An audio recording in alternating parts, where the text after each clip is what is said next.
8 things this book will help you achieve: get out of a mental rut, think new thoughts, acquire new visions, discover new ambitions. Make friends quickly and easily. Increase your popularity. Win people to your way of thinking. Increase your influence, your prestige, your ability to get things done. Handle complaints, avoid arguments, keep your human contacts smooth and pleasant. Become a better speaker, a more entertaining conversationalist. Arouse enthusiasm among your associates. This book has done all these things for more than 10 million readers in 36 languages. How to Win Friends and Influence People was first published in 1937 in an edition of only 5,000 copies. Neither Dale Carnegie nor the publishers, Simon & Schuster, anticipated more than this modest sale. To their amazement, the book became an overnight sensation, and edition after edition rolled off the presses to keep up with the increasing public demand. How to Win Friends and Influence People took its place in publishing history as one of the all-time international bestsellers. It touched a nerve and filled a human need that was more than a faddish phenomenon of post-Depression days, as evidenced by its continued and uninterrupted sales into the 80s, almost half a century later. Dale Carnegie used to say that it was easier to make $1 million than to put a phrase into the English language. How to Win Friends and Influence People became such a phrase, quoted, paraphrased, parodied, used in innumerable contexts from political cartoons to novels. The book itself was translated into almost every known written language. Each generation has discovered it anew and has found it relevant. Which brings us to the logical question, why revise a book that has proven and continues to prove its vigorous and universal appeal? Why tamper with success? To answer that, we must realize that Dale Carnegie himself was a tireless reviser of his own work during his lifetime. How to Win Friends and Influence People was written to be used as a textbook for his courses in effective speaking and human relations and is still used in those courses today. Until his death in 1955, he constantly improved and revised the course itself to make it applicable to the evolving needs of an ever-growing public. No one was more sensitive to the changing currents of present-day life than Dale Carnegie. He constantly improved and refined his methods of teaching. He updated his book on effective speaking several times. Had he lived longer, he himself would have revised How to Win Friends and Influence People to better reflect the changes that have taken place in the world since the 30s. Many of the names of prominent people in the book, well known at the time of first publication, are no longer recognized by many of today's readers. Certain examples and phrases seem as quaint and dated in our social climate as those in a Victorian novel. The important message and overall impact of the book is weakened to that extent. Our purpose, therefore, in this revision is to clarify and strengthen the book for a modern reader without tampering with the content. We have not changed How to Win Friends and Influence People except to make a few excisions and add a few more contemporary examples. The brash, breezy Carnegie style is intact, even the 30s slang is still there. Dale Carnegie wrote as he spoke, in an intensively exuberant, colloquial, conversational manner. So his voice still speaks as forcefully as ever, in the book and in his work. Thousands of people all over the world are being trained in Carnegie courses in increasing numbers each year. And other thousands are reading and studying How to Win Friends and Influence People and being inspired to use its principles to better their lives. To all of them, we offer this revision in the spirit of the honing and polishing of a finely made tool. Dorothy Carnegie, Mrs. Dale Carnegie. During the first 35 years of the 20th century, the publishing houses of America printed more than 500,000 different books. Most of them were deadly dull, and many were financial failures. Many, did I say? The president of one of the largest publishing houses in the world confessed to me that his company, after 75 years of publishing experience, still lost money on 7 out of every 8 books it published. Why, then, did I have the temerity to write another book? And, after I had written it, why should you bother to read it? Fair questions, both, and I'll try to answer them. I have, since 1912, been conducting educational courses for business and professional men and women in New York. At first, I conducted courses in public speaking only, courses designed to train adults, by actual experience, 2. Think on their feet and express their ideas with more clarity, more effectiveness, and more poise, both in business interviews and before groups. But gradually, as the seasons passed, I realized that as sorely as these adults needed training in effective speaking, they needed still more training in the fine art of getting along with people in everyday business and social contacts. I also gradually realized that I was sorely in need of such training myself. As I look back across the years, I am appalled at my own frequent lack of finesse and understanding. How I wish a book such as this had been placed in my hands 20 years ago. What a priceless boon it would have been. Dealing with people is probably the biggest problem you face, especially if you are in business. Yes, and that is also true if you are a housewife, architect or engineer.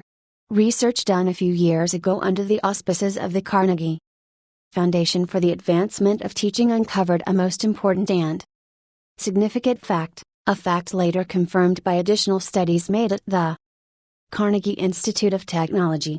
These investigations revealed that even in such technical lines as engineering, about 15% of one's financial success is due to one's technical knowledge and about 85% is due to skill in human engineering, to personality and the ability to lead people. For many years, I conducted courses each season at the Engineers Club of Philadelphia, and also courses for the New York chapter of the American Institute of Electrical Engineers. A total of probably more than 1,500 engineers have passed through my classes. They came to me because they had finally realized, after years of observation and experience, that the highest paid personnel in engineering are frequently not those who know the most about engineering. One can, for example, hire mere technical ability in engineering, accountancy, architecture or any other profession at nominal salaries. But the person who has technical knowledge plus the ability to express ideas, to assume leadership, and to arouse enthusiasm among people, that person is headed for higher earning power.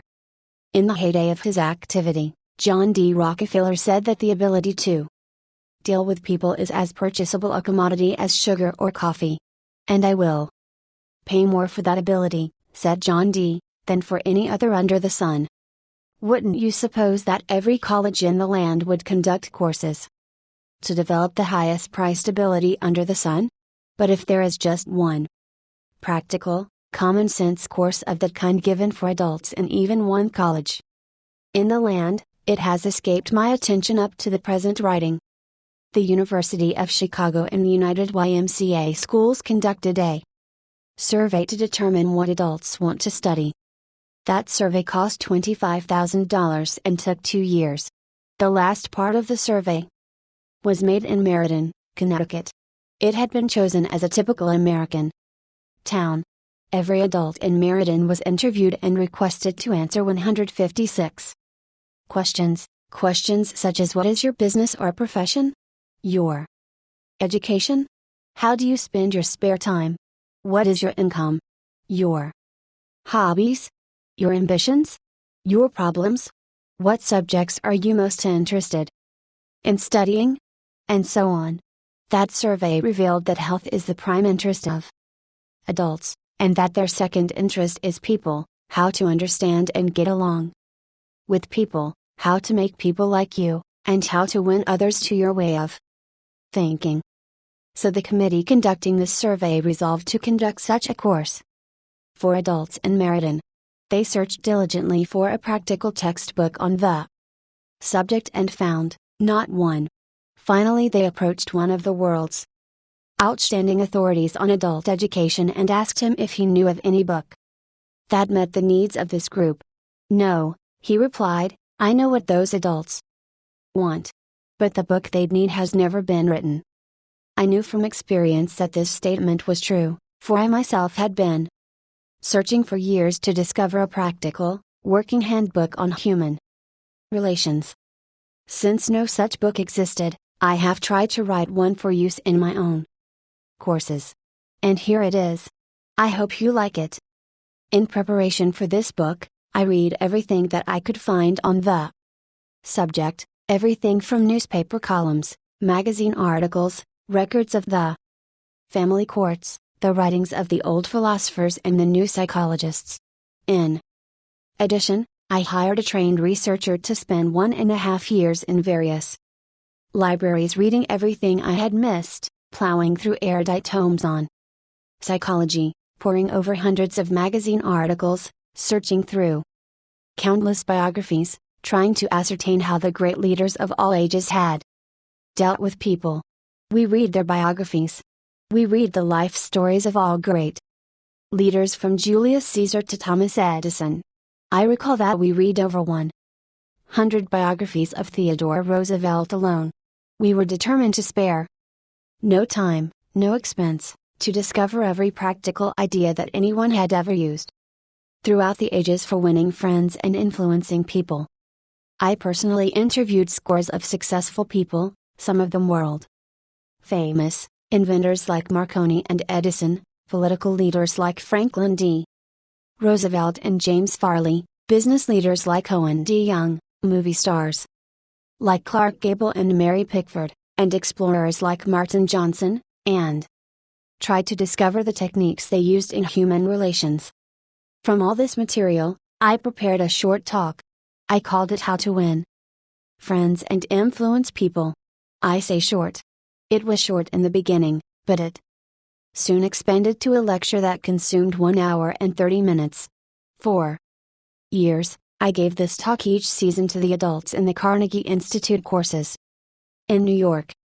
I gave the talk and urged the listeners to go out and test it in their business and social contacts, and then come back to class and speak about their experiences and the results they had achieved. What an interesting assignment. These men and women, hungry for self-improvement, were fascinated by the idea of working in a new kind of laboratory, the first and only laboratory of human relationships for adults that had ever existed. This book wasn't written in the usual sense of the word. It grew as a child grows. It grew and developed out of that laboratory, out of the experiences of thousands of adults. Years ago, we started with a set of rules printed on a card no larger than a postcard. The next season we printed a larger card, then a leaflet, then a series of booklets, each one expanding in size and scope. After 15 years of experiment and research came this book. The rules we have set down here are not mere theories or guesswork. They work like magic. Incredible as it sounds, I have seen the application of these principles literally revolutionize the lives of many people. To illustrate, a man with 314 employees joined one of these courses. For years, he had driven and criticized and condemned his employees without stint or discretion. Kindness, words of appreciation and encouragement were alien to his lips. After studying the principles discussed in this book, this employer sharply altered his philosophy of life. His organization is now inspired with a new loyalty, a new enthusiasm, a new spirit of teamwork. 314 enemies have been turned into 314 friends. As he proudly said in a speech before the class, when I used to walk through my establishment, no one greeted me. My employees actually looked the other way when they saw me approaching. But now they are all my friends, and even the janitor calls me by my first name. This employer gained more profit, more leisure, and, what is infinitely more important, he found far more happiness in his business and in his home. Countless numbers of salespeople have sharply increased their sales by the use of these principles. Many have opened up new accounts that they had formerly solicited in vain. Executives have been given increased authority, increased pay. One executive reported a large increase in salary because he applied these truths. Another, an executive in the Philadelphia Gas Works Company, was slated for demotion when he was 65 because of his belligerence, because of his inability to lead people skillfully. This training not only saved him from the demotion but brought him a promotion with increased pay. On innumerable occasions, spouses attending the banquet given at the end of the course have told me that their homes have been much happier since their husbands or wives started this training. People are frequently astonished at the new results they achieve. It all seems like magic. In some cases, in their enthusiasm, they have telephoned me at my home on Sundays because they couldn't wait 48 hours to report on their achievements at the regular session of the course. One man was so stirred by a talk on these principles that he sat far into the night discussing them with other members of the class. At 3 o'clock in the morning, the others went home. But he was so shaken by a realization of his own mistakes, so inspired by the vista of a new and richer world opening before him, that he was unable to sleep. He didn't sleep that night or the next day or the next night. Who was he? A naive, untrained individual ready to gush over any new theory that came along? No. Far from it. He was a sophisticated, blasé dealer in art, very much the man about town, who spoke 3 languages fluently and was a graduate of 2 European universities. While writing this chapter, I received a letter from a German of the old school, an aristocrat whose forebears had served for generations as professional army officers under the Hohenzollerns. His letter, written from a transatlantic steamer, telling about the application of these principles, rose almost to a religious fervor. Another man, an old New Yorker, a Harvard graduate, a wealthy man, the owner of a large carpet factory, declared he had learned more in 14 weeks through the system of training about the fine art of influencing people than he had learned about the same subject during his 4 years in college. Absurd? Laughable? Fantastic? Of course, you are privileged to dismiss this statement with whatever adjective you wish.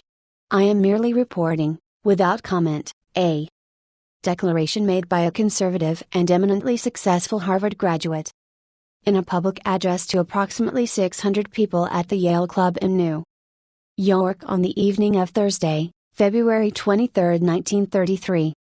Compared to what we ought to be, said the famous Professor William James of Harvard, compared to what we ought to be, we are only half awake. We are making use of only a small part of our physical and mental resources. Stating the thing broadly, the human individual thus lives far within his limits. He possesses powers of various sorts which he habitually fails to use.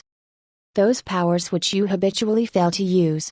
The sole purpose of this book is to help you discover, develop and profit by those dormant and unused assets. Education, said Dr. John G. Hibben, former president of Princeton University, is the ability to meet life's situations. If by the time you have finished reading the first 3 chapters of this book, if you aren't then a little better equipped to meet life's situations, then I shall consider this book to be a total failure so far as you are concerned. For the great aim of education, said Herbert Spencer, is not knowledge but action. And this is an action book. Dale Carnegie, 1936. 9 suggestions on how to get the most out of this book. 1. If you wish to get the most out of this book, there is one indispensable requirement, one essential infinitely more important than any rule or technique. Unless you have this one fundamental requisite, 1,000 rules on how to study will avail little. And if you do have this cardinal endowment, then you can achieve wonders without reading any suggestions for getting the most out of a book. What is this magic requirement? Just this: a deep, driving desire to learn, a vigorous determination to increase your ability to deal with people. How can you develop such an urge? By constantly reminding yourself how important these principles are to you. Picture to yourself how their mastery will aid you in leading a richer, fuller, happier and more fulfilling life. Say to yourself over and over, my popularity, my happiness and sense of worth depend to no small extent upon my skill in dealing with people. 2. Read each chapter rapidly at first to get a bird's eye view of it. You will probably be tempted then to rush on to the next one. But don't, unless you are reading merely for entertainment. But if you are reading because you want to increase your skill in human relations, then go back and reread each chapter thoroughly. In the long run, this will mean saving time and getting results. 3. Stop frequently in your reading to think over what you are reading. Ask yourself just how and when you can apply each suggestion. 4. Read with a crayon, pencil, pen, magic marker or highlighter in your hand. When you come across a suggestion that you feel you can use, draw a line beside it. If it is a 4-star suggestion, then underscore every sentence. Or highlight it, or mark it with apostrophe. Marking and underscoring a book makes it more interesting, and far easier to review rapidly. 5. I knew a woman who had been office manager for a large insurance concern for 15 years. Every month, she read all the insurance contracts her company had issued that month. Yes, she read many of the same contracts over month after month, year after year. Why? Because experience had taught her that was the only way she could keep their provisions clearly in mind. I once spent almost 2 years writing a book on public speaking, and yet I found I had to keep going back over it from time to time in order to remember what I had written in my own book. The rapidity with which we forget is astonishing. So, if you want to get a real, lasting benefit out of this book, don't imagine that skimming through it once will suffice. After reading it thoroughly, you ought to spend a few hours reviewing it every month. Keep it on your desk in front of you every day. Glance through it often.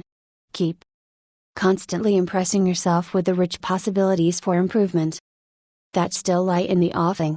Remember that the use of these principles can be made habitual only by a constant and vigorous campaign of review and application. There is no other way. 6. Bernard Shaw once remarked, "If you teach a man anything, he will never learn." Shaw was right. Learning is an active process. We learn by doing. So, if you desire to master the principles you are studying in this book, do something about them. Apply these rules at every opportunity. If you don't, you will forget them quickly. Only knowledge that is used sticks in your mind. You will probably find it difficult to apply these suggestions all the time. I know, because I wrote the book, and yet frequently I found it difficult to apply everything I advocated. For example, when you are displeased, it is much easier to criticize and condemn than it is to try to understand the other person's viewpoint. It is frequently easier to find fault than to find praise. It is more natural to talk about what you want than to talk about what the other person wants. And so on. So, as you read this book, remember that you are not merely trying to acquire information. You are attempting to form new habits. Ah, yes, you are attempting a new way of life that will require time and persistence and daily application. So refer to these pages often. Regard this as a working handbook on human relations, and whenever you are confronted with some specific problem, such as handling a child, winning your spouse to your way of thinking, or satisfying an irritated customer, hesitate about doing the natural thing, the impulsive thing. This is usually wrong. Instead, turn to these pages and review the paragraphs you have underscored. Then try these new ways and watch them achieve magic for you. 7. Offer your spouse, your child, or some business associate a dime or a dollar every time he or she catches you violating a certain principle. Make a lively game out of mastering these rules. 8. The president of an important Wall Street bank once described, in a talk before one of my classes, a highly efficient system he used for self-improvement. This man had little formal schooling, yet he had become one of the most important financiers in America, and he confessed that he owed most of his success to the constant application of his homemade system. This is what he does. I'll put it in his own words as accurately as I can. Remember. For years I have kept an engagement book showing all the appointments I had during the day. My family never made any plans for me. On Saturday night, for the family knew that I devoted a part of each Saturday evening to the illuminating process of self-examination and review and appraisal. After dinner I went off by myself, opened my engagement book, and thought over all the interviews, discussions and meetings that had taken place during the week. I asked myself, what mistakes did I make that time? What did I do that was right, and in what way could I have improved my performance? What lessons can I learn from that experience? I often found that this weekly review made me very unhappy. I was frequently astonished at my own blunders. Of course, as the years passed, these blunders became less frequent. Sometimes I was inclined to pat myself on the back a little after one of these sessions. This system of self-analysis, self-education, continued year after year, did more for me than any other one thing I have ever attempted. It helped me improve my ability to make decisions, and it aided me enormously in all my contacts with people. I cannot recommend it too highly. Why not use a similar system to check up on your application of the principles discussed in this book? If you do, two things will result. First, you will find yourself engaged in an educational process that is both intriguing and priceless. Second, you will find that your ability to meet and deal with people will grow enormously. 9. You will find at the end of this book several blank pages on which you should record your triumphs in the application of these principles. Be specific. Give names, dates, results. Keeping such a record will inspire you to greater efforts, and how fascinating these entries will be when you chance upon them some evening years from now. In order to get the most out of this book, A. Develop a deep, driving desire to master the principles of human relations. B. Read each chapter twice before going on to the next one. C. As you read, stop frequently to ask yourself how you can apply each suggestion. D. Underscore each important idea. E. Review this book each month. F. Apply these principles at every opportunity. Use this volume as a working handbook to help you solve your daily problems. G. Make a lively game out of your learning by offering some friend a dime or $1 every time he or she catches you violating one of these principles. H. Check up each week on the progress you are making. Ask yourself what mistakes you have made, what improvement, what lessons you have learned for the future. I. Keep notes in the back of this book showing how and when you have applied these principles. On May 7, 1931, the most sensational manhunt New York City had ever known had come to its climax. After weeks of search, Two-Gun Crowley, the killer, the gunman who didn't smoke or drink, was at bay, trapped in his sweetheart's apartment on West End Avenue. 150 policemen and detectives laid siege to his top floor hideaway. They chopped holes in the roof, they tried to smoke out Crowley, the cop killer, with tear gas. Then they mounted their machine guns on surrounding buildings, and for more than an hour one of New York's fine residential areas reverberated with the crack of pistol fire and the rat-tat-tat of machine guns. Crowley, crouching behind an overstuffed chair, fired incessantly at the police. 10,000 excited people watched the battle. Nothing like it had ever been seen before on the sidewalks of New York. When Crowley was captured, Police Commissioner E.P. Mulrooney declared that the two-gun desperado was one of the most dangerous criminals ever encountered in the history of New York. "He will kill," said the commissioner, "at the drop of a feather." But how did Two-Gun Crowley regard himself? We know, because while the police were firing into his apartment, he wrote a letter addressed to whom it may concern. And, as he wrote, the blood flowing from his wounds left a crimson trail on the paper. In this letter Crowley said, "Under my coat is a weary heart, but a kind one, one that would did nobody any harm."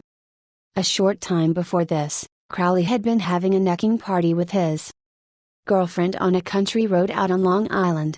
Suddenly a policeman walked up to the car and said, "Let me see your license." Without saying a word, Crowley drew his gun and cut the policeman down with a shower of lead. As the dying officer fell, Crowley leapt out of the car, grabbed the officer's revolver, and fired another bullet into the prostrate body. And that was the killer who said, "Under my coat is a weary heart, but a kind one. One that would did nobody any harm." Crowley was sentenced to the electric chair. When he arrived at the death house in Sing Sing, did he say, "This is what I get for killing people"? No, he said, "This is what I get for defending myself." The point of the story is this: Two Gun Crowley didn't blame himself for anything. Is that an unusual attitude among criminals? If you think so, listen to this. I have spent the best years of my life giving people the lighter pleasures, helping them have a good time, and all I get is abuse, the existence of a hunted man. That's Al Capone speaking. Yes, America's most notorious public enemy the most sinister gang leader who ever shot up Chicago. Capone didn't condemn himself. He actually regarded himself as a public benefactor, an unappreciated and misunderstood public benefactor. And so did Dutch Schultz before he crumpled up under gangster bullets in Newark. Dutch Schultz, one of New York's most notorious rats, said in a newspaper interview that he was a public benefactor. And he believed it. I have had some interesting correspondence with Louis Laws, who was warden of New York's infamous Sing Sing prison for many years, on this subject, and he declared that few of the criminals in Sing Sing regard themselves as bad men. They are just as human as you and I. So they rationalize. They explain. They can tell you why they had to crack a safe or be quick on the trigger finger. Most of them attempt by a form of reasoning, fallacious or logical, to justify their antisocial acts even to themselves, consequently stoutly maintaining that they should never have been imprisoned at all. If Al Capone, Two Gun Crowley, Dutch Schultz, and the desperate men and women behind prison walls don't blame themselves for anything, what about the people with whom you and I come in contact? John Wanamaker, founder of the American stores that bear his name, once confessed, "I learned 30 years ago that it is foolish to scold. I have enough trouble overcoming my own limitations without fretting over the fact that God has not seen fit to distribute evenly the gift of intelligence." Wanamaker learned this lesson early, but I personally had to blunder through this old world for a third of a century before it even began to dawn upon me that 99 times out of 100, people don't criticize themselves for anything no matter how wrong it may be. Criticism is futile because it puts a person on the defensive and usually makes him strive to justify himself. Criticism is dangerous, because it wounds a person's precious pride, hurts his sense of importance, and arouses resentment. B.F. Skinner, the world-famous psychologist, proved through his experiments that an animal rewarded for good behavior will learn much more rapidly and retain what it learns far more effectively than an animal punished for bad behavior. Later studies have shown that the same applies to humans. By criticizing, we do not make lasting changes and often incur resentment. Hans Selye, another great psychologist, said, "As much as we thirst for approval, we dread condemnation." The resentment that criticism engenders can demoralize employees, family members and friends, and still not correct the situation that has been condemned. George B. Johnston of Enid, Oklahoma, is the safety coordinator for an engineering company. One of his responsibilities is to see that employees wear their hard hats whenever they are on the job in the field. He reported that whenever he came across workers who were not wearing hard hats, he would tell them with a lot of authority of the regulation and that they must comply. As a result, he would get sullen acceptance, and often after he left, the workers would remove the hats. He decided to try a different approach. The next time he found some of the workers not wearing their hard hat, he asked if the hats were uncomfortable or did not fit properly. Then he reminded the men in a pleasant tone of voice that the hat was designed to protect them from injury and suggested that it always be worn on the job. The result was increased compliance with the regulation with no resentment or emotional upset. You will find examples of the futility of criticism bristling on 1,000 pages of history. Take, for example, the famous quarrel between Theodore Roosevelt and President Taft, a quarrel that split the Republican Party, put Woodrow Wilson in the White House, and wrote bold, luminous lines across the First World War and altered the flow of history. Let's review the facts quickly. When Theodore Roosevelt stepped out of the White House in 1908, he supported Taft, who was elected president. Then Theodore Roosevelt went off to Africa to shoot lions. When he returned, he exploded. He denounced Taft for his conservatism, tried to secure the nomination for a third term himself, formed the Bull Moose Party, and all but demolished the GOP in the election that followed. William Howard Taft and the Republican Party carried only 2 states, Vermont and Utah. The most disastrous defeat the party had ever known. Theodore Roosevelt blamed Taft, but did President Taft blame himself? Of course not.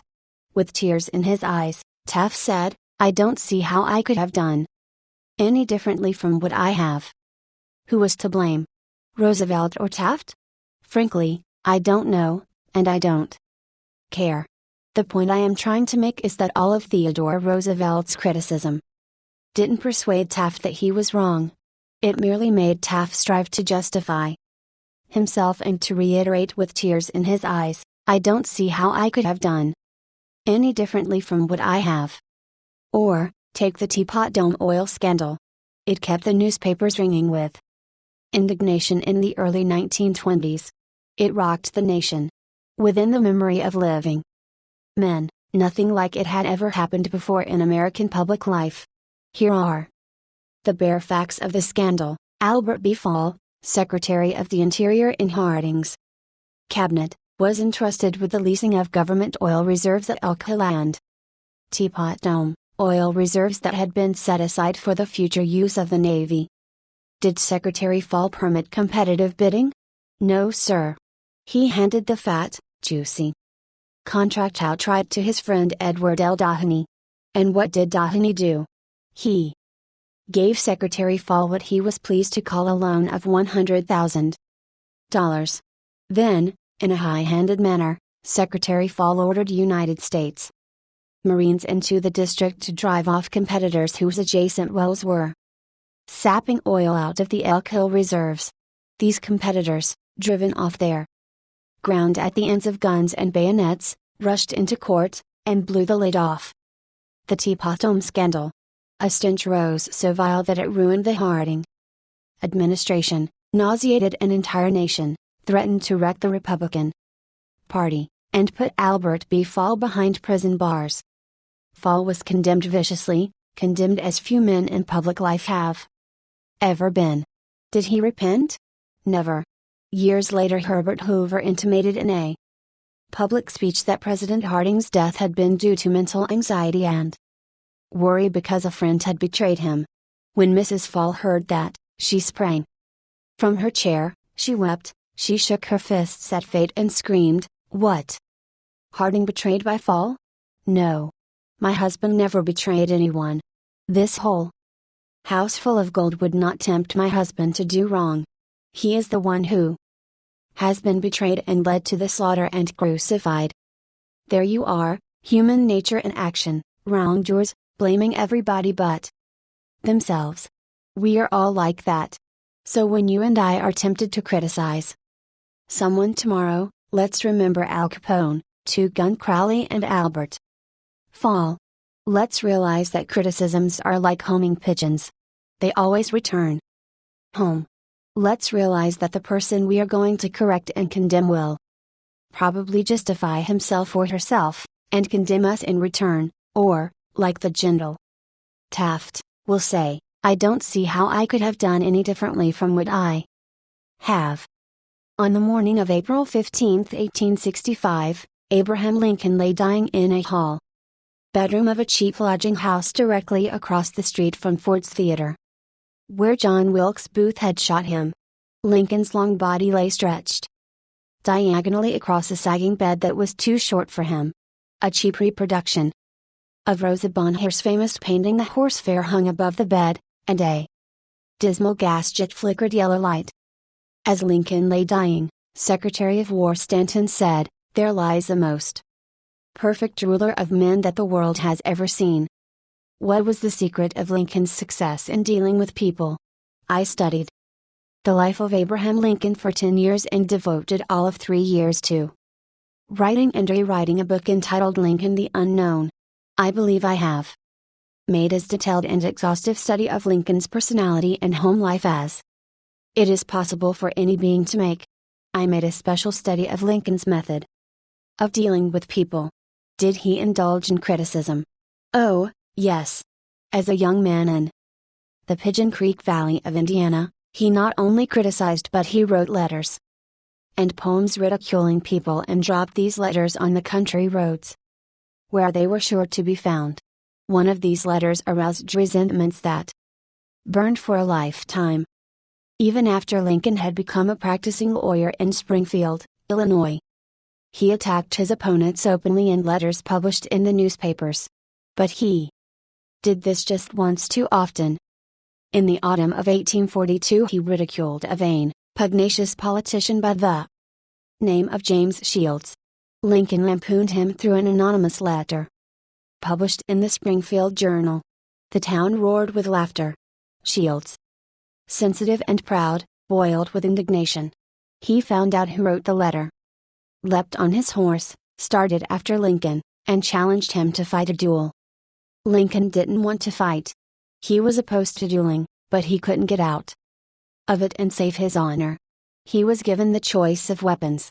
Since he had very long arms, he chose cavalry broadswords and took lessons in sword fighting from a West Point graduate, and, on the appointed day, he and Shields met on a sandbar in the Mississippi River, prepared to fight to the death, but, at the last minute, their seconds interrupted and stopped the duel. That was the most lurid personal incident in Lincoln's life. It taught him an invaluable lesson in the art of dealing with people. Never again did he write an insulting letter. Never again did he ridicule anyone. And from that time on, he almost never criticized anybody for anything. Time after time, during the Civil War, Lincoln put a new general at the head of the Army of the Potomac, and each one in turn, McClellan, Pope, Burnside, Hooker, Meade, blundered tragically and drove Lincoln to pacing the floor in despair. Half the nation savagely condemned these incompetent generals, but Lincoln, with malice toward none, with charity for all, held his peace. One of his favorite quotations was "Judge not, that ye be not judged." And when Mrs. Lincoln and others spoke harshly of the Southern people, Lincoln replied, "Don't criticize them, they are just what we would be under similar circumstances." Yet if any man ever had occasion to criticize, surely it was Lincoln. Let's take just one illustration. The Battle of Gettysburg was fought during the first 3 days of July, 1863.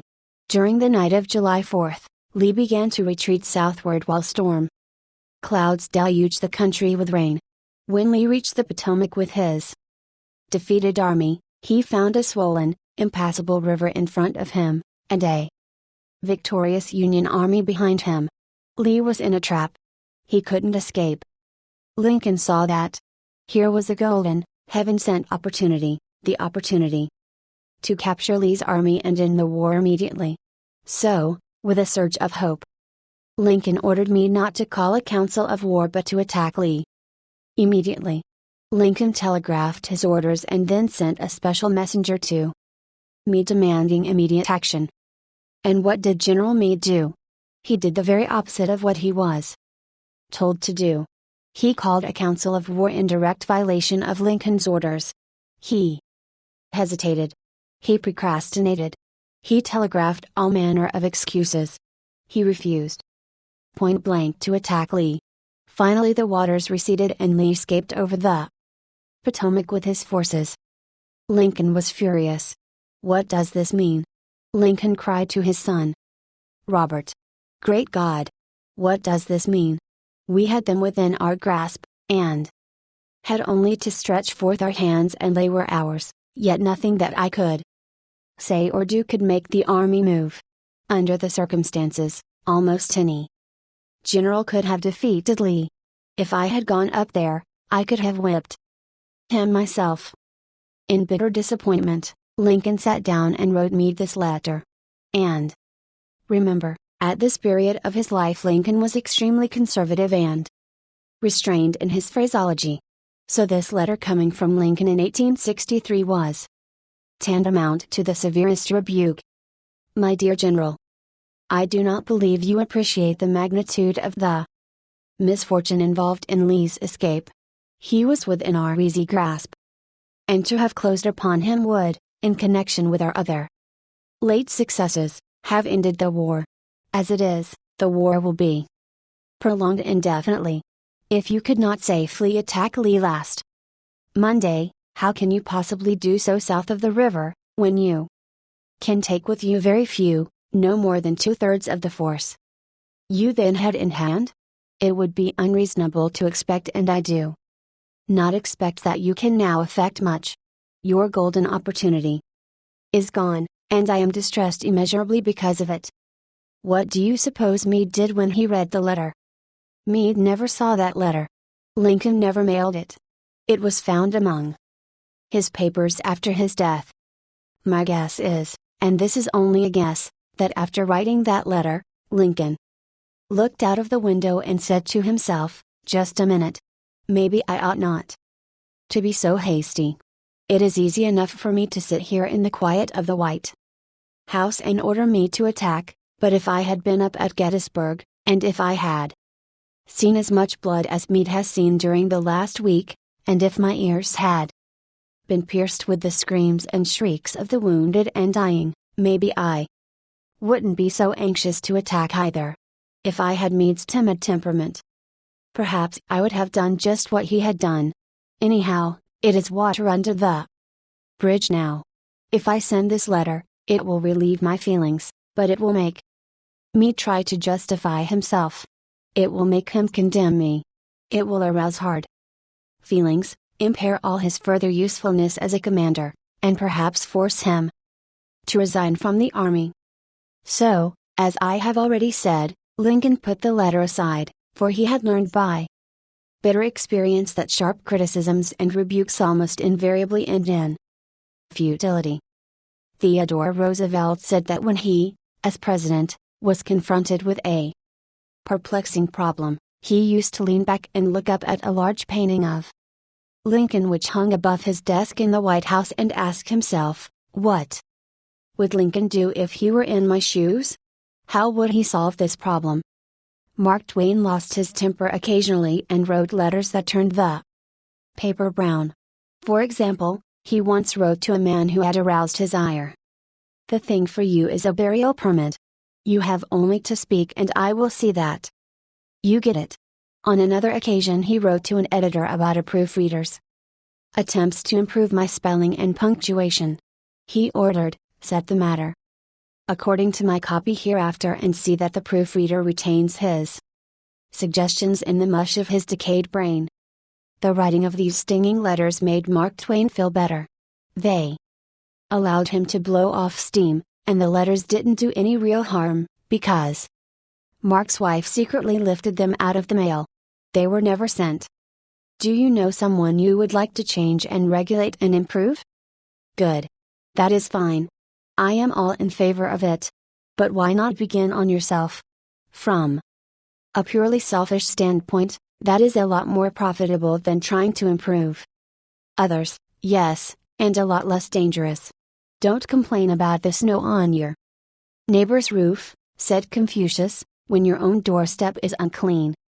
When I was still young and trying to impress people, I wrote a foolish letter.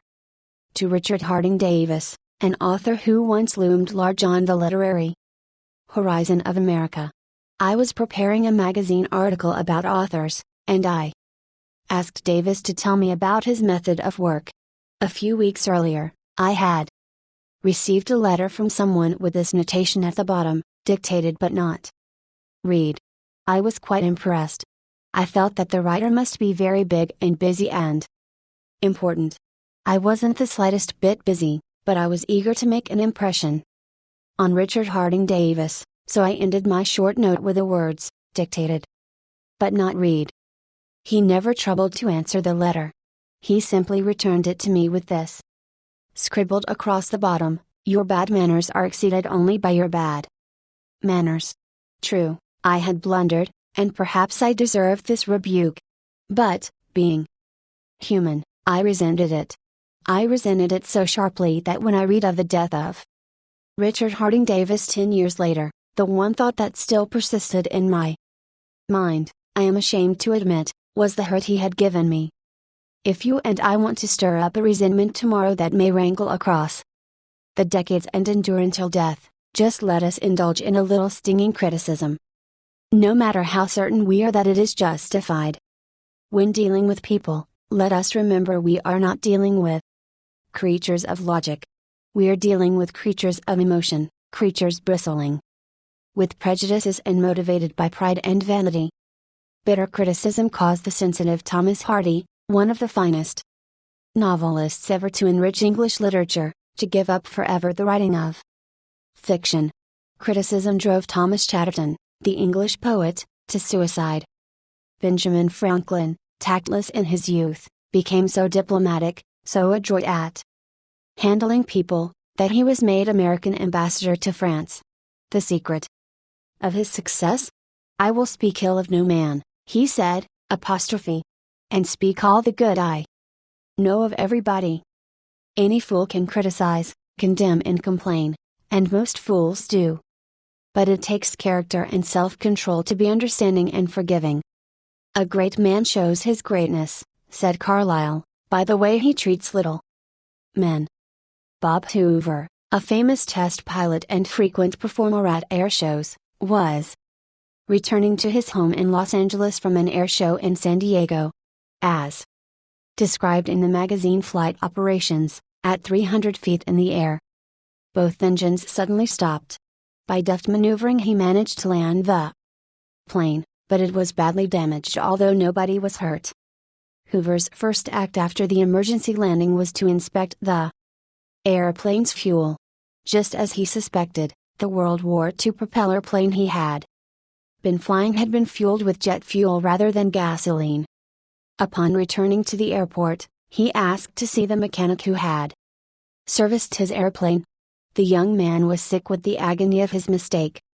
Tears streamed down his face as Hoover approached. He had just caused the loss of a very expensive plane and could have caused the loss of 3 lives as well. You can imagine Hoover's anger. One could anticipate the tongue lashing that this proud and precise pilot would unleash for that carelessness. But Hoover didn't scold the mechanic, he didn't even criticize him.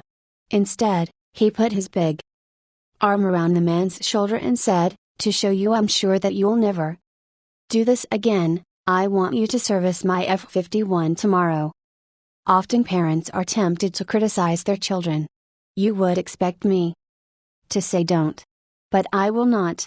I am merely going to say, before you criticize them, read one of the classics of American journalism, Father Forgets. It originally appeared as an editorial in the People's Home Journal. We are reprinting it here with the author's permission, as condensed in the Reader's Digest. Father Forgets is one of those little pieces which, dashed off in a moment of sincere feeling, strikes an echoing chord in so many readers as to become a perennial reprint favorite. Since its first appearance, Father Forgets has been reproduced, writes the author, W. Livingston Larned, in hundreds of magazines and house organs, and in newspapers the country over. It has been reprinted almost as extensively in many foreign languages. I have given personal permission to thousands who wish to read it from school, church, and lecture platforms. It has been on the air on countless occasions and programs. Oddly enough, college periodicals have used it, and high school magazines. Sometimes a little piece seems mysteriously to click. This one certainly did. Father forgets. W. Livingston Larned. Listen, son, I am saying this as you lie asleep, one little paw crumpled under your cheek and the blonde curls stickily wet on your damp forehead. I have stolen into your room alone. Just a few minutes ago, as I sat reading my paper in the library, a stifling wave of remorse swept over me. Guiltily I came to your bedside. There are the things I was thinking, son. I had been cross to you. I scolded you as you were dressing for school because you gave your face merely a dab with a towel. I took you to task for not cleaning your shoes. I called out angrily when you threw some of your things on the floor. At breakfast I found fault, too. You spilled things. You gulped down your food. You put your elbows on the table. You spread butter too thick on your bread. And as you started off to play and I made for my train, you turned and waved a hand and called, "Goodbye, Daddy." And I frowned, and said in reply, "Hold your shoulders back." Then it began all over again in the late afternoon. As I came up the road I spied you, down on your knees, playing marbles. There were holes in your stockings. I humiliated you before your boyfriends by marching you ahead of me to the house. Stockings were expensive, and if you had to buy them you would be more careful. Imagine that, son, from a father. Do you remember, later, when I was reading in the library, how you came in timidly, with a sort of hurt look in your eyes? When I glanced up over my paper, impatient at the interruption, you hesitated at the door. "What is it you want?" I snapped. You said nothing, but ran across in one tempestuous plunge, and threw your arms around my neck and kissed me, and your small arms tightened with an affection that God had set blooming in your heart and which even neglect could not wither. And then you were gone, pattering up the stairs. Well, son, it was shortly afterwards that my paper slipped from my hands and a terrible sickening fear came over me. What has habit been doing to me? The habit of finding fault, of reprimanding. This was my reward to you for being a boy. It was not that I did not love you, it was that I expected too much of youth. I was measuring you by the yardstick of my own years. And there was so much that was good and fine and true in your character. The little heart of you was as big as the dawn itself. Over the wide hills. This was shown by your spontaneous impulse to rush in and kiss me good night. Nothing else matters tonight. Son. I have come to your bedside in the darkness, and I have knelt there, ashamed. It is a feeble atonement, I know you would not understand these things if I told them to you during your waking hours. But tomorrow I will be a real daddy. I will chum with you, and suffer when you suffer, and laugh when you laugh. I will bite my tongue when impatient words come. I will keep saying as if it were a ritual, "He is nothing but a boy, a little boy." I am afraid I have visualized you as a man. Yet as I see you now, son, crumpled and weary in your cot, I see that you are still a baby. Yesterday you were in your mother's arms, your head on her shoulder. I have asked too much, too much. Instead of condemning people, let's try to understand them. Let's try to figure out why they do what they do. That's a lot more profitable and intriguing than criticism, and it breeds sympathy, tolerance and kindness. To know all is to forgive all. As Dr. Johnson said, God himself, sir, does not propose to judge man until the end of his days. Why should you and I? Principle 1. Don't criticize, condemn or complain. There is only one way under high heaven to get anybody to do anything. Did you ever stop to think of that? Yes, just one way. And that is by making the other person want to do it.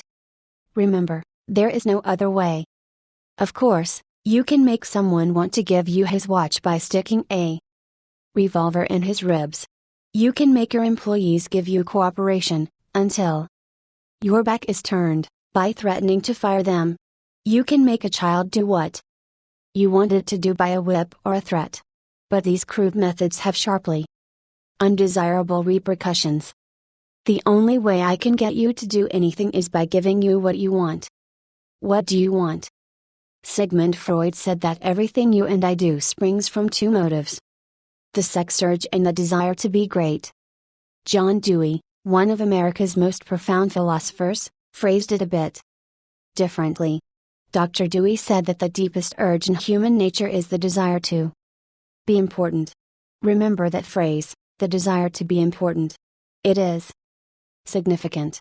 You are going to hear a lot about it in this book. What do you want? Not many things, but the few things that you do wish. You crave with an insistence that will not be denied. Some of the things most people want include: 1. Health and the preservation of life. 2. Food. 3. Sleep. 4. Money and the things money will buy. 5. Life in the hereafter. 6. Sexual gratification. 7. The well-being of our children. 8. A feeling of importance. Almost all these wants are usually gratified, all except one. But there is one longing, almost as deep, almost as imperious, as the desire for food or sleep which is seldom gratified. It is what Freud calls the desire to be great. It is what Dewey calls the desire to be important. Lincoln once began a letter saying, "Everybody likes a compliment." William James said, "The deepest principle in human nature is the craving to be appreciated." He didn't speak, mind you, of the wish or the desire or the longing to be appreciated. He said the craving to be appreciated. Here is a gnawing and unfaltering human hunger, and the rare individual who honestly satisfies this heart hunger will hold people in the palm of his or her hand, and even the undertaker will be sorry when he dies. The desire for a feeling of importance is one of the chief distinguishing differences between mankind and the animals. To illustrate, when I was a farm boy out in Missouri, my father bred fine Yurok Jersey hogs and pedigreed white-faced cattle. We used to exhibit our hogs and white-faced cattle at the country fairs and livestock shows throughout the Middle West. We won first prizes by the score. My father pinned his blue ribbons on a sheet of white muslin, and when friends or visitors came to the house, he would get out the long sheet of muslin. He would hold one end and I would hold the other while he exhibited the blue ribbons. The hogs didn't care about the ribbons they had won. But father did. These prizes gave him a feeling of importance. If our ancestors hadn't had this flaming urge for a feeling of importance, civilization would have been impossible. Without it, we should have been just about like animals. It was this desire for a feeling of importance that led an uneducated, poverty-stricken grocery clerk to study some law books he found in the bottom of a bare-lived household plunder that he had bought for 50 cents. You have probably heard of this grocery clerk. His name was Lincoln. It was this desire for a feeling of importance that inspired Dickens to write his immortal novels. This desire inspired Sir Christopher Wren to design his symphonies in stone. This desire made Rockefeller amass millions that he never spent. And this same desire made the richest family in your town build a house far too large for its requirements. This desire makes you want to wear the latest styles, drive the latest cars, and talk about your brilliant children. It is this desire that lures many boys and girls into joining gangs and engaging in criminal activities. The average young criminal, according to E.P. Mulrooney, one-time police commissioner of New York, is filled with ego, and his first request after arrest is for those lurid newspapers that make him out a hero. The disagreeable prospect of serving time seems remote so long as he can gloat over his likeness sharing space with pictures of sports figures, movie and TV stars and politicians. If you tell me how you get your feeling of importance, I'll tell you what you are. That determines your character. That is the most significant thing about you. For example, John D. Rockefeller got his feeling of importance by giving money to erect a modern hospital in Peking, China, to care for millions of poor people whom he had never seen and never would see. Dillinger, on the other hand, got his feeling of importance by being a bandit, a bank robber and killer. When the FBI agents were hunting him, he dashed into a farmhouse up in Minnesota and said, "I'm Dillinger." He was proud of the fact that he was public enemy number one. "I'm not going to hurt you, but I'm Dillinger," he said. Yes, the one significant difference between Dillinger and Rockefeller is how they got their feeling of importance. History sparkles with amusing examples of famous people struggling for a feeling of importance. Even George Washington wanted to be called His Mightiness, the President of the United States, and Columbus pleaded for the title Admiral of the Ocean and Viceroy of India. Catherine the Great refused to open letters that were not addressed to Her Imperial Majesty, and Mrs. Lincoln, in the White House, turned upon Mrs. Grant like a tigress and shouted, "How dare you be seated in my presence until I invite you?" Our millionaires helped finance Admiral Byrd's expedition to the Antarctic in 1928 with the understanding that ranges of icy mountains would be named after them, and Victor Hugo aspired to have nothing less than the city of Paris renamed in his honor. Even Shakespeare, mightiest of the mighty, tried to add luster to his name by procuring a coat of arms for his family. People sometimes became invalids in order to win sympathy and attention and get a feeling of importance. For example, take Mrs. McKinley.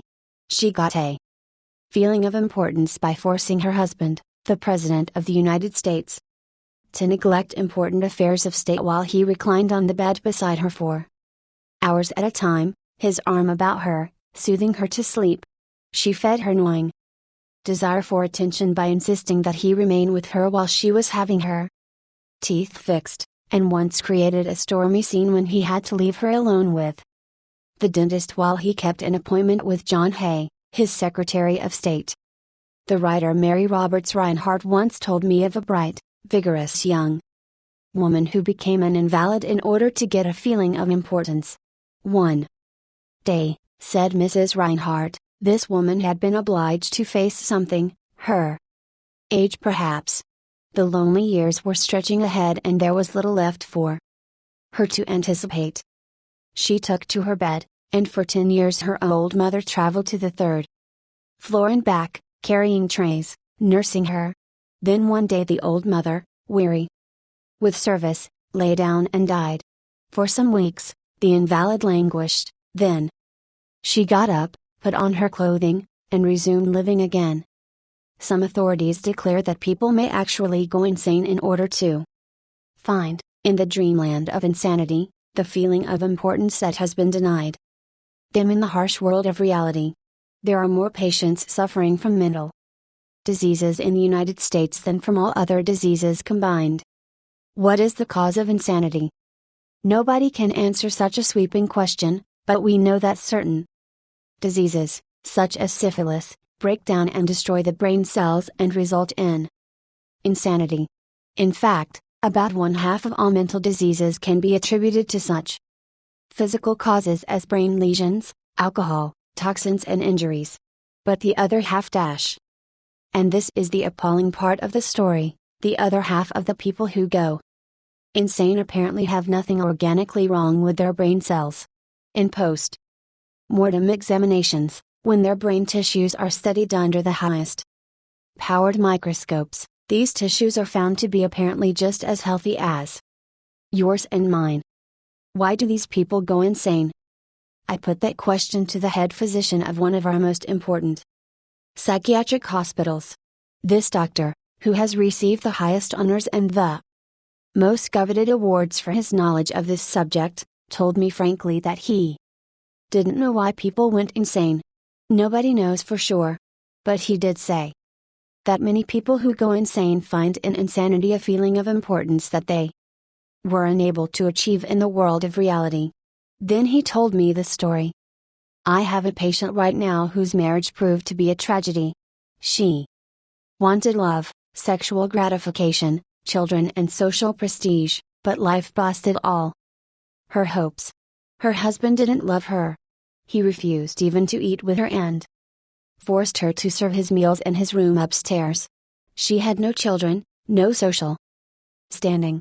She went insane, and, in her imagination, she divorced her husband and resumed her maiden name.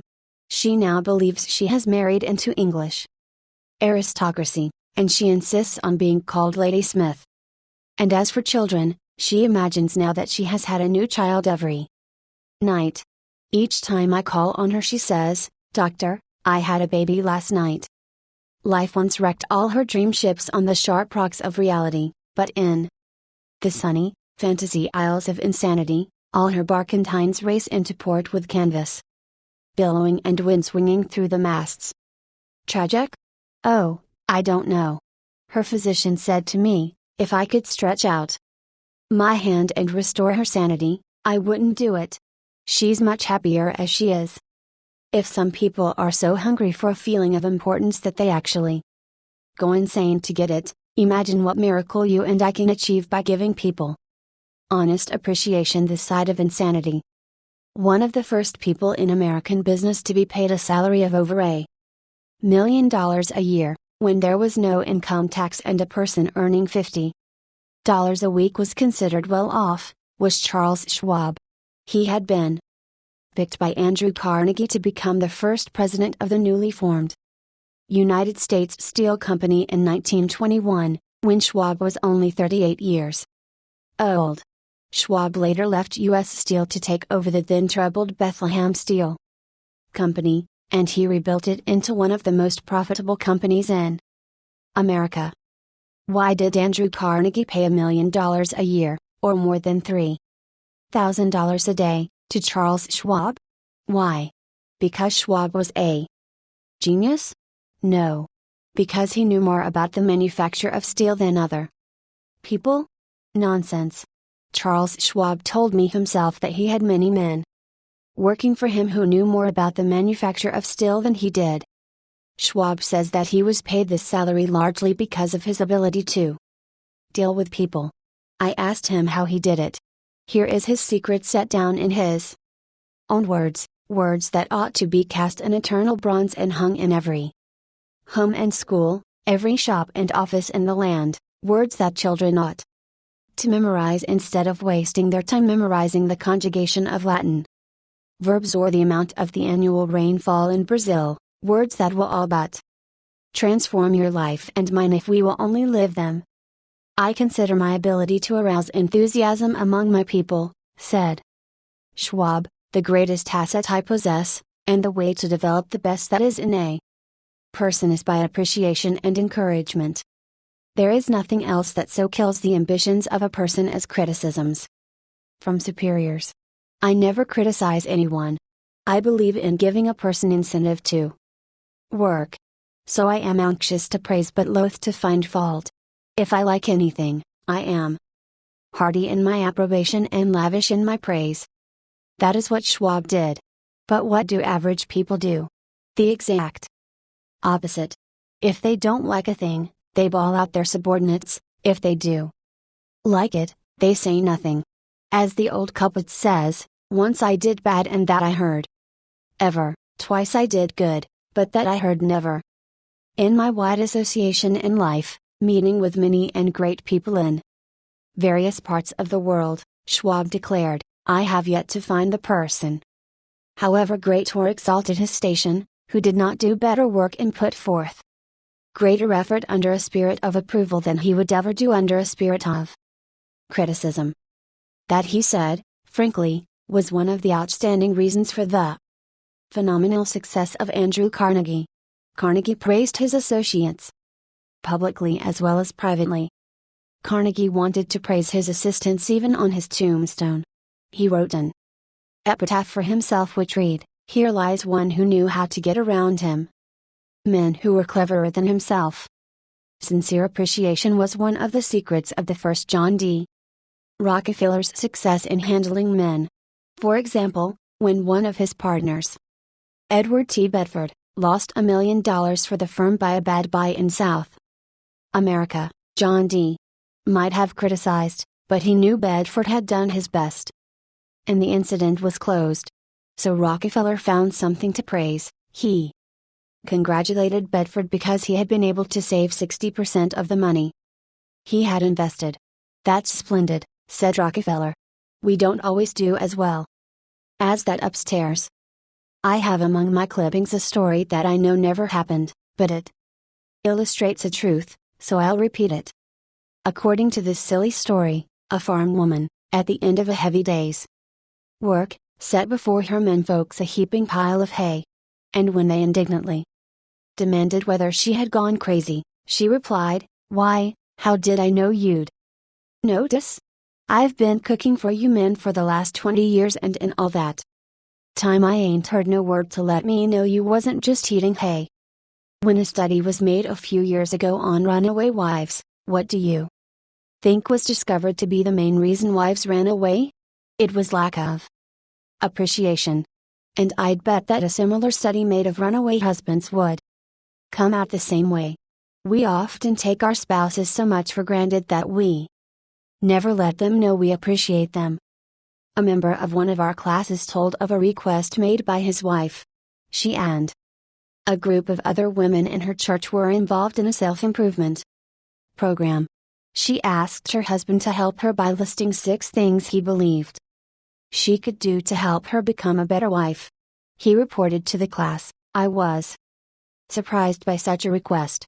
Frankly, it would have been easy for me to list 6 things I would like to change about her. My heavens, she could have listed a thousand things she would like to change about me, but I didn't.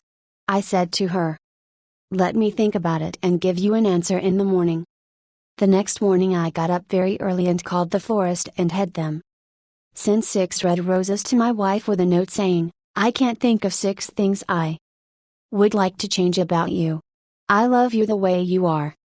When I arrived at home that evening, who do you think greeted me at the door? That's right. My wife. She was almost in tears. Needless to say, I was extremely glad I had not criticized her as she had requested.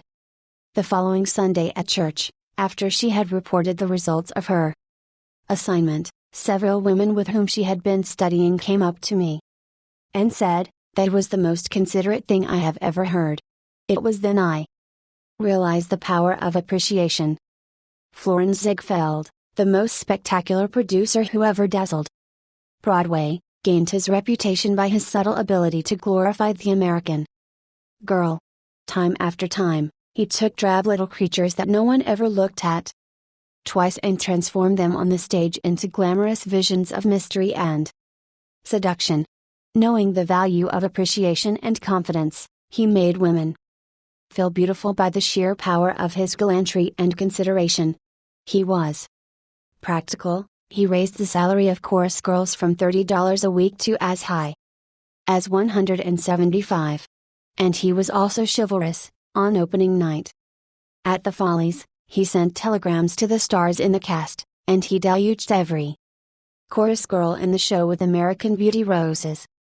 I once succumbed to the fad of fasting and went for 6 days and nights without eating. It wasn't difficult. I was less hungry at the end of the 6th day than I was at the end of the 2nd. Yet I know, as you know, people who would think they had committed a crime if they let their families or employees go for 6 days without food, but they will let them go for 6 days, and 6 weeks, and sometimes 60 years without giving them the hearty appreciation that they crave almost as much as they crave food. When Alfred Lund, one of the great actors of his time, played the leading role in Reunion in Vienna, he said, "There is nothing I need so much as nourishment for my self-esteem." We nourish the bodies of our children and friends and employees, but how seldom do we nourish their self-esteem? We provide them with roast beef and potatoes to build energy, but we neglect to give them kind words of appreciation that would sing in their memories for years like the music of the morning stars. Paul Harvey, in one of his radio broadcasts, The Rest of the Story, told how showing sincere appreciation can change a person's life. He reported that years ago a teacher in Detroit asked Stevie Morris to help her find a mouse that was lost in the classroom. You see, she appreciated the fact that nature had given Stevie something no one else in the room had. Nature had given Stevie a remarkable pair of ears to compensate for his blind eyes. But this was really the first time Stevie had been shown appreciation for those talented ears. Now, years later, he says that this act of appreciation was the beginning of a new life. You see, from that time on he developed his gift of hearing and went on to become, under the stage name of Stevie Wonder, one of the great pop singers and songwriters of the 70s. Some readers are saying right now as they read these lines, "Oh, phooey. Flattery. Bear royal. I've tried that stuff. It doesn't work, not with intelligent people." Of course, flattery seldom works with discerning people. It is shallow, selfish, and insincere. It ought to fail, and it usually does.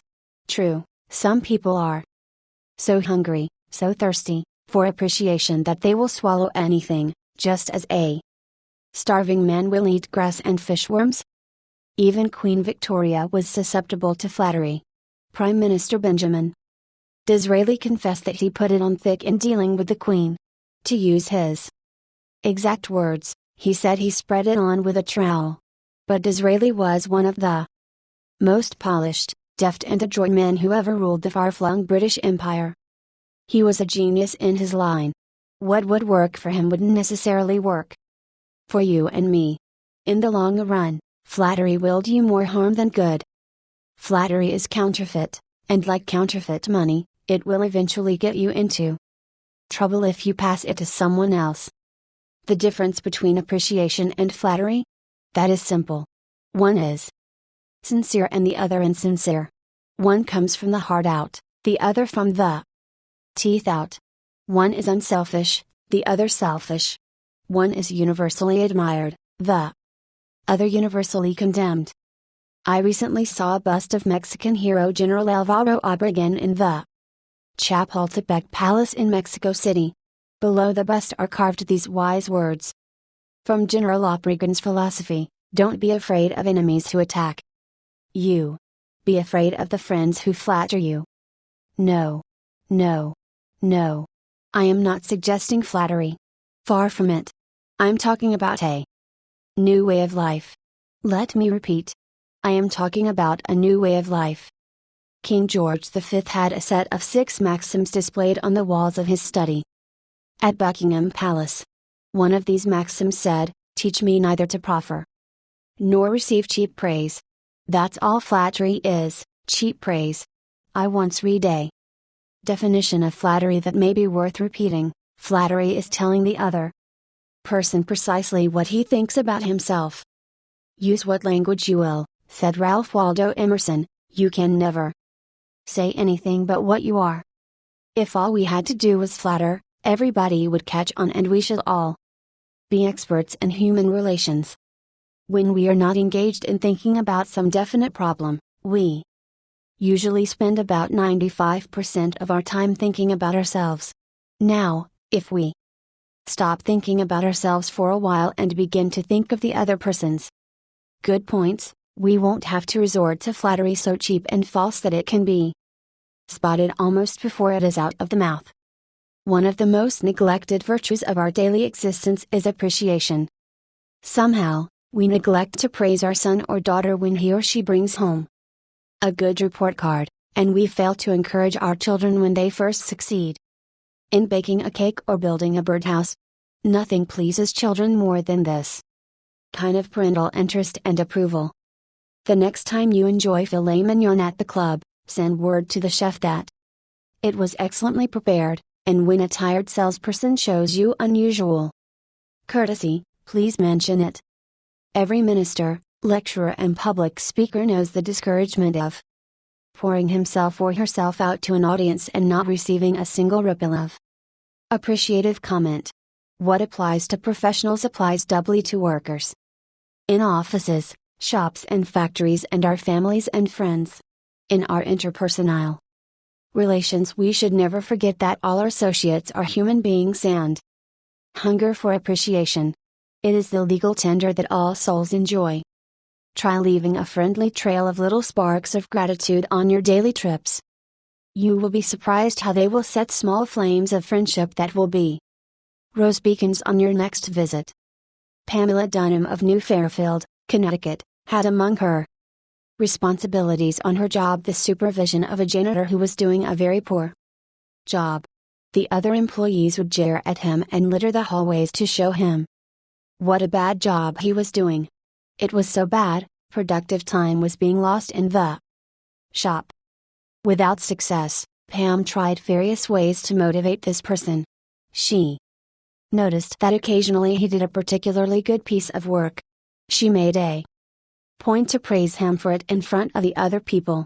Each day the job he did all around got better, and pretty soon he started doing all his work efficiently. Now he does an excellent job and other people give him appreciation and recognition. Honest appreciation got results where criticism and ridicule failed. Hurting people not only does not change them, it is never called for. There is an old saying that I have cut out and pasted on my mirror where I cannot help but see it every day. I shall pass this way but once, any good, therefore, that I can do or any kindness that I can show to any human being, let me do it now. Let me not defer nor neglect it, for I shall not pass this way again. Emerson said, "Every man I meet is my superior in some way. In that, I learn of him." If that was true of Emerson, isn't it likely to be 1,000 times more true of you and me? Let's cease thinking of our accomplishments, our wants. Let's try to figure out the other person's good points. Then forget flattery. Give honest, sincere appreciation. Be hearty in your approbation and lavish in your praise. And people will cherish your words and treasure them and repeat them over a lifetime, repeat them years after you have forgotten them. Principle 2. Give honest and sincere appreciation. 1. Paul Arendt, Paul Harvey's The Rest of the Story, New York, Doubleday, 1977. Edited and compiled by Lynn Harvey. Copyright by Pollen, Incorporated. I often went fishing up in Maine during the summer. Personally, I am very fond of strawberries and cream, but I have found that for some strange reason, fish prefer worms. So when I went fishing, I didn't think about what I wanted. I didn't bait the hook with strawberries and cream. Rather, I dangled a worm or a grasshopper in front of the fish and said, "Wouldn't you like to have that?"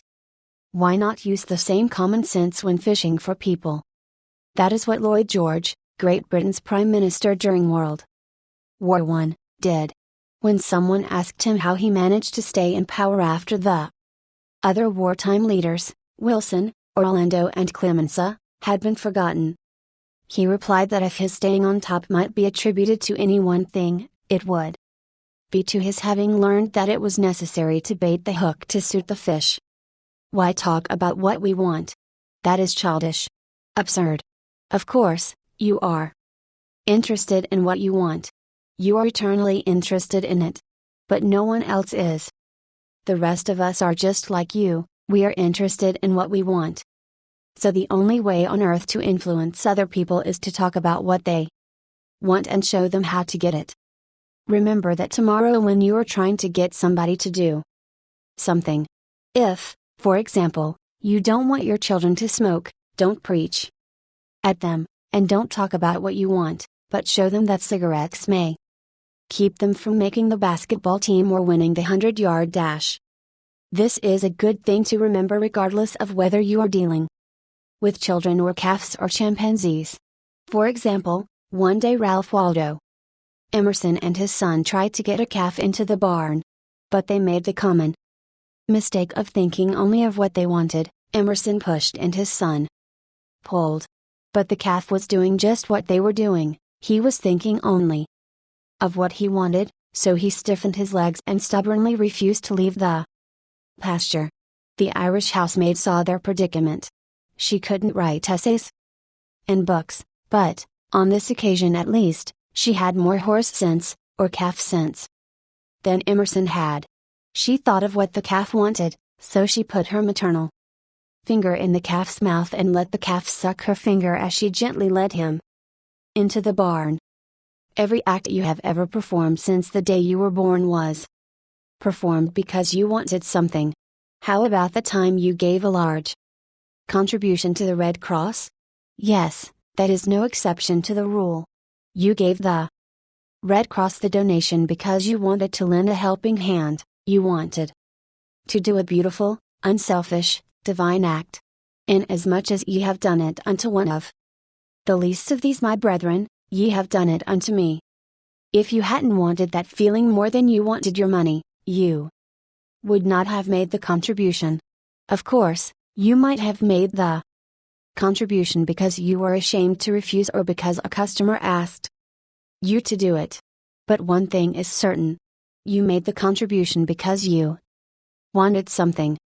Harry A. Overstreet, in his illuminating book Influencing Human Behavior, said, "Action springs out of what we fundamentally desire.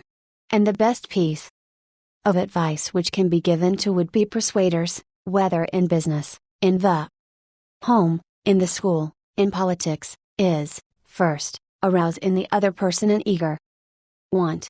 He who can do this has the whole world with him. He who cannot walks a lonely way." Andrew Carnegie, the poverty-stricken Scotch lad who started to work at 2 cents an hour and finally gave away $365 million, learned early in life that the only way to influence people is to talk in terms of what the other person wants. He attended school only 4 years, yet he learned how to handle people. To illustrate, his sister-in-law was worried sick over her 2 boys. They were at Yale, and they were so busy with their own affairs that they neglected to write home and paid no attention whatever to their mother's frantic letters. Then Carnegie offered to wager $100 that he could get an answer by return mail, without even asking for it. Someone called his bet, so he wrote his nephews a chatty letter, mentioning casually in a postscript that he was sending each one a $5 bill. He neglected, however, to enclose the money. Back came replies by return mail thanking dear Uncle Andrew for his kind note and, "You can finish the sentence yourself." Another example of persuading comes from Stan Novick of Cleveland, Ohio, a participant in our course. Stan came home from work one evening to find his youngest son, Tim, kicking and screaming on the living room floor. He was to start kindergarten the next day and was protesting that he would not go. Stan's normal reaction would have been to banish the child to his room and tell him he'd better make up his mind to go. He had no choice. But tonight, recognizing that this would not really help Tim start kindergarten in the best frame of mind, Stan sat down and thought, if I were Tim, why would I be excited about going to kindergarten? He and his wife made a list of all the fun things Tim would do, such as finger painting, singing songs, making new friends. Then they put them into action. We all started finger painting on the kitchen table, my wife, Lil, my other son Bob, and myself, all having fun.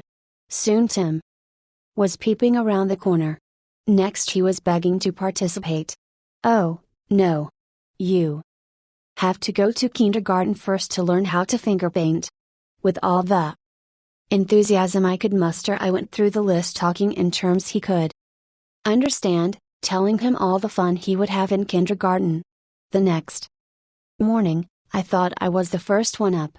I went downstairs and found Tim sitting sound asleep in the living room chair. "What are you doing here?" I asked.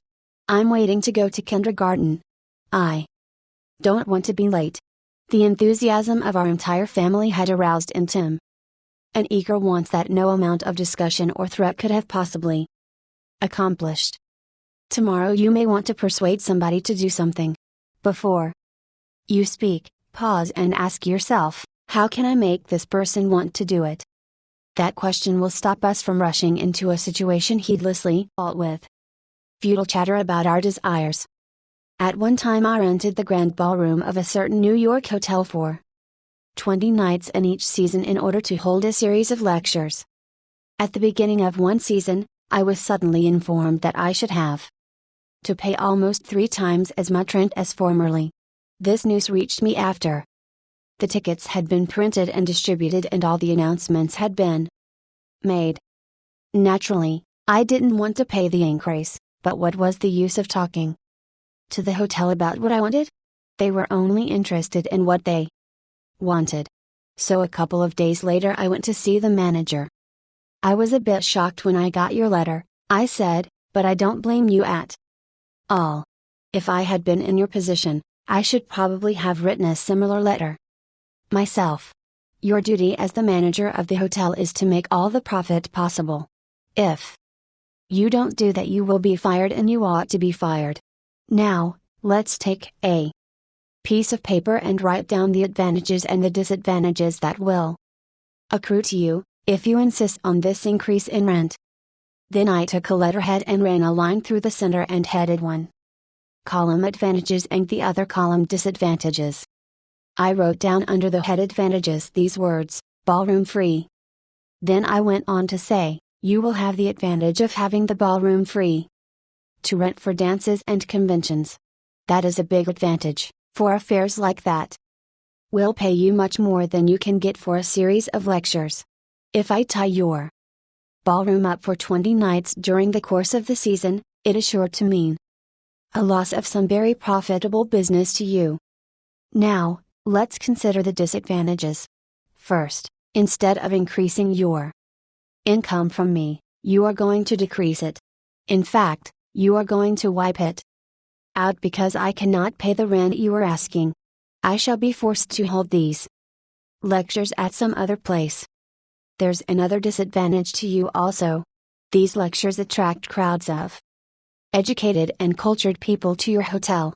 That is good advertising for you, isn't it?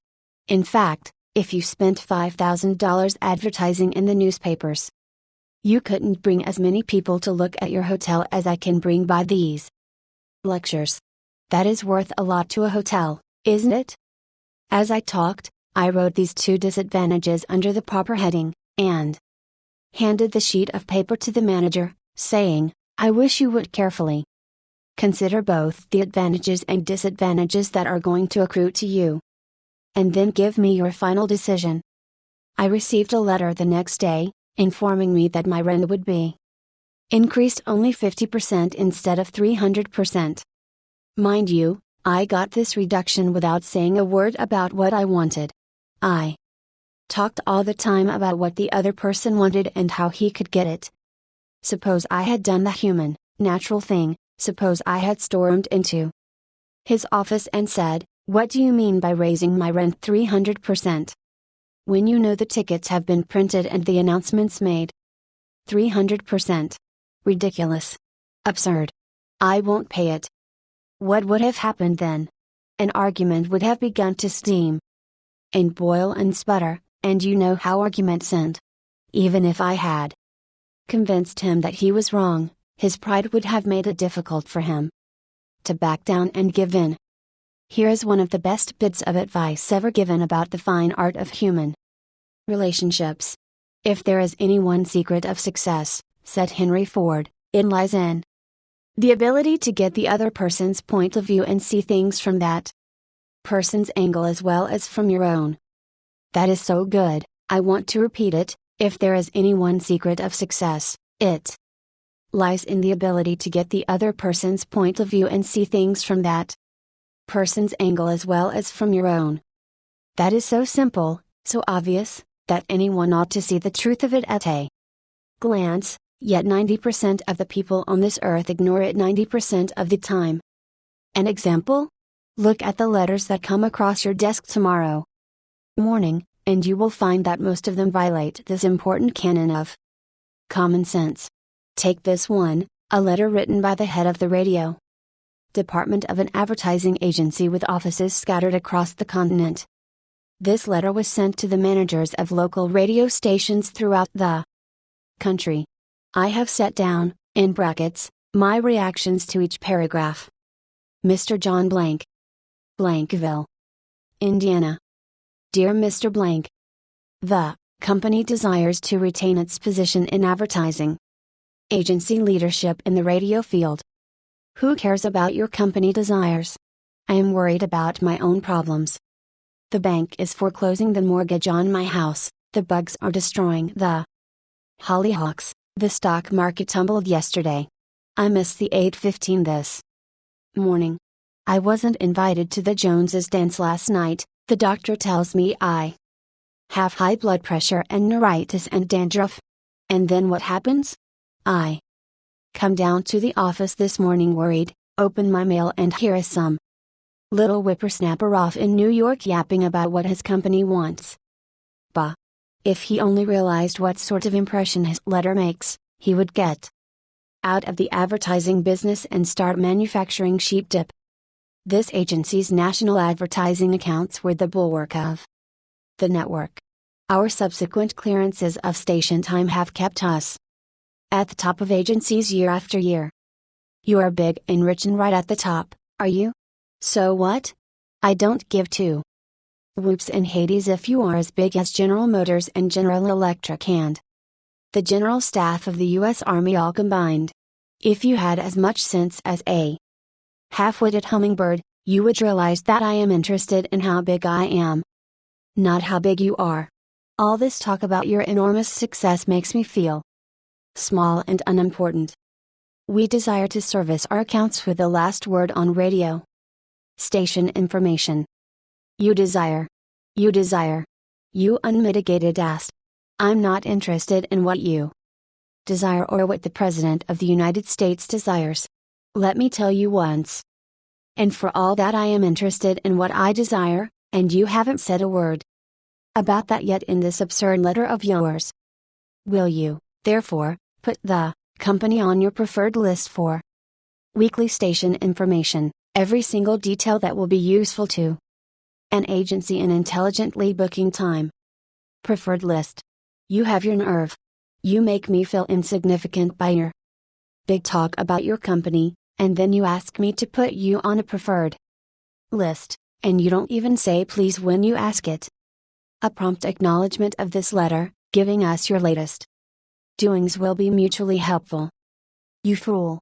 You mail me a cheap form letter, a letter scattered far and wide like the autumn leaves, and you have the gall to ask me, when I am worried about the mortgage and the hollyhocks and my blood pressure, to sit down and dictate a personal note acknowledging your form letter, and you ask me to do it promptly.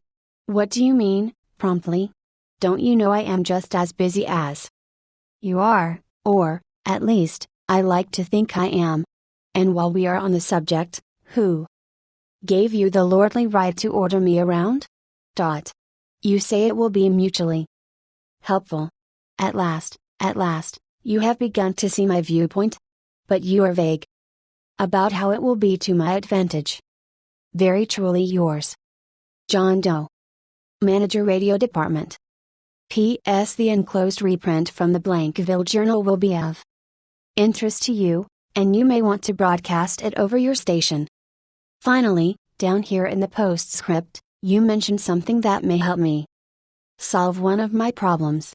Why didn't you begin your letter with, but what's the use?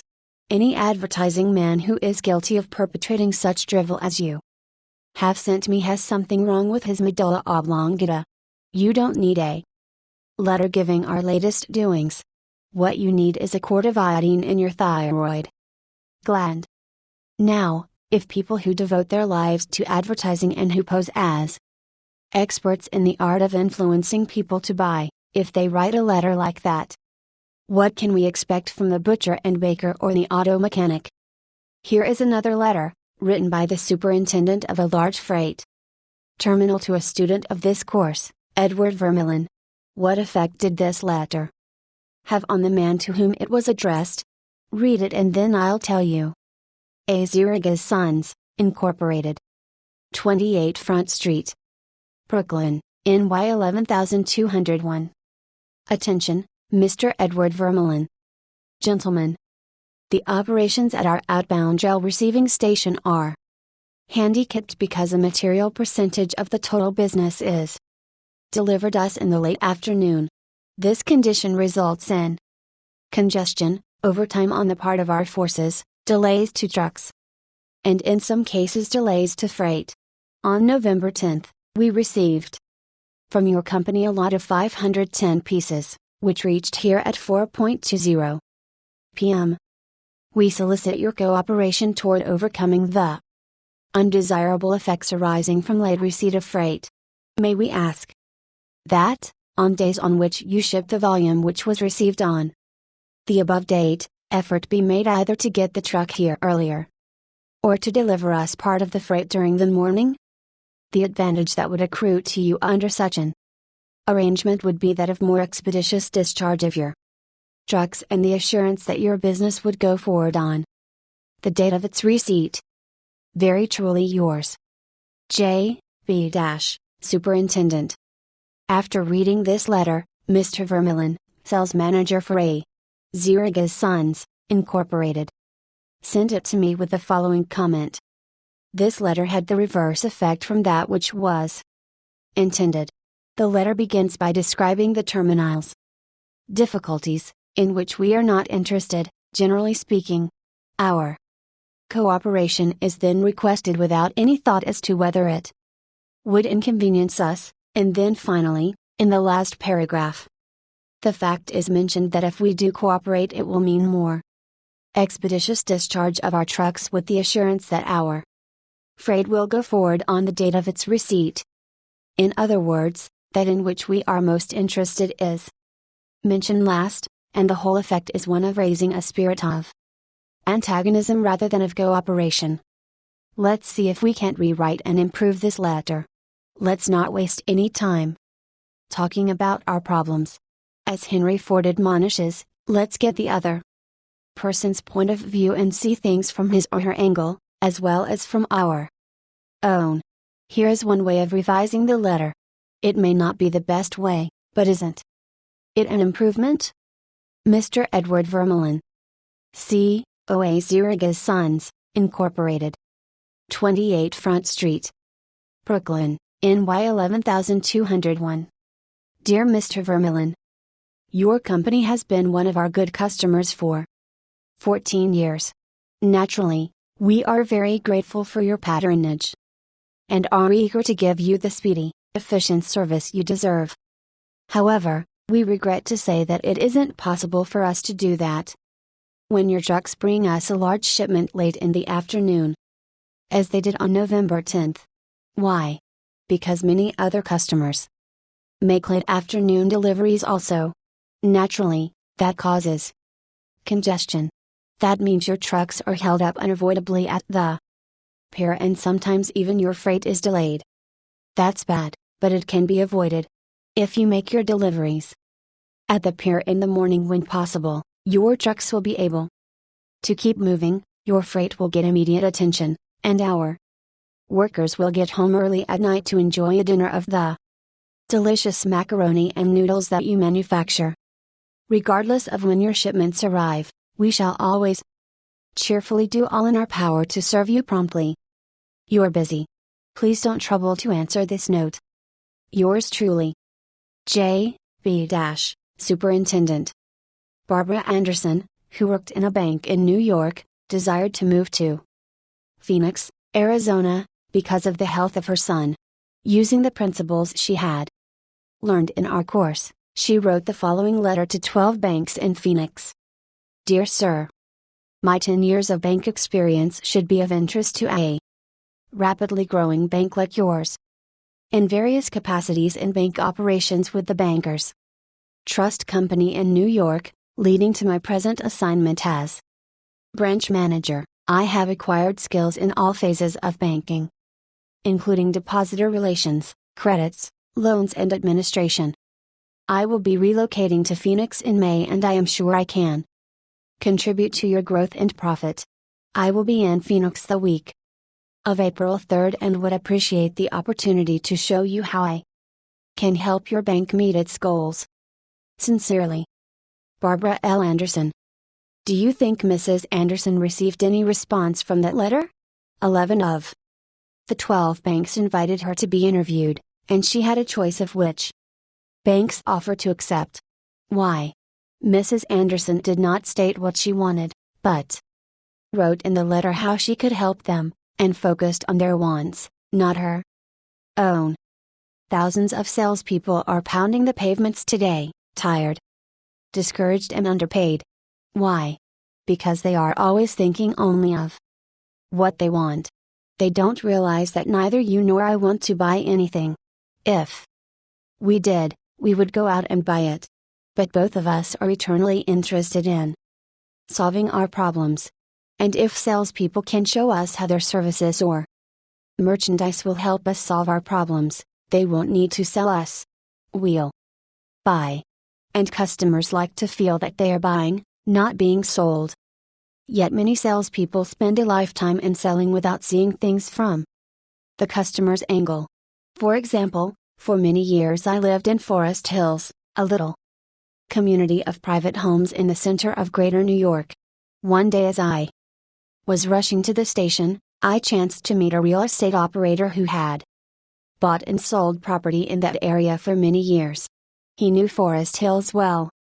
So I hurriedly asked him whether or not my stucco house was built with metal, lath or hollow tile. He said he didn't know and told me what I already knew that I could find out by calling the Forest Hills Garden Association. The following morning, I received a letter from him. Did he give me the information I wanted? He could have gotten it in 60 seconds by a telephone call. But he didn't. He told me again that I could get it by telephoning, and then asked me to let him handle my insurance. He was not interested in helping me. He was interested only in helping himself. J. Howard Lucas of Birmingham, Alabama, tells how two salespeople from the same company handled the same type of situation. He reported, "Several of years ago I was on the management team of a small company. Headquartered near us was the district office of a large insurance company. Their agents were assigned territories, and our company was assigned to two agents, whom I shall refer to as Carl and John. One morning, Carl dropped by our office and casually mentioned that his company had just introduced a new life insurance policy for executives and thought we might be interested later on, and he would get back to us when he had more information on it.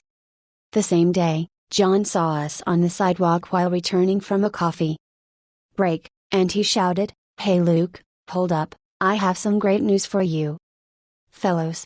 He hurried over and very excitedly told us about an executive life insurance policy his company had introduced that very day. It was the same policy that Carl had casually mentioned. He wanted us to have one of the first issued. He gave us a few important facts about the coverage and ended saying, 'The policy is so new, I'm going to have someone from the home office come out tomorrow and explain it. Now, in the meantime, let's get the applications signed and on the way so he can have more information to work with.' His enthusiasm aroused in us an eager want for this policy, even though we still did not have details. When they were made available to us, they confirmed John's initial understanding of the policy, and he not only sold each of us a policy but later doubled our coverage. Carl could have had those sales, but he made no effort to arouse in us any desire for the policies. The world is full of people who are grabbing and self-seeking. So the rare individual who unselfishly tries to serve others has an enormous advantage. He has little competition.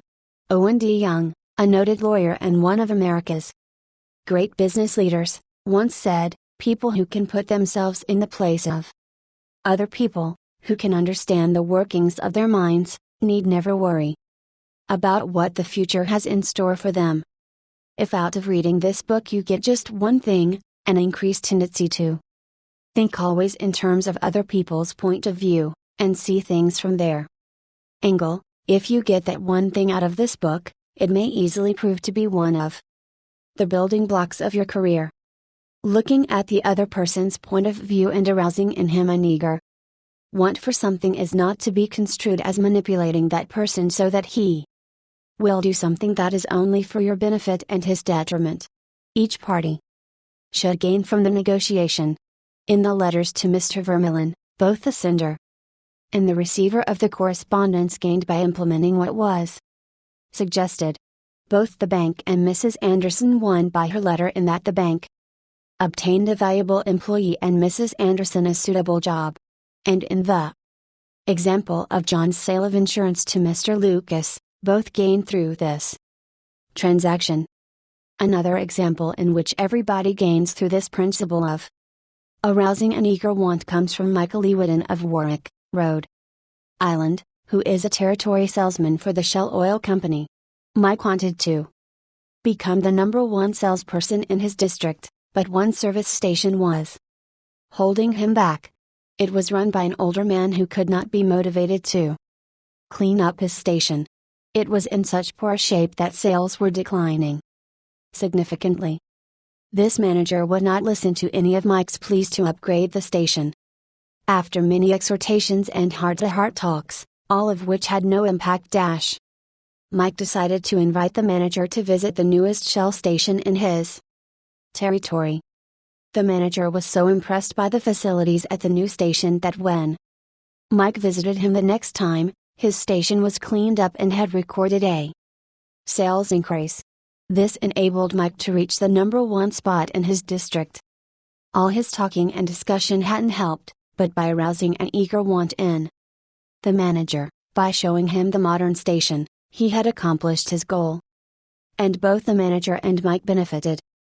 Most people go through college and learn to read Virgil and master the mysteries of calculus without ever discovering how their own minds function.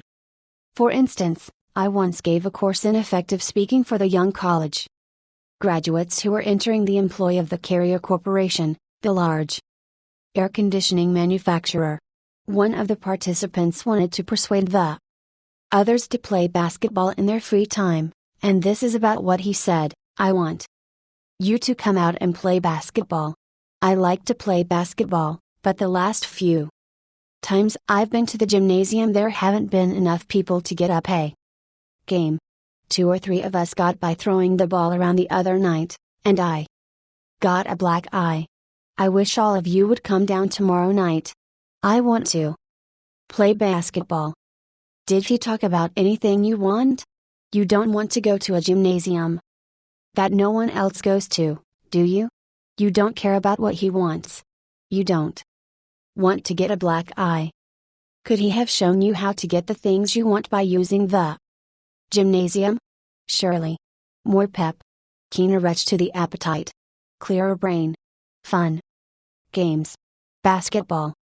To repeat Professor Overstreet's wise advice, first, arouse in the other person an eager want.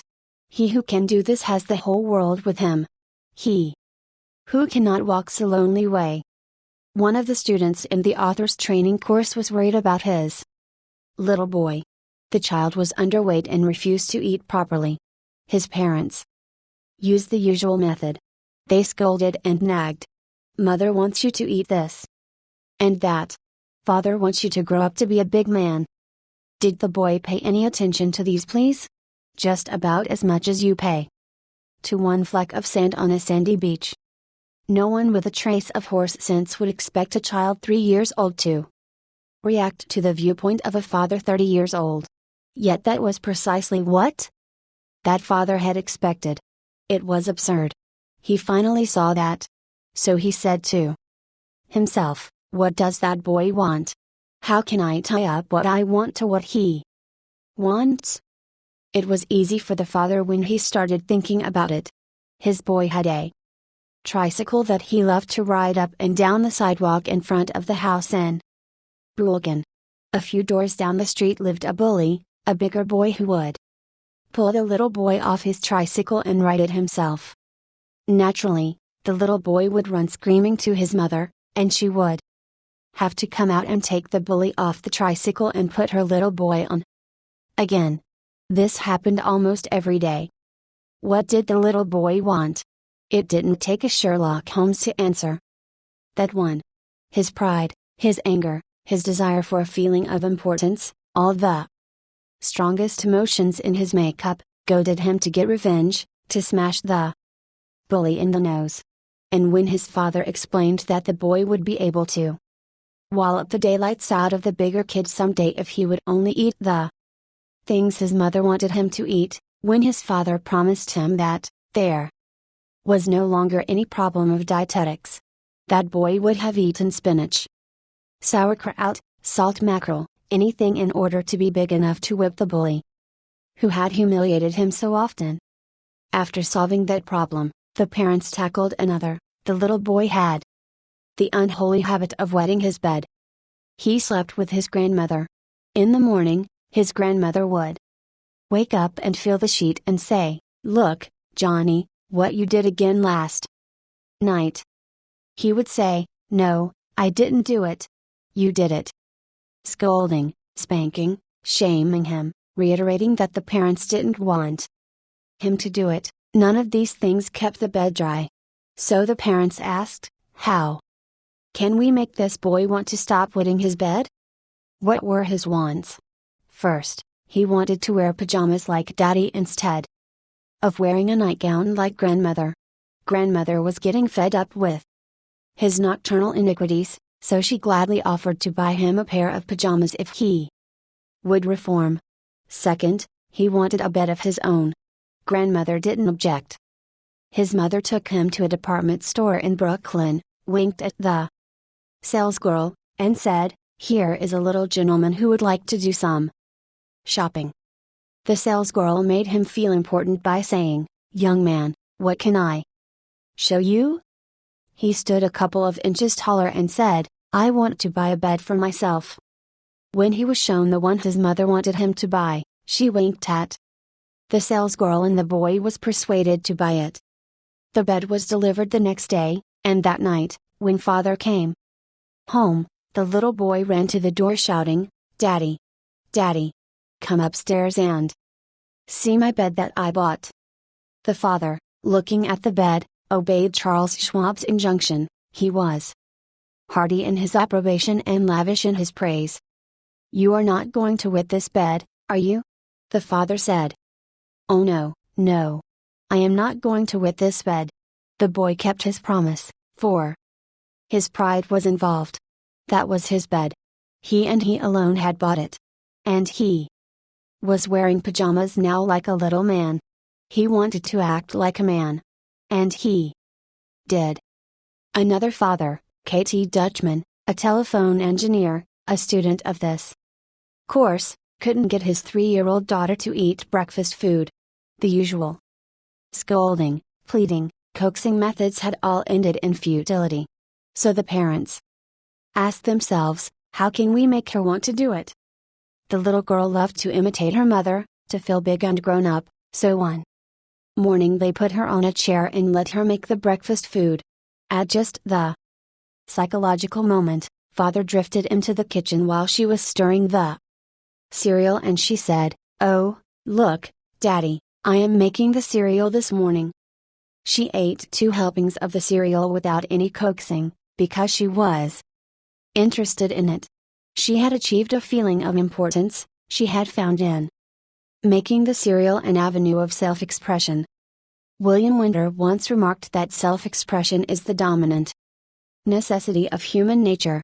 Why can't we adapt this same psychology to business dealings? When we have a brilliant idea, instead of making others think it is ours, why not let them cook and stir the idea themselves? They will then regard it as their own, they will like it and maybe eat a couple of helpings of it. Remember, first, arouse in the other person an eager want. He who can do this has the whole world with him.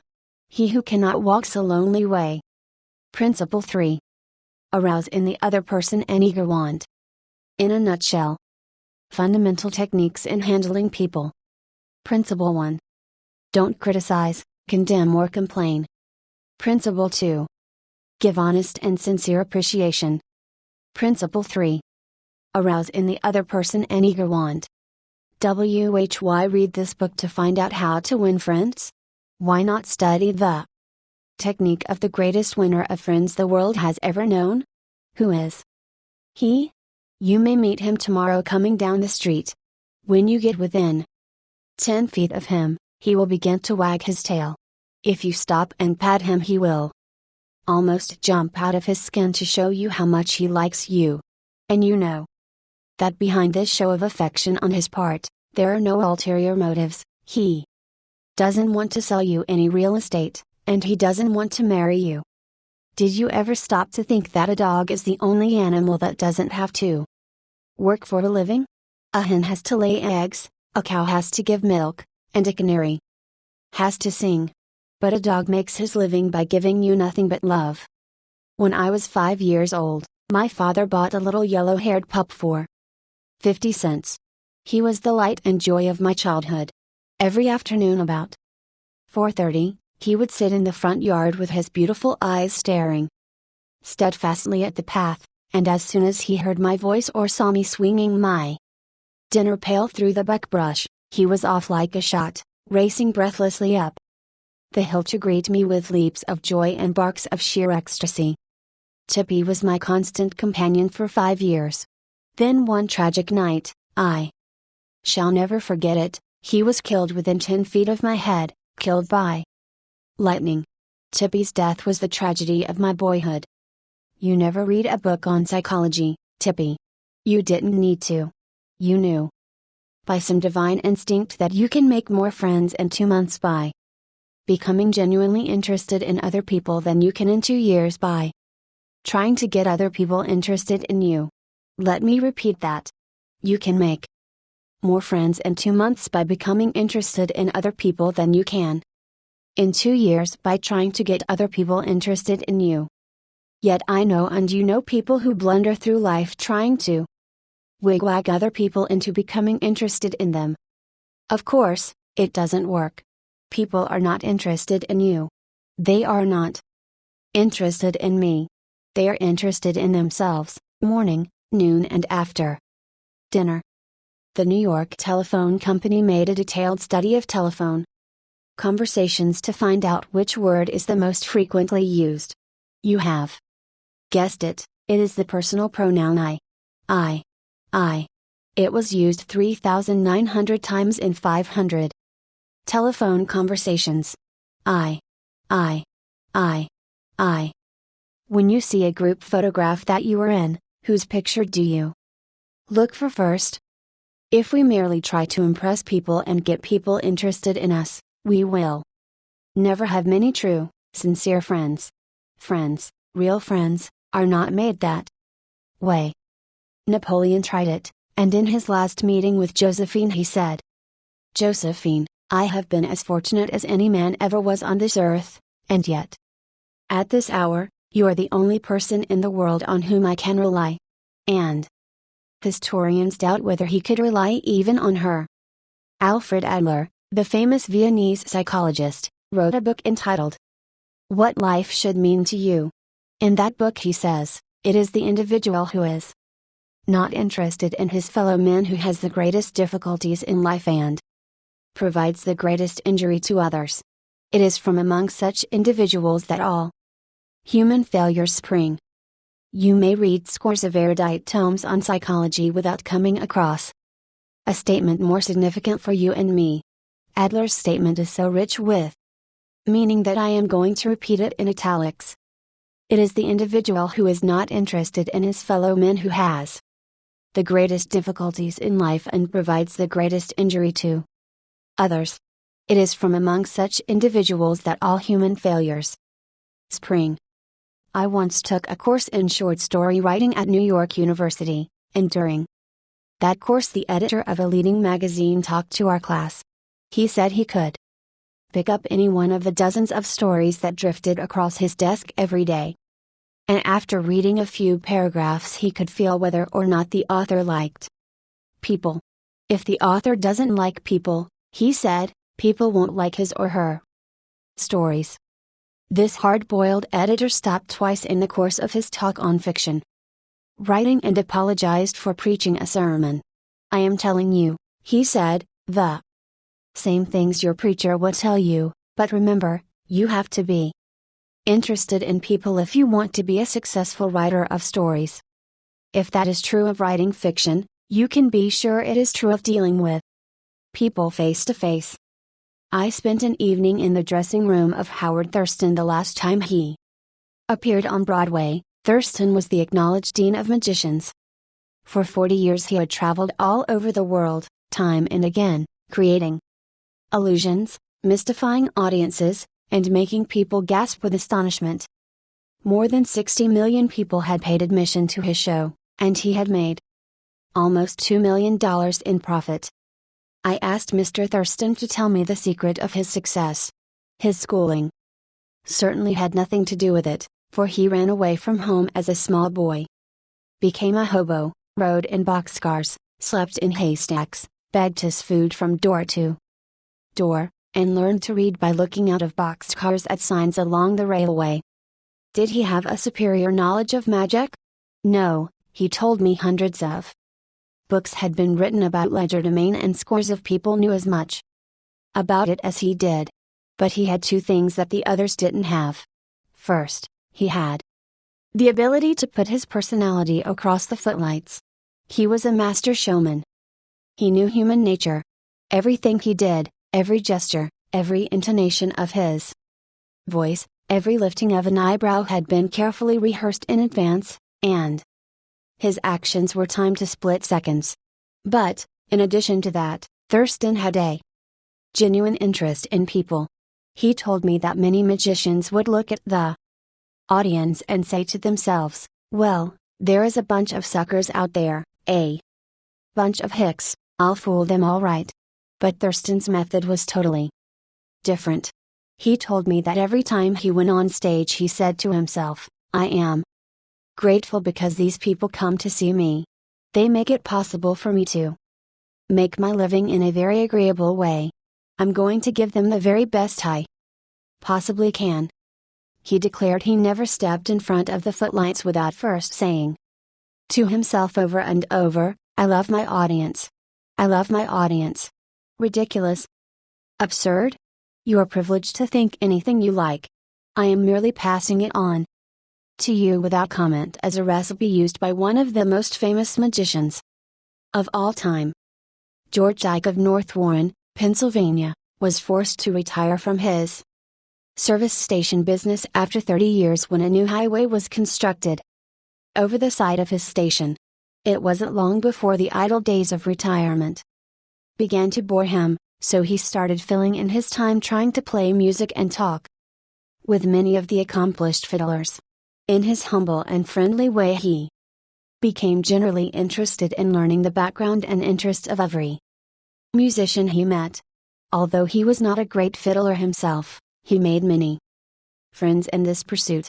He attended competitions and soon became known to the country music fans in the eastern part of the United States as Uncle George, the fiddle scraper from Keenesaw County. When we heard Uncle George, he was 72 and enjoying every minute of his life.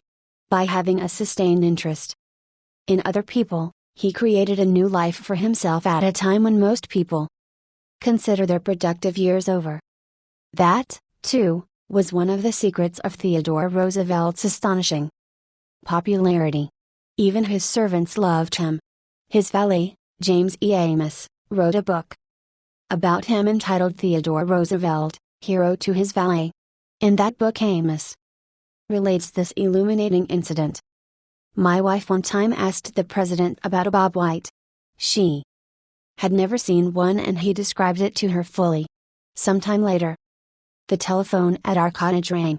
Amos and his wife lived in a little cottage on the Roosevelt estate at Oyster Bay. My wife answered it and it was Mr. Roosevelt himself. He had called her, he said, to tell her that there was a bob white outside her window and that if she would look out she might see it. Little things like that were so characteristic of him. Whenever he went by our cottage, even though we were out of sight, we would hear him call out, 'Oa! Oa, Oa, Annie!' or James. It was just a friendly greeting as he went by. How could employees keep from liking a man like that? How could anyone keep from liking him? Roosevelt called at the White House one day when the President and Mrs. Taft were away. His honest liking for humble people was shown by the fact that he greeted all the old White House servants by name, even the scullery maids. But when he saw Alice, the kitchen maid, writes Archie Butt, he asked her if she still made cornbread. Alice told him that she sometimes made it for the servants, but no one ate it upstairs. They show bad taste, Roosevelt boomed, and I'll tell the President so when I see him. Alice brought a piece to him on a plate, and he went over to the office, eating it as he went and greeting gardeners and laborers as he passed. He addressed each person just as he had addressed them in the past. Ike Hoover, who had been head usher at the White House for 40 years, said with tears in his eyes, "It is the only happy day we had in nearly 2 years, and not one of us would exchange it for a $100 bill." The same concern for the seemingly unimportant people helped sales. Representative Edward M. Sykes, Jr., of Chatham, New Jersey, retain an account. Many years ago, he reported, I called on customers for Johnson & Johnson in the Massachusetts area. One account was a drug store in Hingham. Whenever I went into this store, I would always talk to the soda clerk and sales clerk for a few minutes before talking to the owner to obtain his order. One day I went up to the owner of the store, and he told me to leave as he was not interested in buying J&J products anymore because he felt they were concentrating their activities on food and discount stores to the detriment of the small drugstore. I left with my tail between my legs and drove around the town for several hours. Finally, I decided to go back and try at least to explain our position to the owner of the store. When I returned, I walked in and as usual said hello to the soda clerk and sales clerk. When I walked up to the owner, he smiled at me and welcomed me back. He then gave me double the usual order. I looked at him with surprise and asked him what had happened since my visit only a few hours earlier. He pointed to the young man at the soda fountain and said that after I had left, the boy had come over and said that I was one of the few salespeople that called on the store that even bothered to say hello to him and to the others in the store. He told the owner that if any salesperson deserved his business, it was I. The owner agreed and remained a loyal customer.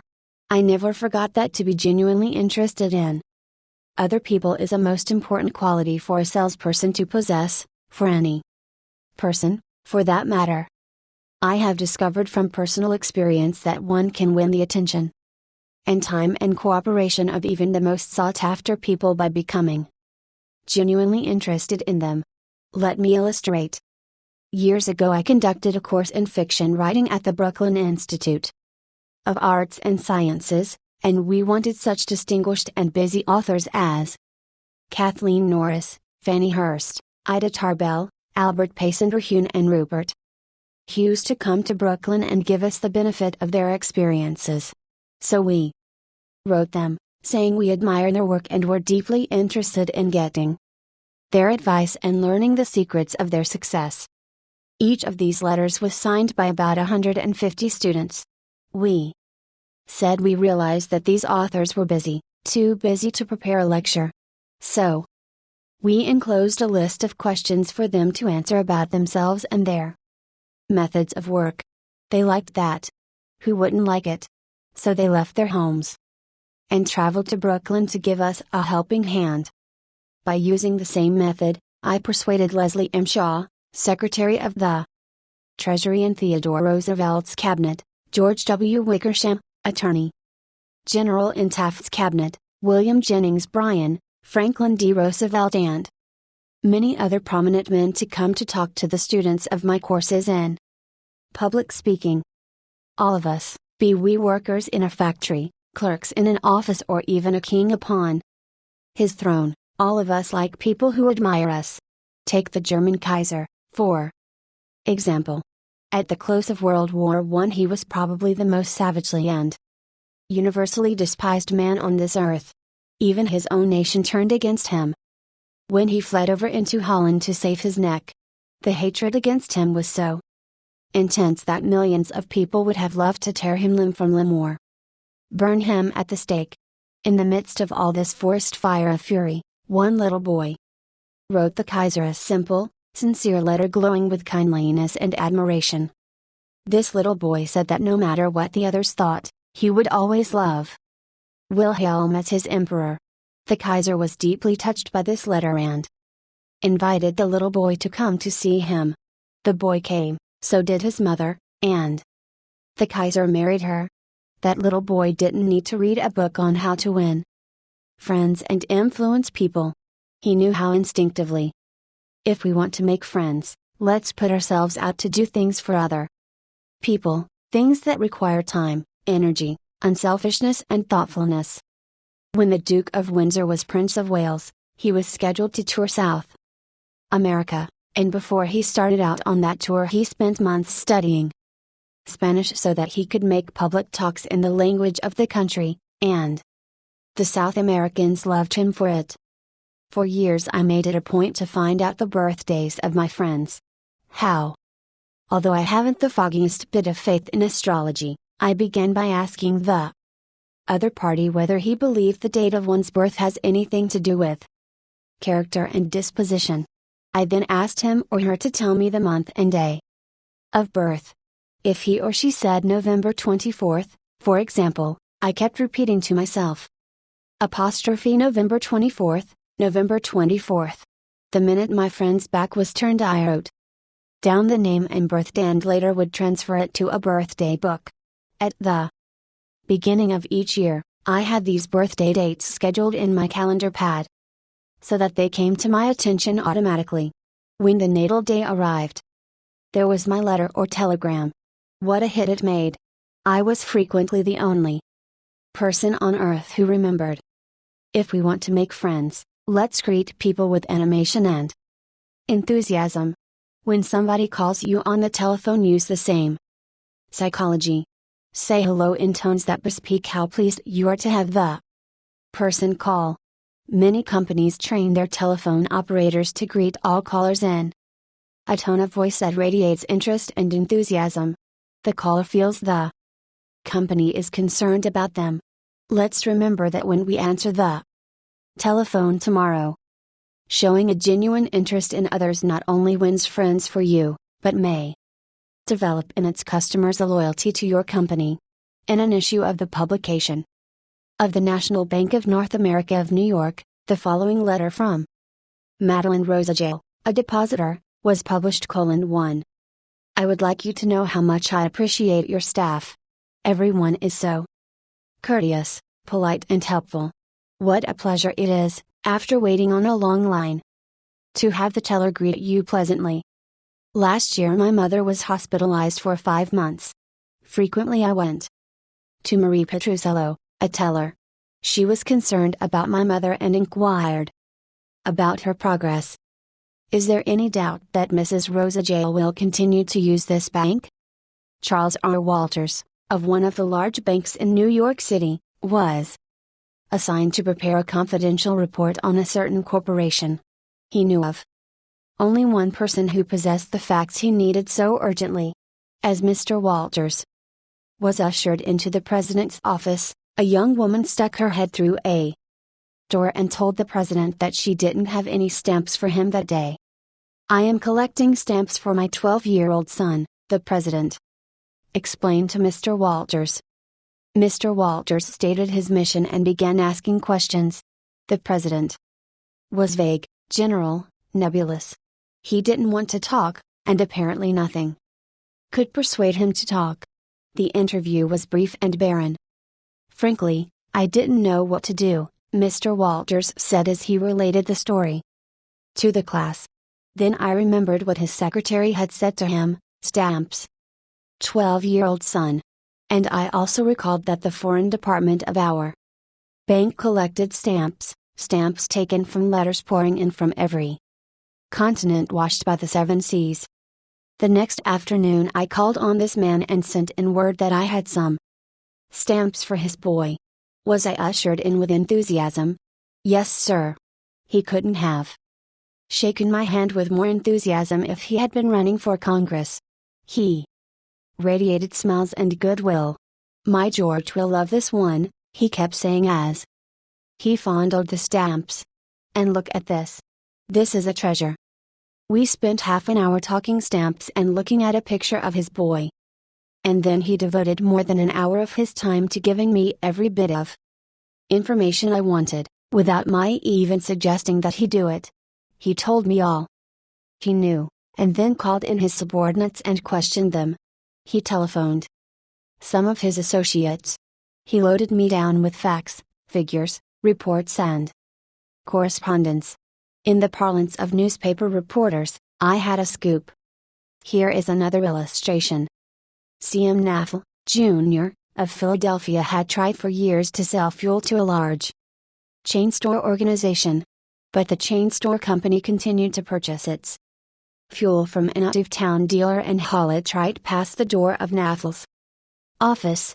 Mr. Naffel made a speech one night before one of my classes, pouring out his hot wrath upon chain stores, branding them as a curse to the nation. And still he wondered why he couldn't sell them. I suggested that he try different tactics. To put it briefly, this is what happened. We staged a debate between members of the course on whether the spread of the chain store is doing the country more harm than good.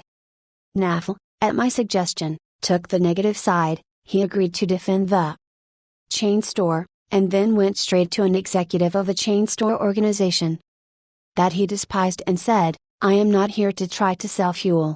I have come to ask you to do me a favor." He then told about his debate and said, "I have come to you for help because I can't think of anyone else who would be more capable of giving me the facts I want. I'm anxious to win this debate, and I'll deeply appreciate whatever help you can give me." Here is the rest of the story in Mr. Naffel's own words. I had asked this man for precisely 1 minute of his time. It was with that understanding that he consented to see me. After I had stated my case, he motioned me to a chair and talked to me for exactly 1 hour and 47 minutes. He called in another executive who had written a book on chain stores. He wrote to the National Chain Store Association and secured for me a copy of a debate on the subject. He feels that the chain store is rendering a real service to humanity. He is proud of what he is doing for hundreds of communities. His eyes fairly glowed as he talked, and I must confess that he opened my eyes to things I had never even dreamed of. He changed my whole mental attitude. As I was leaving, he walked with me to the door, put his arm around my shoulder, wished me well in my debate, and asked me to stop in and see him again and let him know how I made out. The last words he said to me were, "Please see me again later in the spring. I should like to place an order with you for fuel." To me that was almost a miracle. Here he was offering to buy fuel without my even suggesting it. I had made more headway in 2 hours by becoming genuinely interested in him and his problems than I could have made in 10 years trying to get him interested in me and my product.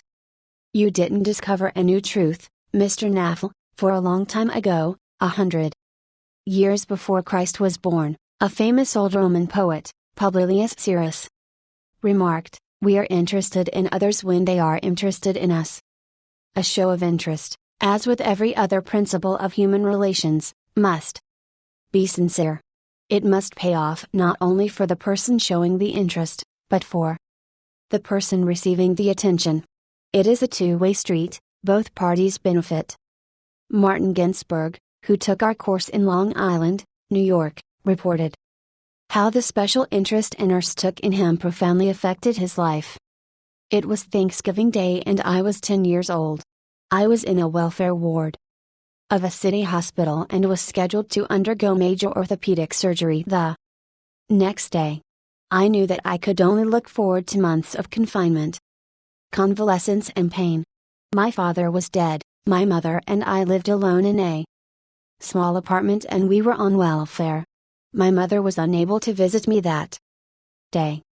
As the day went on, I became overwhelmed with a feeling of loneliness, despair and fear. I knew my mother was at home alone worrying about me, not having anyone to be with, not having anyone to eat with and not even having enough money to afford a Thanksgiving Day dinner. The tears welled up in my eyes, and I stuck my head under the pillow and pulled the covers over it. I cried silently, but oh so bitterly, so much that my body racked with pain. A young student nurse heard my sobbing and came over to me. She took the covers off my face and started wiping my tears. She told me how lonely she was, having to work that day and not being able to be with her family.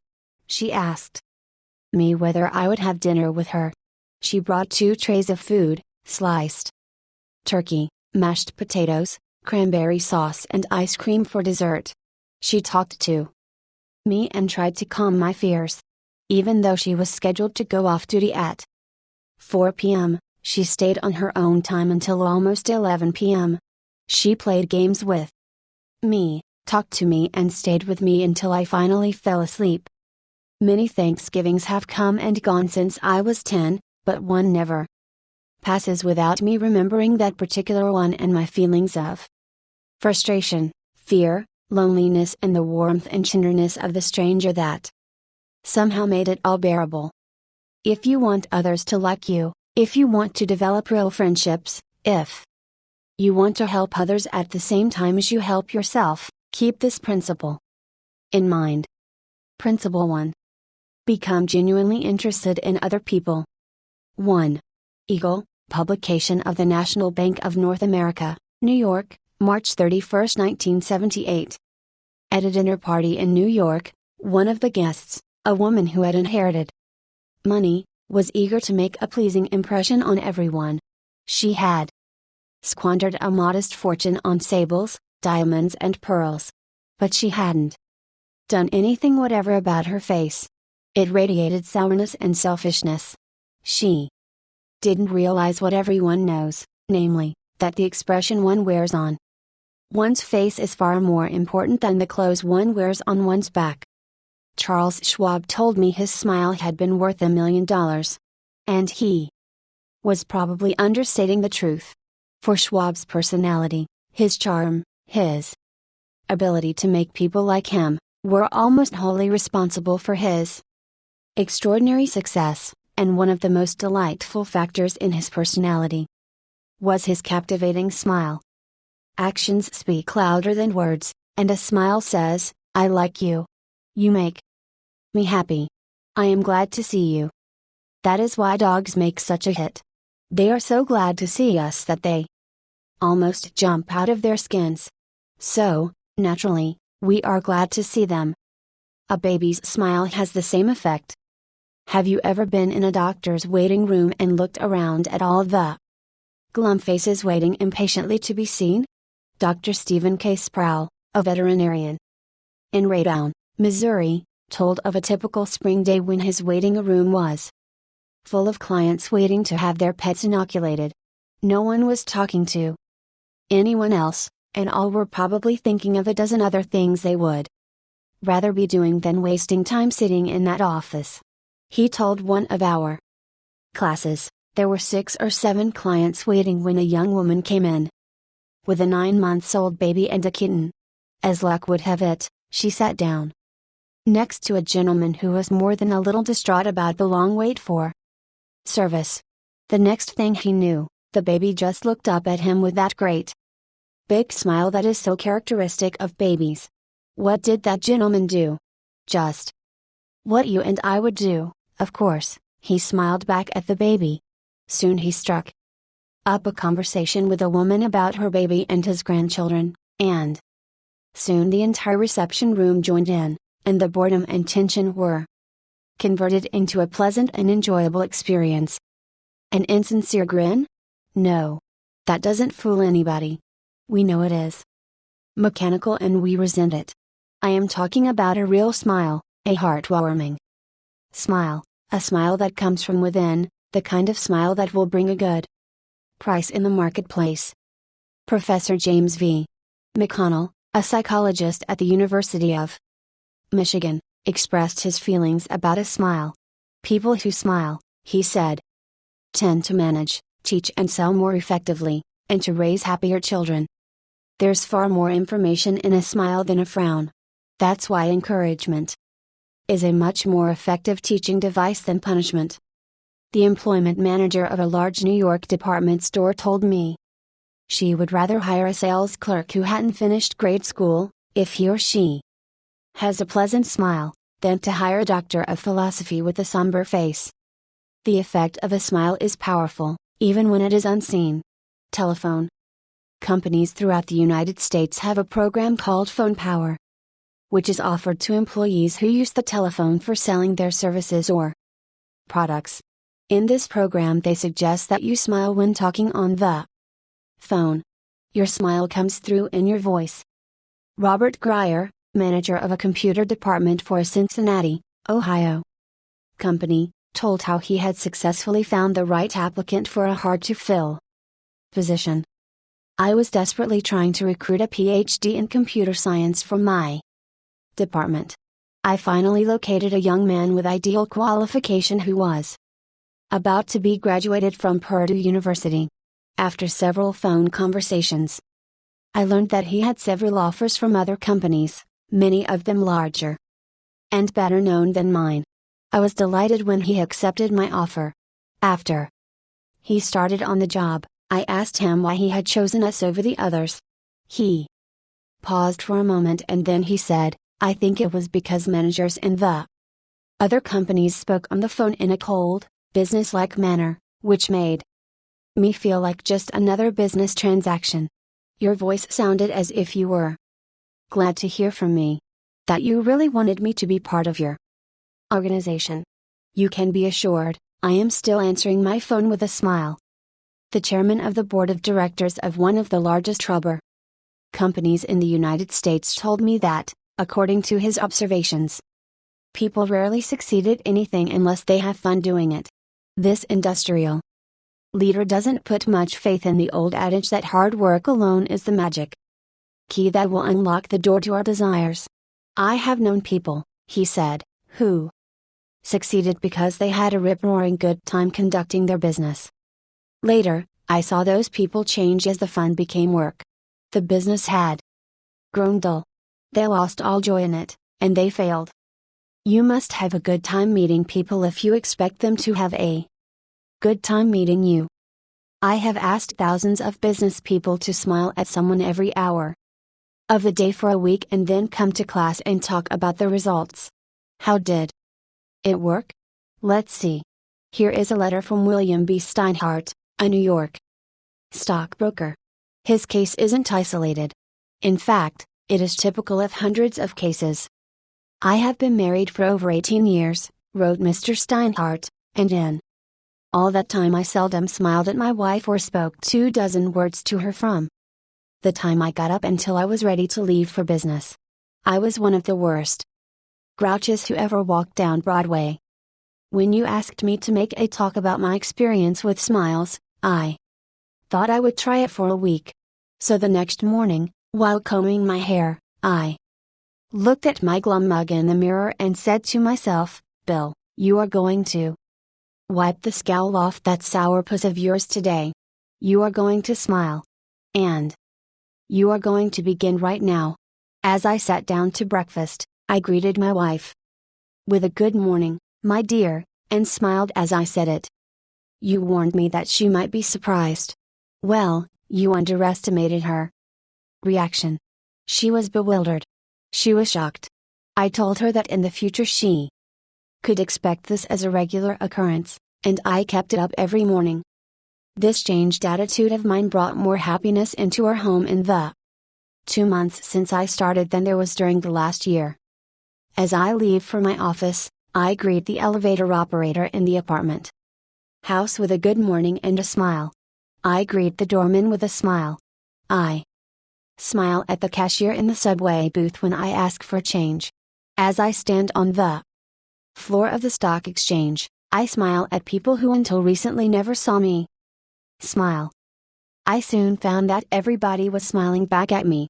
I treat those who come to me with complaints or grievances in a cheerful manner. I smile as I listen to them, and I find that adjustments are accomplished much easier.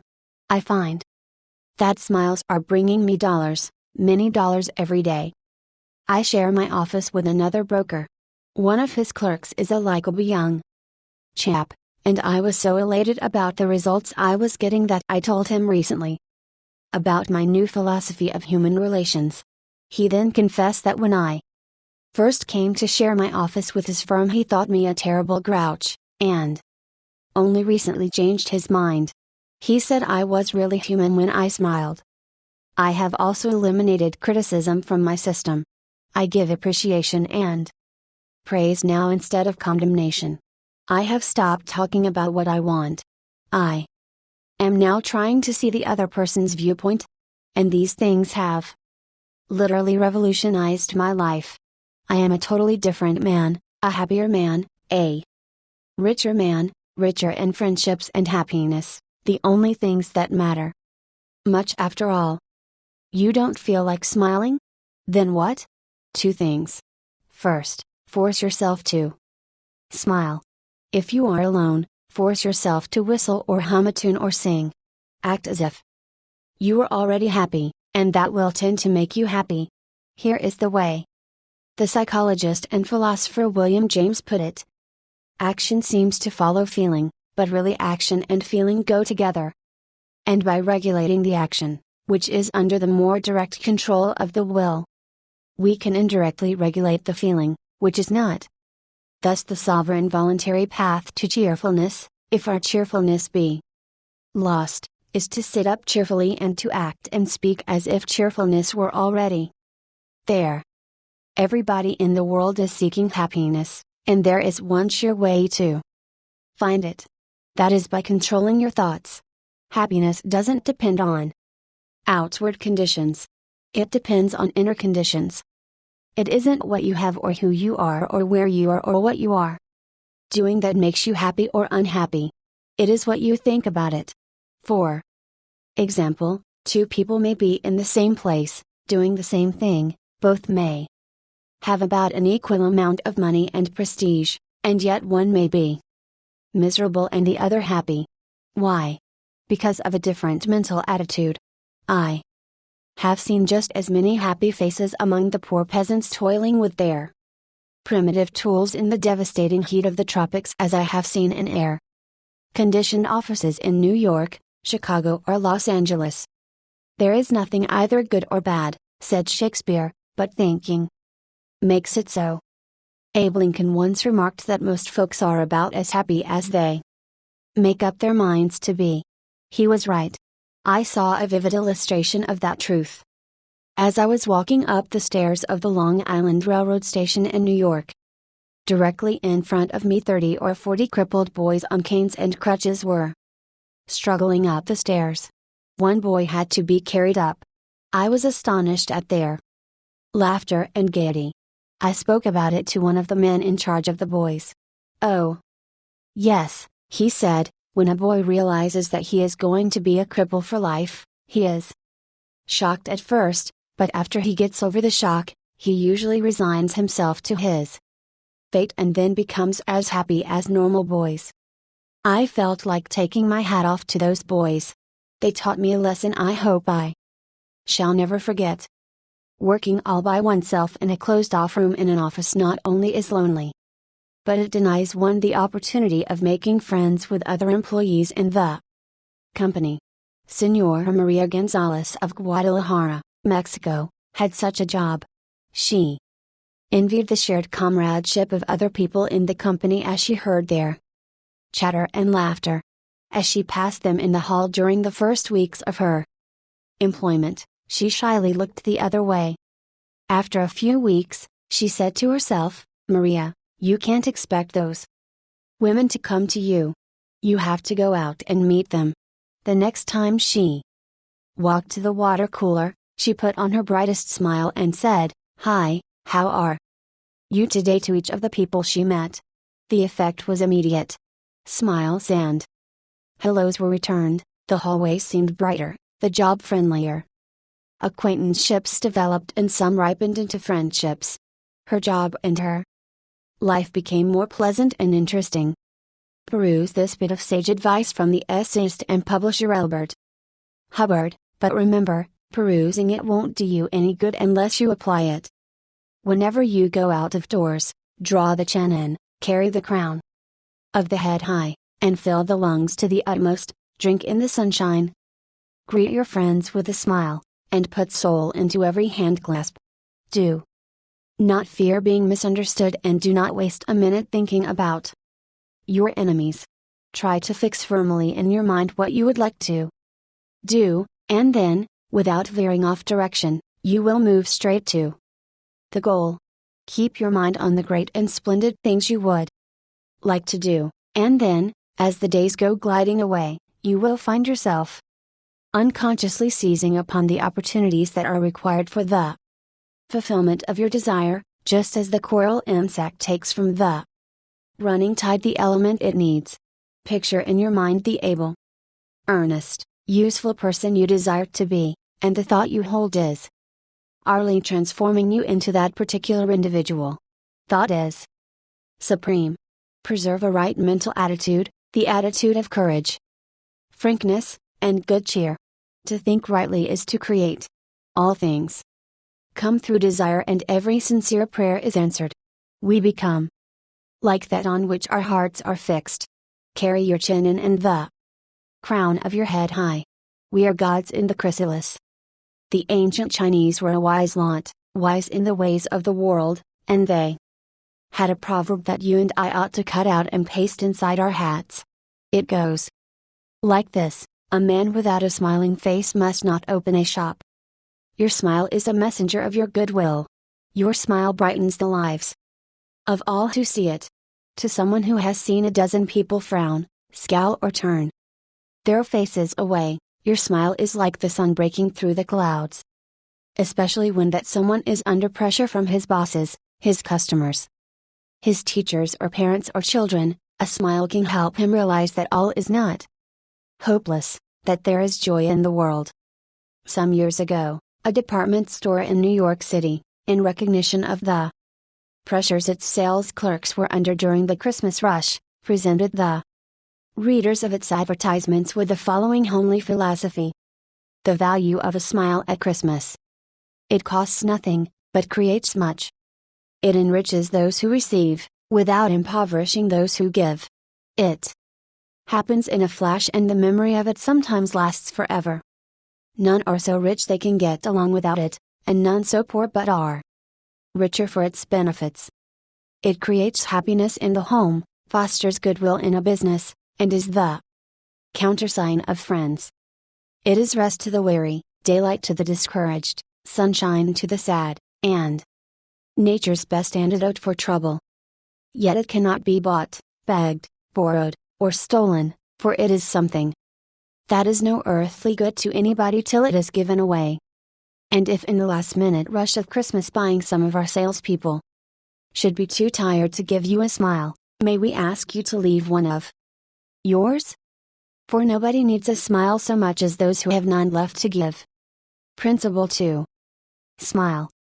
Back in 1898, a tragic thing happened in Rockland County, New York. A child had died, and on this particular day the neighbors were preparing to go to the funeral. Jim Farley went out to the barn to hitch up his horse. The ground was covered with snow, the air was cold and snappy, the horse hadn't been exercised for days, and as he was led out to the watering trough, he wheeled playfully, kicked both his heels high in the air, and killed Jim Farley. So the little village of Stony Point had 2 funerals that week instead of 1. Jim Farley left behind him a widow and 3 boys, and a few $100 in insurance. His oldest boy, Jim, was 10, and he went to work in a brickyard, wheeling sand and pouring it into the molds and turning the brick tonnage to be dried by the sun. This boy Jim never had a chance to get much education. But with his natural geniality, he had a flair for making people like him. so he went into politics, and as the years went by, he developed an uncanny ability for remembering people's names. He never saw the inside of a high school, but before he was 46 years of age, 4 colleges had honored him with degrees and he had become chairman of the Democratic National Committee and Postmaster General of the United States. I once interviewed Jim Farley and asked him the secret of his success. He said, "Hard work," and I said, "Don't be funny." He then asked me what I thought was the reason for his success. I replied, "I understand you can call 10,000 people by their first names." "No. You are wrong," he said. "I can call 50,000 people by their first names." Make no mistake about it. That ability helped Mr. Farley put Franklin D. Roosevelt in the White House when he managed Roosevelt's campaign in 1932. During the years that Jim Farley traveled as a salesman for a gypsum concern, and during the years that he held office as town clerk in Stony Point, he built up a system for remembering names. In the beginning, it was a very simple one. Whenever he met a new acquaintance, he found out his or her complete name and some facts about his or her family, business and political opinions. He fixed all these facts well in mind as part of the picture, and the next time he met that person, even if it was a year later, he was able to shake hands, inquire after the family, and ask about the hollyhocks in the backyard. No wonder he developed a following. 4 months before Roosevelt's campaign for president began, Jim Farley wrote hundreds of letters a day to people all over the western and northwestern states. Then he hopped onto a train and in 19 days covered 20 states and 12,000 miles, traveling by buggy, train, automobile and boat. He would drop into town to meet his people at lunch or breakfast, tea or dinner, and give them a heart-to-heart talk. Then he'd dash off again on another leg of his journey. As soon as he arrived back east, he wrote to one person in each town he had visited, asking for a list of all the guests to whom he had talked. The final list contained thousands and thousands of names, yet each person on that list was paid the subtle flattery of getting a personal letter from James Farley. These letters began "Dear Bill" or "Dear Jane," and they were always signed Jim. Jim Farley discovered early in life that the average person is more interested in his or her own name than in all the other names on earth put together. Remember that name and call it easily, and you have paid a subtle and very effective compliment. But forget it or misspell it, and you have placed yourself at a sharp disadvantage. For example, I once organized a public speaking course in Paris and sent form letters to all the American residents in the city. French typists with apparently little knowledge of English filled in the names and naturally they made blunders. One man, the manager of a large American bank in Paris, wrote me a scathing rebuke because his name had been misspelled. Sometimes it is difficult to remember a name, particularly if it is hard to pronounce. Rather than even try to learn it, many people ignore it or call the person by an easy nickname. Sid Levy called on a customer for some time, whose name was Nicodemus Papadoulos. Most people just called him Nick. Levy told us, "I made a special effort to say his name over several times to myself before I made my call. When I greeted him by his full name, 'Good afternoon, Mr. Nicodemus Papadoulos,' he was shocked. For what seemed like several minutes there was no reply from him at all. Finally, he said with tears rolling down his cheeks, 'Mr. Levy, in all the 15 years I have been in this country, nobody has ever made the effort to call me by my right name.'" What was the reason for Andrew Carnegie's success? He was called the Steel King, yet he himself knew little about the manufacture of steel. He had hundreds of people working for him who knew far more about steel than he did. But he knew how to handle people, and that is what made him rich. Early in life, he showed a flair for organization, a genius for leadership. By the time he was 10, he too had discovered the astounding importance people place on their own name. And he used that discovery to win cooperation. To illustrate, when he was a boy back in Scotland, he got hold of a rabbit, a mother rabbit. Presto! He soon had a whole nest of little rabbits, and nothing to feed them. But he had a brilliant idea. He told the boys and girls in the neighborhood that if they would go out and pull enough clover and dandelions to feed the rabbits, he would name the bunnies in their honor. The plan worked like magic, and Carnegie never forgot it. Years later, he made millions by using the same psychology in business. For example, he wanted to sell steel rails to the Pennsylvania Railroad. J. Edgar Thomson was the president of the Pennsylvania Railroad then. So Andrew Carnegie built a huge steel mill in Pittsburgh and called it the Edgar Thomson Steel Works. Here is a riddle. See if you can guess it. When the Pennsylvania Railroad needed steel rails, where do you suppose J. Edgar Thomson bought them? From Sears, Roebuck? No. You're wrong. Guess again. When Carnegie and George Pullman were battling each other for supremacy in the railroad sleeping car business, the Steel King again remembered the lesson of the rabbits. The Central Transportation Company, which Andrew Carnegie controlled, was fighting with the company that Pullman owned. Both were struggling to get the sleeping car business of the Union Pacific Railroad, bucking each other, slashing prices, and destroying all chance of profit. Both Carnegie and Pullman had gone to New York to see the board of directors of the Union Pacific. Meeting one evening in the St. Nicholas Hotel, Carnegie said, "Good evening, Mr. Pullman, aren't we making a couple of fools of ourselves?" "What do you mean?" Pullman demanded. Then Carnegie expressed what he had on his mind, a merger of their two interests. He pictured in glowing terms the mutual advantages of working with, instead of against, each other. Pullman listened attentively, but he was not wholly convinced. Finally he asked, "What would you call the new company?" And Carnegie replied promptly, "Why, the Pullman Palace Car Company, of course." Pullman's face brightened. "Come into my room," he said. "Let's talk it over." That talk made industrial history. This policy of remembering and honoring the names of his friends and business associates was one of the secrets of Andrew Carnegie's leadership. He was proud of the fact that he could call many of his factory workers by their first names, and he boasted that while he was personally in charge, no strike ever disturbed his flaming steel mills. Benton Love, chairman of Texas Commerce Bank Shares, believes that the bigger a corporation gets, the colder it becomes.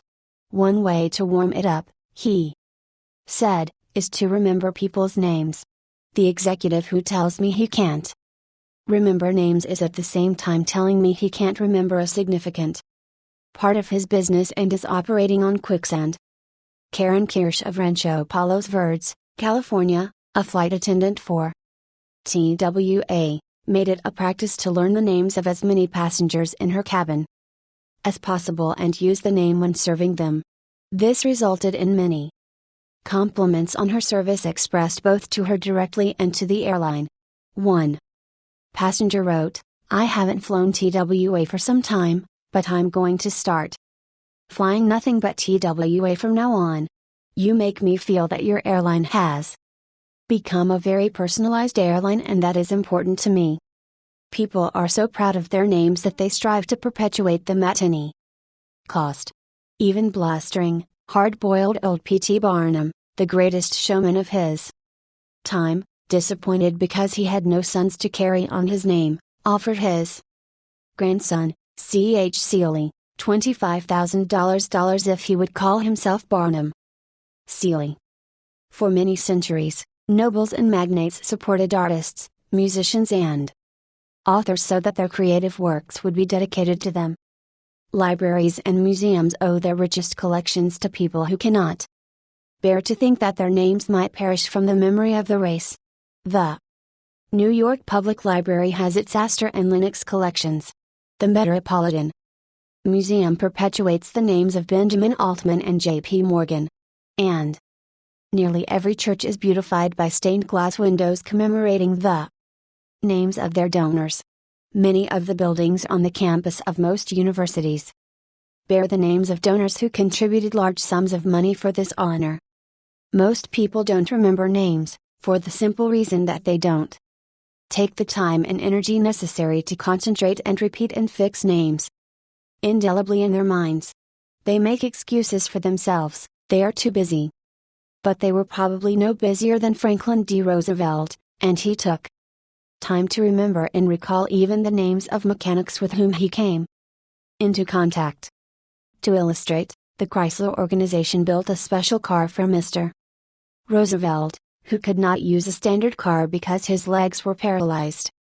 W.F. Chamberlain and a mechanic delivered it to the White House. I have in front of me a letter from Mr. Chamberlain relating his experiences. I taught President Roosevelt how to handle a car with a lot of unusual gadgets, but he taught me a lot about the fine art of handling people. When I called at the White House, Mr. Chamberlain writes, the president was extremely pleasant and cheerful. He called me by name, made me feel very comfortable, and particularly impressed me with the fact that he was vitally interested in things I had to show him and tell him. The car was so designed that it could be operated entirely by hand. A crowd gathered around to look at the car, and he remarked, I think it is marvelous. All you have to do is to touch a button and it moves away and you can drive it without effort. I think it is grand dash. I don't know what makes it go. I'd love to have the time to tear it down and see how it works. When Roosevelt's friends and associates admired the machine, he said in their presence, Mr. Chamberlain, I certainly appreciate all the time and effort you have spent in developing this car. It is a mighty fine job. He admired the radiator, the special rear vision mirror and clock, the special spotlight, the kind of upholstery, the sitting position of the driver's seat, the special suitcases in the trunk with his monogram on each suitcase. In other words, he took notice of every detail to which he knew I had given considerable thought. He made a point of bringing these various pieces of equipment to the attention of Mrs. Roosevelt, Miss Perkins, the Secretary of Labor, and his secretary. He even brought the old White House porter into the picture by saying, George, you want to take particularly good care of the suitcases. When the driving lesson was finished, the president turned to me and said, Well, Mr. Chamberlain, I have been keeping the Federal Reserve Board waiting 30 minutes. I guess I had better get back to work. I took a mechanic with me to the White House. He was introduced to Roosevelt when he arrived. He didn't talk to the president, and Roosevelt heard his name only once. He was a shy chap, and he kept in the background. But before leaving us, the president looked for the mechanic, shook his hand, called him by name, and thanked him for coming to Washington. And there was nothing perfunctory about his thanks. He meant what he said. I could feel that. A few days after returning to New York, I got an autographed photograph of President Roosevelt and a little note of thanks again expressing his appreciation for my assistance. How he found time to do it is a mystery to me. Franklin D. Roosevelt knew that one of the simplest, most obvious and most important ways of gaining goodwill was by remembering names and making people feel important, yet how many of us do it? Half the time we are introduced to a stranger, we chat a few minutes and can't even remember his or her name by the time we say goodbye. One of the first lessons a politician learns is this: to recall a voter's name is statesmanship. To forget it is oblivion. And the ability to remember names is almost as important in business and social contacts as it is in politics. Napoleon III, Emperor of France and nephew of the great Napoleon, boasted that in spite of all his royal duties he could remember the name of every person he met. His technique? Simple. If he didn't hear the name distinctly, he said, "So sorry. I didn't get the name clearly." Then, if it was an unusual name, he would say, "How is it spelled?" During the conversation, he took the trouble to repeat the name several times, and tried to associate it in his mind with the person's features, expression, and general appearance. If the person was someone of importance, Napoleon went to even further pains. As soon as His Royal Highness was alone, he wrote the name down on a piece of paper, looked at it, concentrated on it, fixed it securely in his mind, and then tore up the paper. In this way, he gained an eye impression of the name as well as an ear impression. All this takes time, but good manners, said Emerson, are made up of petty sacrifices. The importance of remembering and using names is not just the prerogative of kings and corporate executives. It works for all of us. Ken Nottingham, an employee of General Motors in Indiana, usually had lunch at the company cafeteria. He noticed that the woman who worked behind the counter always had a scowl on her face. She had been making sandwiches for about 2 hours and I was just another sandwich to her. I told her what I wanted. She weighed out the ham on a little scale, then she gave me 1 leaf of lettuce, a few potato chips and handed them to me. The next day I went through the same line. Same woman, same scale. I smiled and said, "Hello, Eunice," and then told her what I wanted. Well, she forgot the scale, bowed on the ham, gave me 3 leaves of lettuce and heaped on the potato chips until they fell off the plate.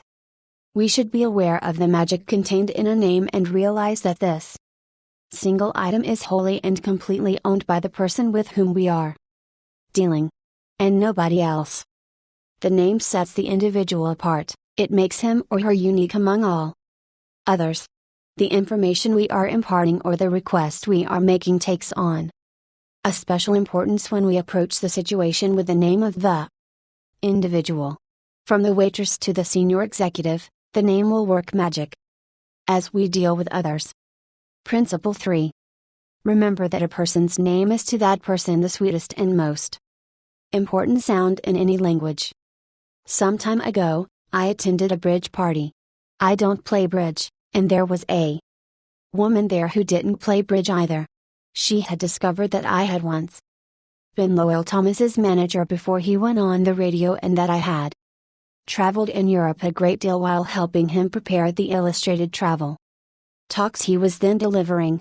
So she said, "Oh, Mr. Carnegie, I do want you to tell me about all the wonderful places you have visited and the sights you have seen." As we sat down on the sofa, she remarked that she and her husband had recently returned from a trip to Africa. "Africa!" I exclaimed. "How interesting. I've always wanted to see Africa, but I never got there except for a 24-hour stay once in Algiers. Tell me, did you visit the big game country?" "Yes." "How fortunate. I envy you. Do tell me about Africa." That kept her talking for 45 minutes. She never again asked me where I had been or what I had seen. She didn't want to hear me talk about my travels. All she wanted was an interested listener, so she could expand her ego and tell about where she had been. Was she unusual? No. Many people are like that. For example, I met a distinguished botanist in a dinner party given by a New York book publisher. I had never talked with a botanist before, and I found him fascinating. I literally sat on the edge of my chair and listened while he spoke of exotic plants and experiments in developing new forms of plant life and indoor gardens, and even told me astonishing facts about the humble potato. I had a small indoor garden of my own, and he was good enough to tell me how to solve some of my problems. As I said, we were at a dinner party. There must have been a dozen other guests, but I violated all the canons of courtesy, ignored everyone else, and talked for hours to the botanist. Midnight came. I said good night to everyone and departed. The botanist then turned to our host and paid me several flattering compliments. I was most stimulating. I was this and I was that, and he ended by saying I was a most interesting conversationalist. An interesting conversationalist. Why, I had said hardly anything at all. I couldn't have said anything if I had wanted to without changing the subject, for I didn't know any more about botany than I knew about the anatomy of a penguin. But I had done this, I had listened intently. I had listened because I was genuinely interested. And he felt it. Naturally, that pleased him. That kind of listening is one of the highest compliments we can pay anyone. Few human beings, wrote Jack Woodford in Strangers in Love, few human beings are proof against the implied flattery of rapt attention. I went even further than giving him rapt attention. I was hearty in my approbation and lavish in my praise. I told him that I had been immensely entertained and instructed, and I had. I told him I wished I had his knowledge, and I did. I told him that I should love to wander the fields with him, and I have. I told him I must see him again, and I did. And so I had him thinking of me as a good conversationalist when, in reality, I had been merely a good listener and had encouraged him to talk. What is the secret, the mystery, of a successful business interview? Well, according to former Harvard President Charles W. Eliot, there is no mystery about successful business intercourse. Exclusive attention to the person who is speaking to you is very important. Nothing else is so flattering as that.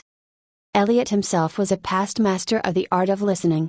Henry James, one of America's first great novelists, recalled, Dr. Eliot's listening was not mere silence, but a form of activity. Sitting very erect on the end of his spine with hands joined in his lap, making no movement except that he revolved his thumbs around each other faster or slower, he faced his interlocutor and seemed to be hearing with his eyes as well as his ears. He listened with his mind and attentively considered what you had to say while you said it. At the end of an interview, the person who had talked to him felt that he had had his say. Self-evident, isn't it? You don't have to study for 4 years in Harvard to discover that. Yet I know and you know department store owners who will rent expensive space, buy their goods economically, dress their windows appealingly, spend thousands of dollars in advertising and then hire clerks who haven't the sense to be good listeners, clerks who interrupt customers, contradict them, irritate them, and all but drive them from the store. A department store in Chicago almost lost a regular customer who spent several $1,000s each year in that store because a sales clerk wouldn't listen. Mrs. Henrietta Douglas, who took our course in Chicago, had purchased a coat at a special sale. After she had brought it home, she noticed that there was a tear in the lining.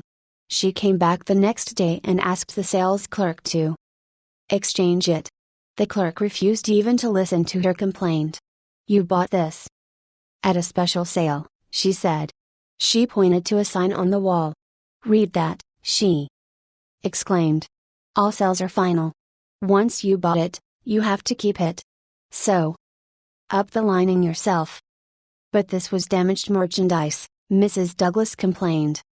Makes no difference, the clerk interrupted. Final's final. Mrs. Douglas was about to walk out indignantly, swearing never to return to that store ever, when she was greeted by the department manager, who knew her from her many years of patronage. Mrs. Douglas told her what had happened. The manager listened attentively to the whole story, examined the coat and then said, Special sales are final so we can dispose of merchandise at the end of the season. But this no return policy does not apply to damaged goods.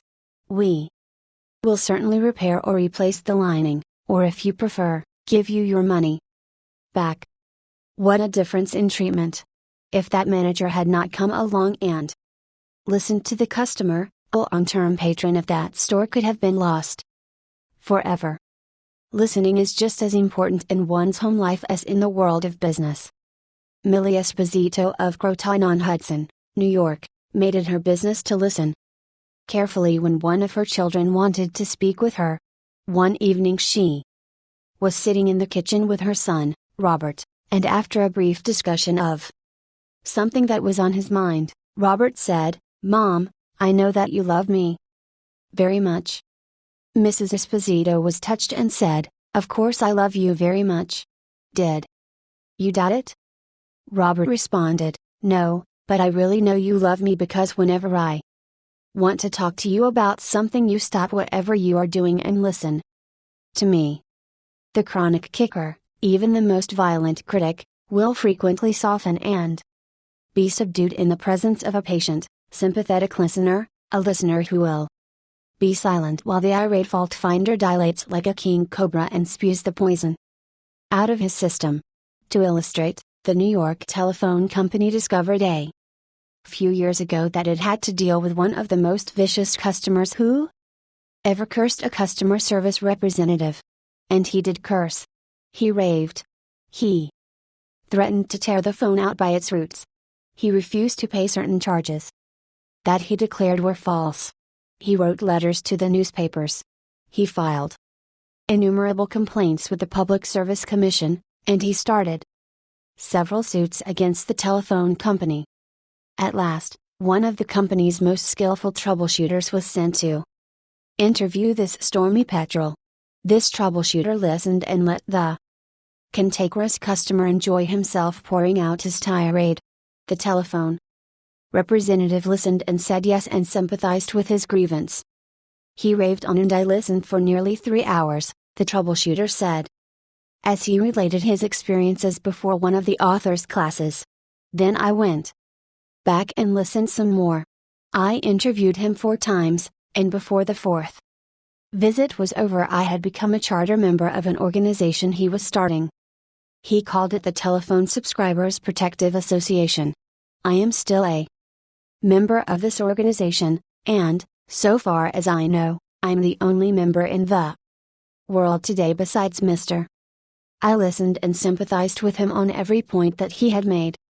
During these interviews, he had never had a telephone representative talk with him that way before, and he became almost friendly.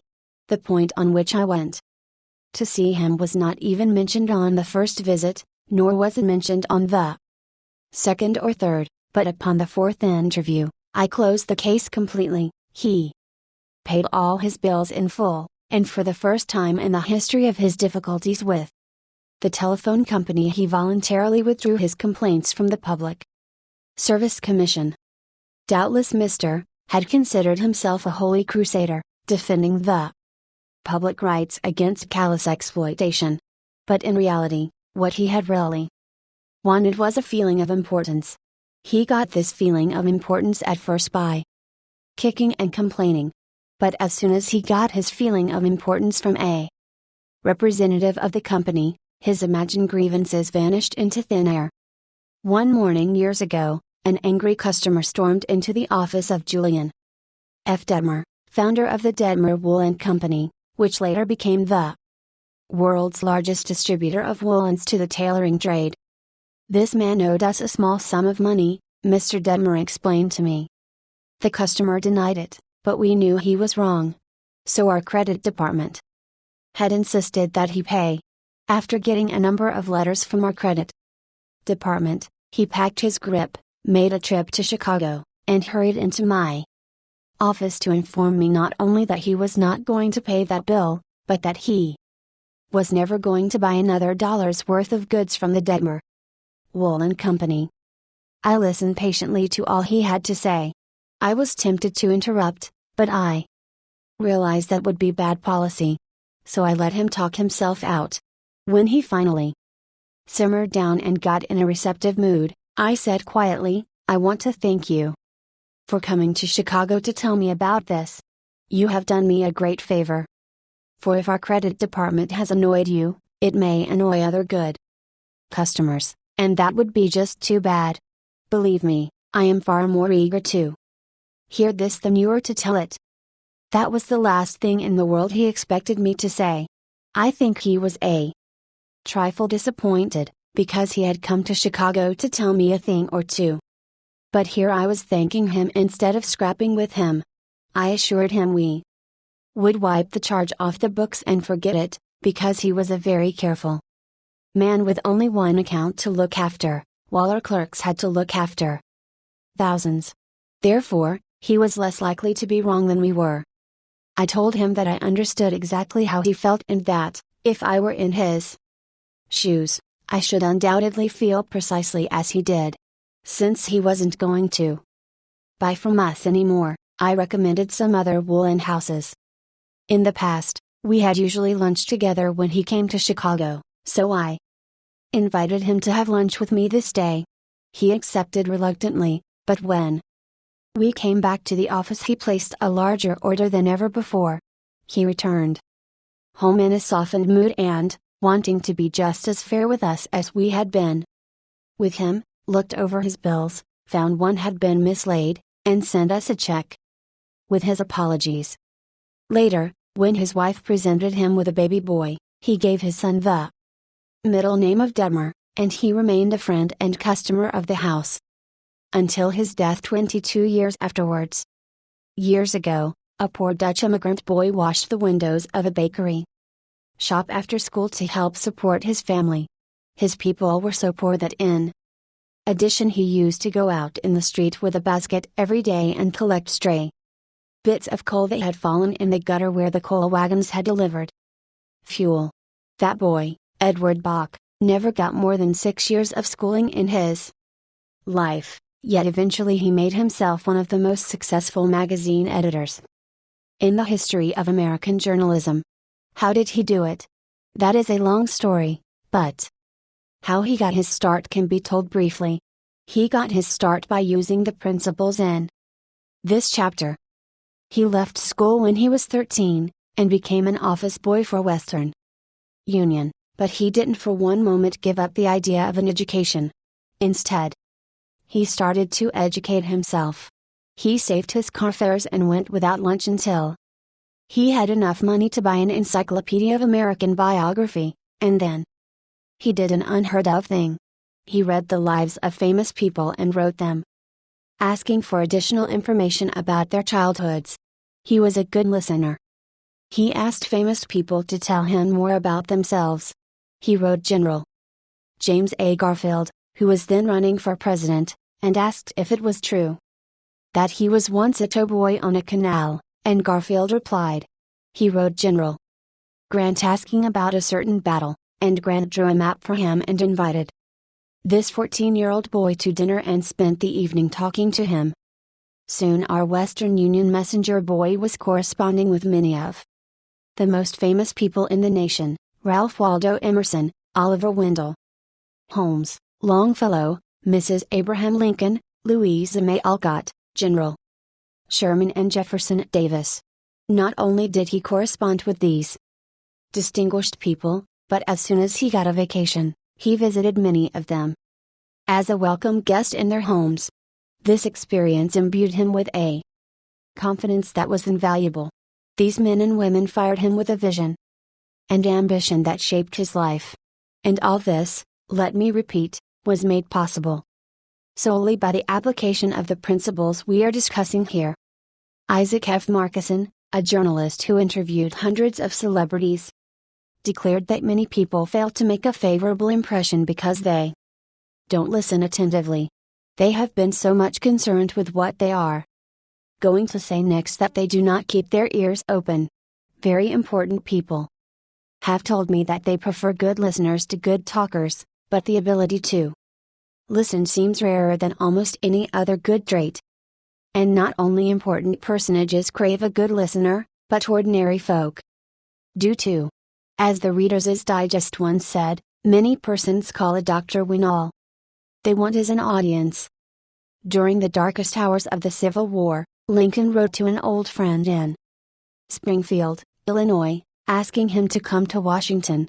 Lincoln said he had some problems he wanted to discuss with him. The old neighbor called at the White House, and Lincoln talked to him for hours about the advisability of issuing a proclamation freeing the slaves. Lincoln went over all the arguments for and against such a move, and then read letters and newspaper articles, some denouncing him for not freeing the slaves and others denouncing him for fear he was going to free them. After talking for hours, Lincoln shook hands with his old neighbor, said good night, and sent him back to Illinois without even asking for his opinion. Lincoln had done all the talking himself. That seemed to clarify his mind. He seemed to feel easier after that talk, the old friend said. Lincoln hadn't wanted advice. He had wanted merely a friendly, sympathetic listener to whom he could unburden himself. That's what we all want when we are in trouble. That is frequently all the irritated customer wants, and the dissatisfied employee or the hurt friend. One of the great listeners of modern times was Sigmund Freud. A man who met Freud described his manner of listening. It struck me so forcibly that I shall never forget him. He had qualities which I had never seen in any other man. Never had I seen such concentrated attention. There was none of the piercing, soul-penetrating gaze business. His eyes were mild and genial. His voice was low and kind. His gestures were few. But the attention he gave me, his appreciation of what I said, even when I said it badly, was extraordinary. You've no idea what it meant to be listened to like that. If you want to know how to make people shun you and laugh at you behind your back and even despise you, here is the recipe. Never listen to anyone for long. Talk incessantly about yourself. If you have an idea while the other person is talking, don't wait for him or her to finish, bust right in and interrupt in the middle of a sentence. Do you know people like that? I do, unfortunately, and the astonishing part of it is that some of them are prominent bores. That is all they are, bores intoxicated with their own egos, drunk with a sense of their own importance. People who talk only of themselves think only of themselves. And those people who think only of themselves, Dr. Nicholas Murray Butley, longtime president of Columbia University, said, are hopelessly uneducated. They are not educated, said Dr. Butler, no matter how instructed they may be. So if you aspire to be a good conversationalist, be an attentive listener. 2. Be interesting, be interested. Ask questions that other persons will enjoy answering. Encourage them to talk about themselves and their accomplishments. Remember that the people you are talking to are 100 times more interested in themselves and their wants and problems than they are in you and your problems. A person's toothache means more to that person than a famine in China which kills 1 million people. A boil on one's neck interests one more than 40 earthquakes in Africa. Think of that the next time you start a conversation. Principle 4. Be a good listener. Encourage others to talk about themselves. Everyone who was ever a guest of Theodore Roosevelt was astonished at the range and diversity of his knowledge. Whether his visitor was a cowboy or a rough rider, a New York politician or a diplomat, Roosevelt knew what to say. And how was it done? The answer was simple. Whenever Roosevelt expected a visitor, he sat up late the night before, reading up on the subject in which he knew his guest was particularly interested. For Roosevelt knew, as all leaders know, that the royal road to a person's heart is to talk about the things he or she treasures most. The genial William Lyon Phelps, essayist and professor of literature at Yale, learned this lesson early in life. When I was 8 years old and was spending a weekend visiting my aunt Libby Lindsley at her home in Stratford-on-the-Housatonic, he wrote in his essay on human nature, a middle-aged man called one evening, and after a polite skirmish with my aunt, he devoted his attention to me. At that time, I happened to be excited about boats, and the visitor discussed the subject in a way that seemed particularly interesting. After he left, I spoke of him with enthusiasm. What a man! My aunt informed me he was a New York lawyer, that he cared nothing whatever about boats, that he took not the slightest interest in the subject. But why then did he talk all the time about boats? Because he is a gentleman. He saw you were interested in boats, and he Talked about the things he knew would interest and please you. He made himself agreeable. And William Lyon Phelps added, I never forgot my aunt's remark. As I write this chapter, I have before me a letter from Edward L. Chalif, who was active in Boy Scout work. One day I found I needed a favor, wrote Mr. Chalif. A big Scout jamboree was coming off in Europe, and I wanted the president of one of the largest corporations in America to pay the expenses of one of my boys for the trip. Fortunately, just before I went to see this man, I heard that he had drawn a check for $1 million, and that after it was canceled, he had it framed. So the first thing I did when I entered his office was to ask to see the check. A check for $1 million. I told him I never knew that anybody had ever written such a check, and that I wanted to tell my boys that I had actually seen a check for $1 million. He gladly showed it to me. I admired it and asked him to tell me all about how it happened to be drawn. You notice, don't you, that Mr. Chalif didn't begin by talking about the Boy Scouts, or the jamboree in Europe, or what it was he wanted. He talked in terms of what interested the other man. Here's the result.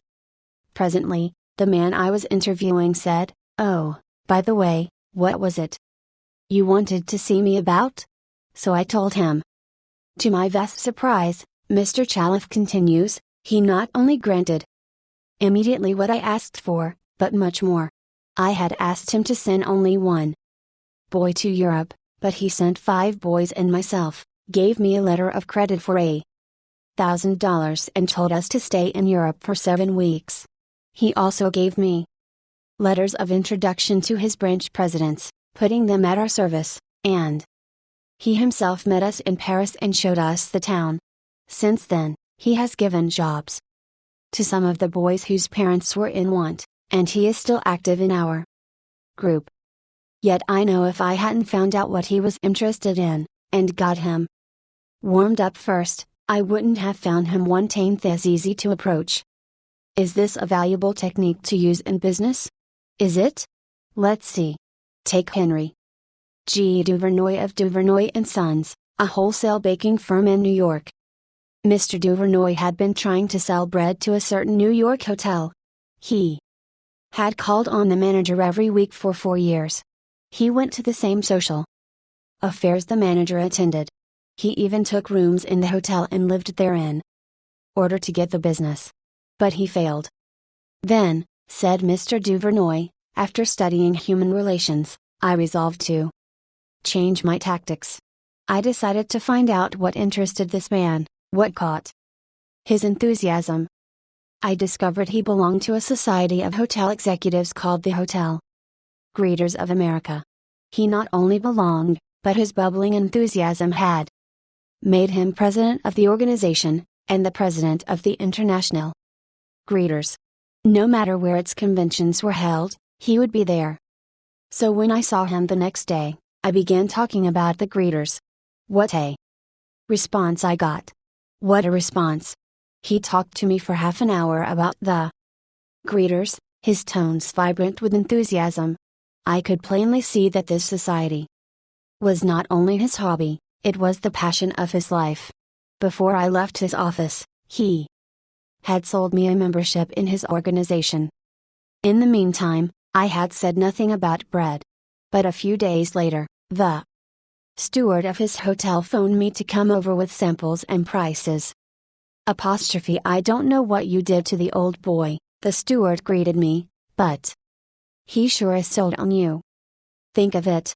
I had been drumming at that man for 4 years, trying to get his business, and I'd still be drumming at him if I hadn't finally taken the trouble to find out what he was interested in, and what he enjoyed talking about. Edward D. Harriman of Hagerstown, Maryland, chose to live in the beautiful Cumberland Valley of Maryland after he completed his military service.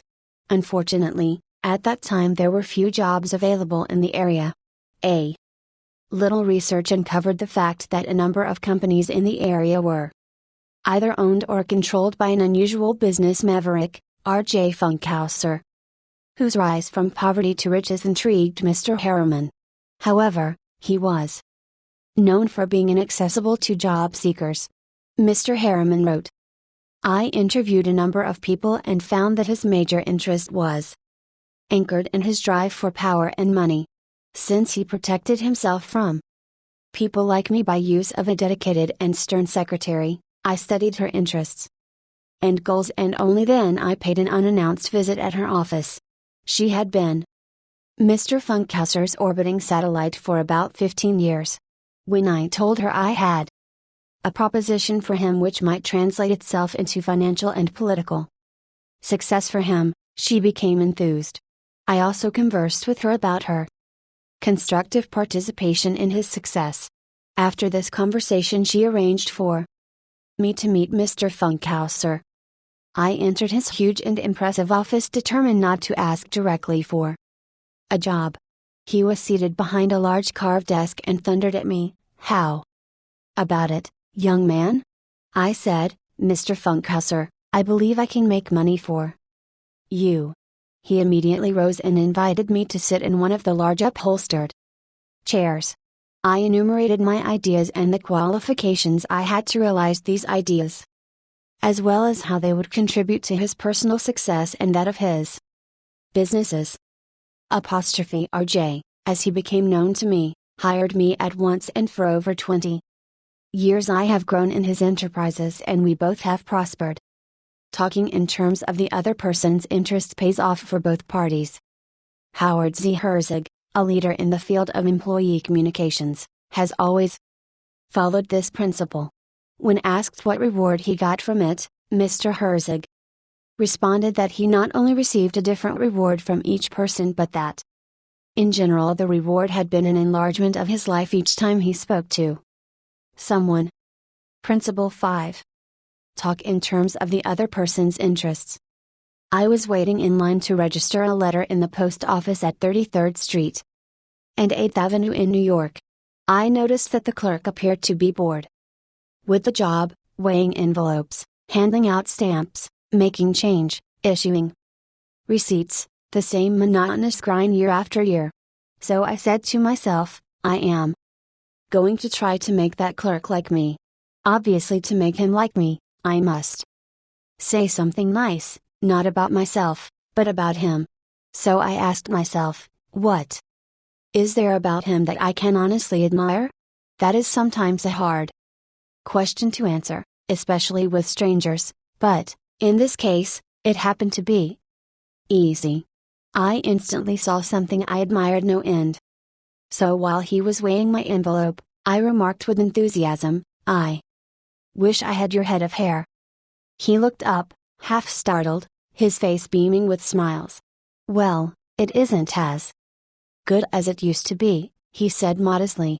I assured him that although it might have lost some of its pristine glory, nevertheless it was still magnificent. He was immensely pleased. We carried on a pleasant little conversation, and the last thing he said to me was, many people have admired my hair. I'll bet that person went to lunch that day walking on air. I'll bet he went home that night and told his wife about it. I'll bet he looked in the mirror and said, it is a beautiful head of hair. I told this story once in public and a man asked me afterwards, what did you want to get out of him? What was I trying to get out of him? What was I trying to get out of him? If we are so contemptibly selfish that we can't radiate a little happiness and pass on a bit of honest appreciation without trying to get something out of the other person in return, if our souls are no bigger than sour crab apples, we shall meet with the failure we so richly deserve. Oh yes, I did want something out of that chap. I wanted something priceless. And I got it. I got the feeling that I had done something for him, without his being able to do anything whatever in return for me. That is a feeling that flows and sings in your memory long after the incident is past. There is one all-important law of human conduct. If we obey that law, we shall almost never get into trouble. In fact, that law, if obeyed, will bring us countless friends and constant happiness. But the very instant we break the law, we shall get into endless trouble. The law is this: always make the other person feel important. John Dewey, as we have already noted, said that the desire to be important is the deepest urge in human nature, and William James said, the deepest principle in human nature is the craving to be appreciated. As I have already pointed out, it is this urge that differentiates us from the animals. It is this urge that has been responsible for civilization itself. Philosophers have been speculating on the rules of human relationships for thousands of years, and out of all that speculation, there has evolved only one important precept. It is not new. It is as old as history. Zoroaster taught it to his followers in Persia 2500 years ago. Confucius preached it in China 24 centuries ago. Lao Tzu, the founder of Taoism, taught it to his disciples in the valley of the Han. Buddha preached it on the bank of the holy Ganges 500 years before Christ. The sacred books of Hinduism taught it among the stony hills of Judea 19 centuries ago. Jesus summed it up in one thought, probably the most important rule in the world: do unto others as you would have others do unto you. You want the approval of those with whom you come in contact. You want recognition of your true worth. You want a feeling that you are important in your little world. You don't want to listen to cheap, insincere flattery, but you do crave sincere appreciation. You want your friends and associates to be, as Charles Schwab put it, hearty in their approbation and lavish in their praise. All of us want that. So let's obey the golden rule, and give unto others what we would have others give unto us. How? When? Where? The answer is, all the time, everywhere. David G. Smith of Eau Claire, Wisconsin, told one of our classes how he handled a delicate situation when he was asked to take charge of the refreshment booth at a charity concert. The night of the concert, I arrived at the park and found two elderly ladies in a very bad humor standing next to the refreshment stand. Apparently each thought that she was in charge of this project. As I stood there pondering what to do, one of the members of the sponsoring committee appeared and handed me a cash box and thanked me for taking over the project. She introduced Rose and Jane as my helpers and then ran off. A great silence ensued. Realizing that the cash box was a symbol of authority, of sorts, I gave the box to Rose and explained that I might not be able to keep the money straight and that if she took care of it I would feel better. I then suggested to Jane that she show two teenagers who had been assigned to refreshments how to operate the soda machine, and asked her to be responsible for that part of the project. The whole evening was very enjoyable, with Rose happily counting the money, Jane supervising the teenagers, and me enjoying the concert. You don't have to wait until you are ambassador to France or chairman of the clambake committee of your lodge before you use this philosophy of appreciation. You can work magic with it almost every day.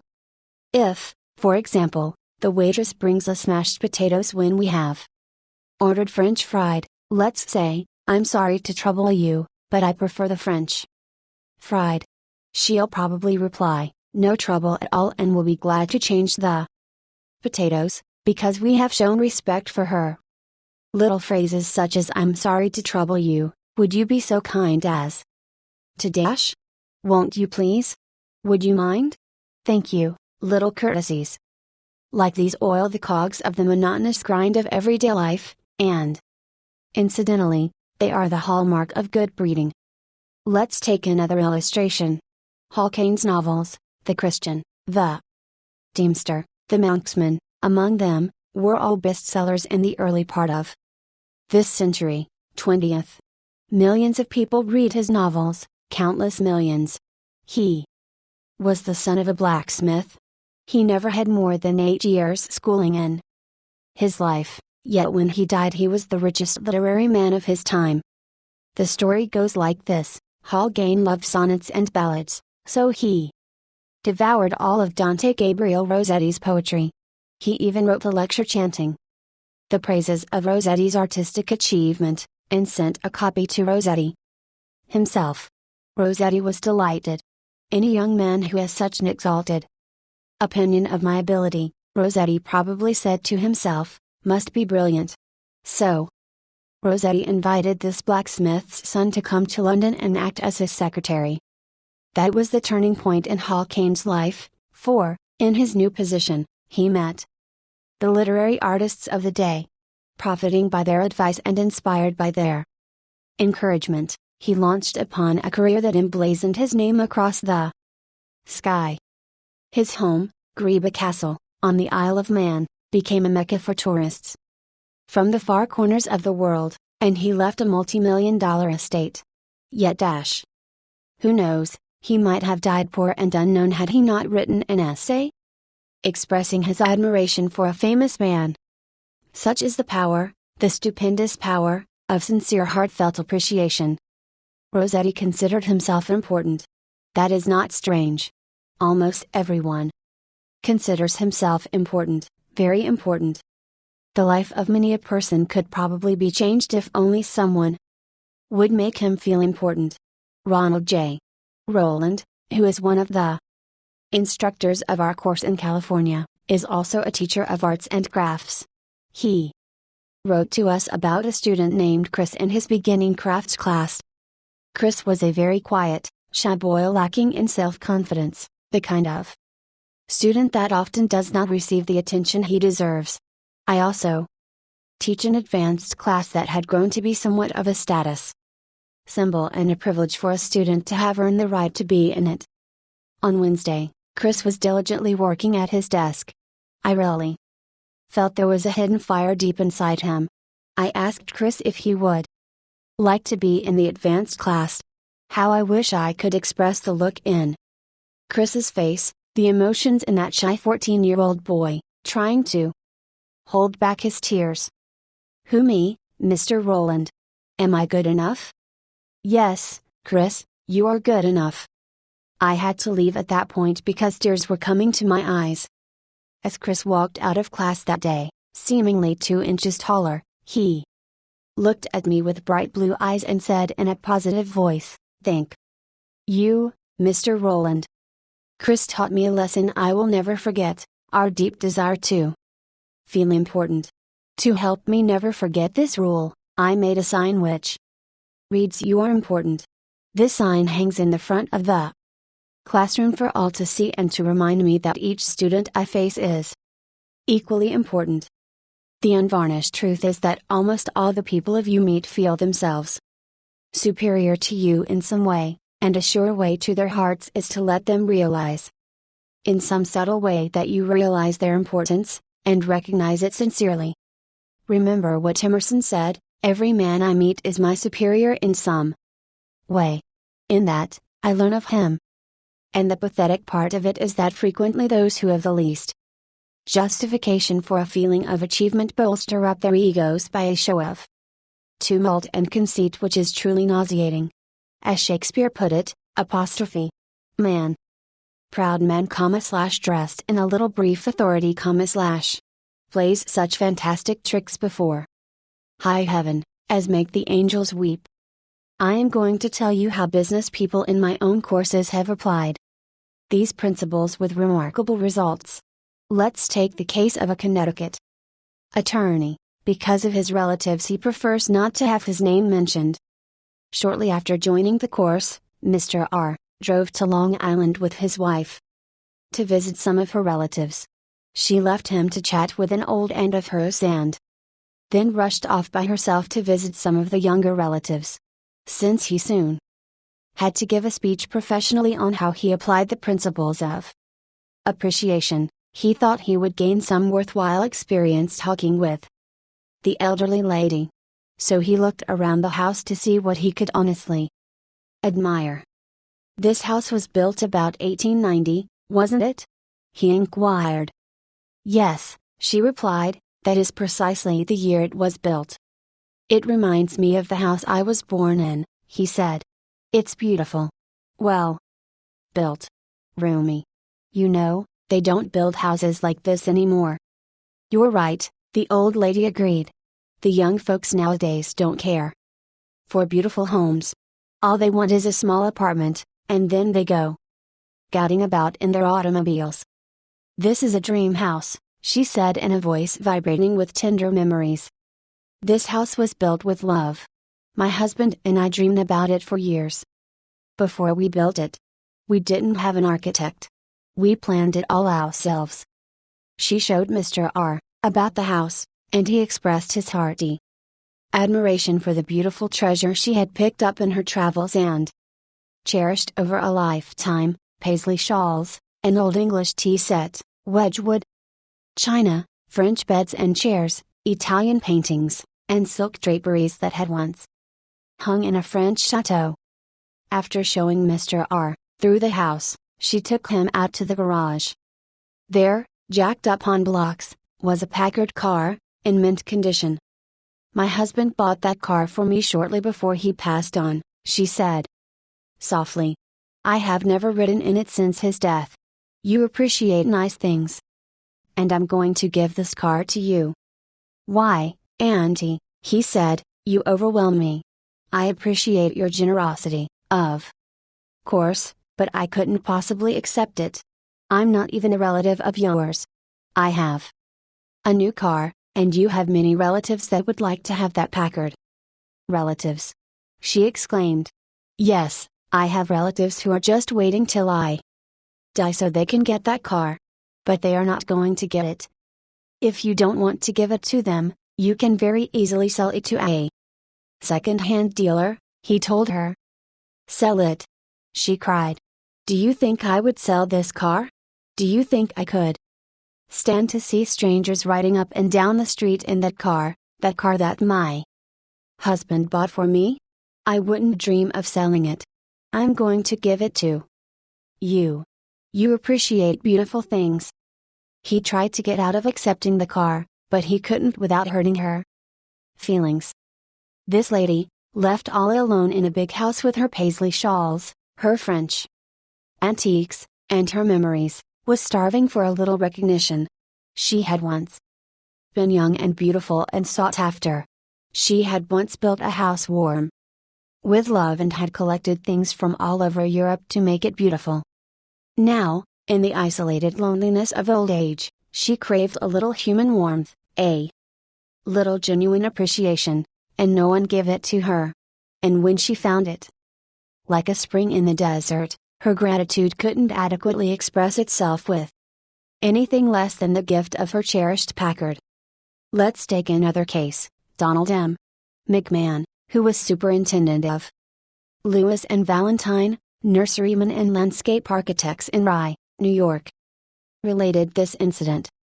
Shortly after I attended the talk on how to win friends and influence people, I was landscaping the estate of a famous attorney.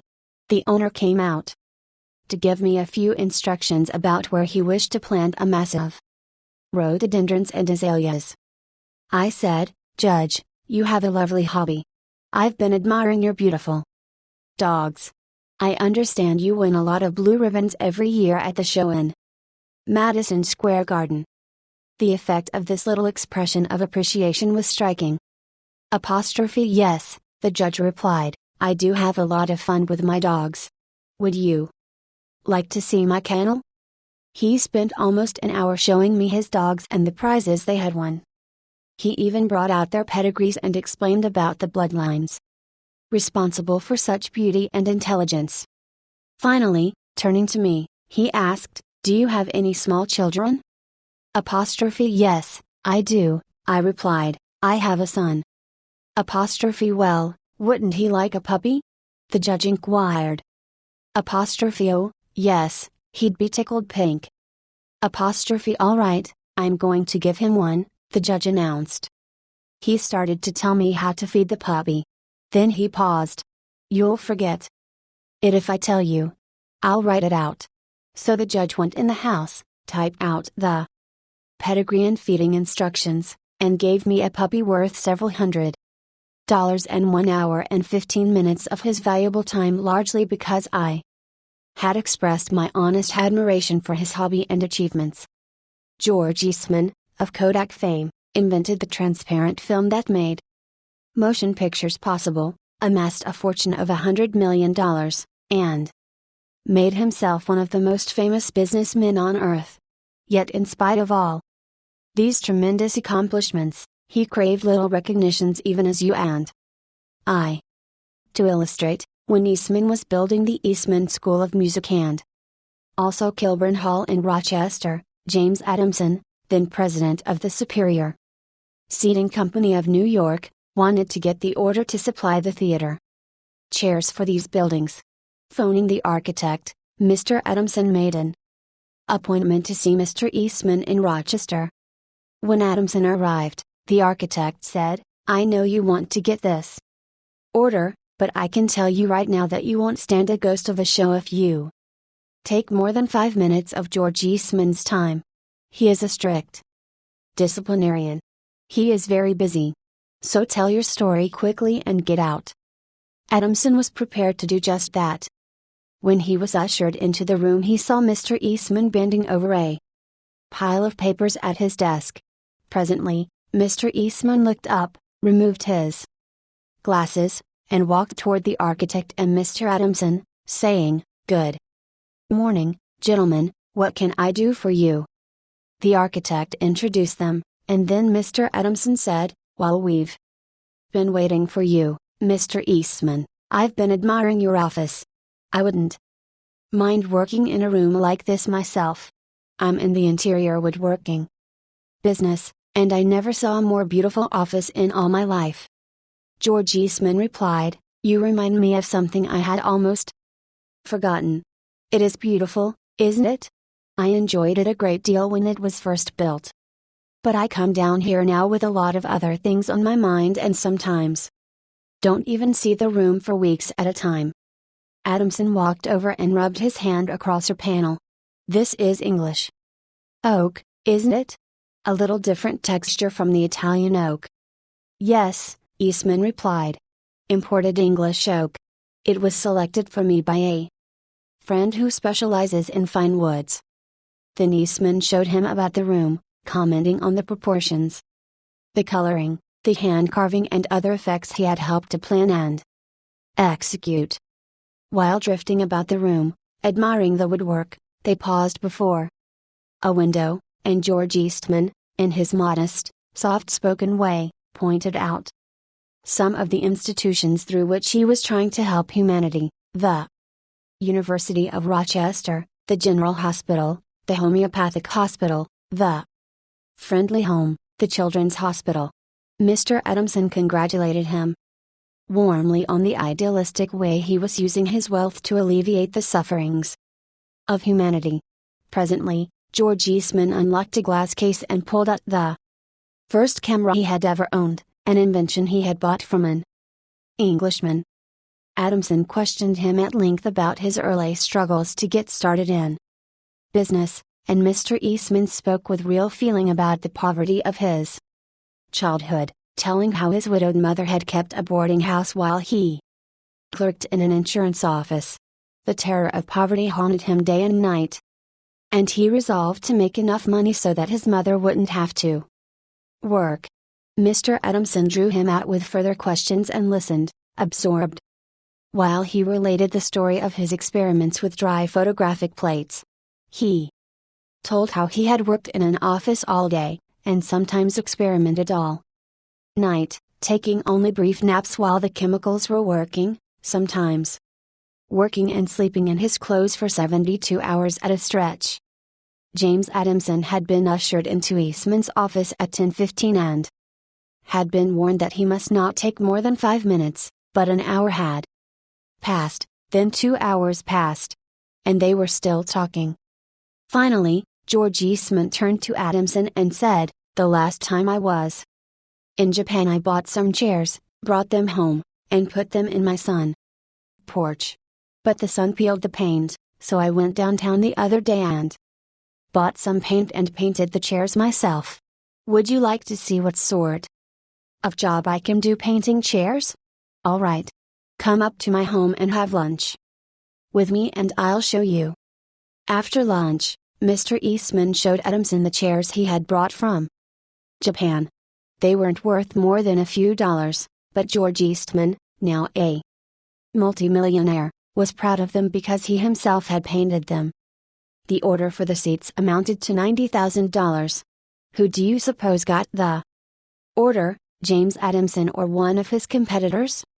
From the time of this story until Mr. Eastman's death, he and James Adamson were close friends. Claude Murray, a restaurant owner in Rouen, France, used this principle and saved his restaurant the loss of a key employee. This woman had been in his employ for 5 years and was a vital link between M. Murray and his staff of 21 people. He was shocked to receive a registered letter from her, advising him of her resignation. M. Murray reported, "I was very surprised and, even more, disappointed. Because I was under the impression that I had been fair to her and receptive to her needs. Inasmuch as she was a friend as well as an employee, I probably had taken her too much for granted and maybe was even more demanding of her than of other employees. I could not, of course, accept this resignation without some explanation. I took her aside and said, 'Paulette, you must understand that I cannot accept your resignation. You mean a great deal to me and to this company, and you are as important to the success of this restaurant as I am.' I repeated this in front of the entire staff, and I invited her to my home and reiterated my confidence in her. With my family present, Paulette withdrew her resignation, and today I can rely on her as never before.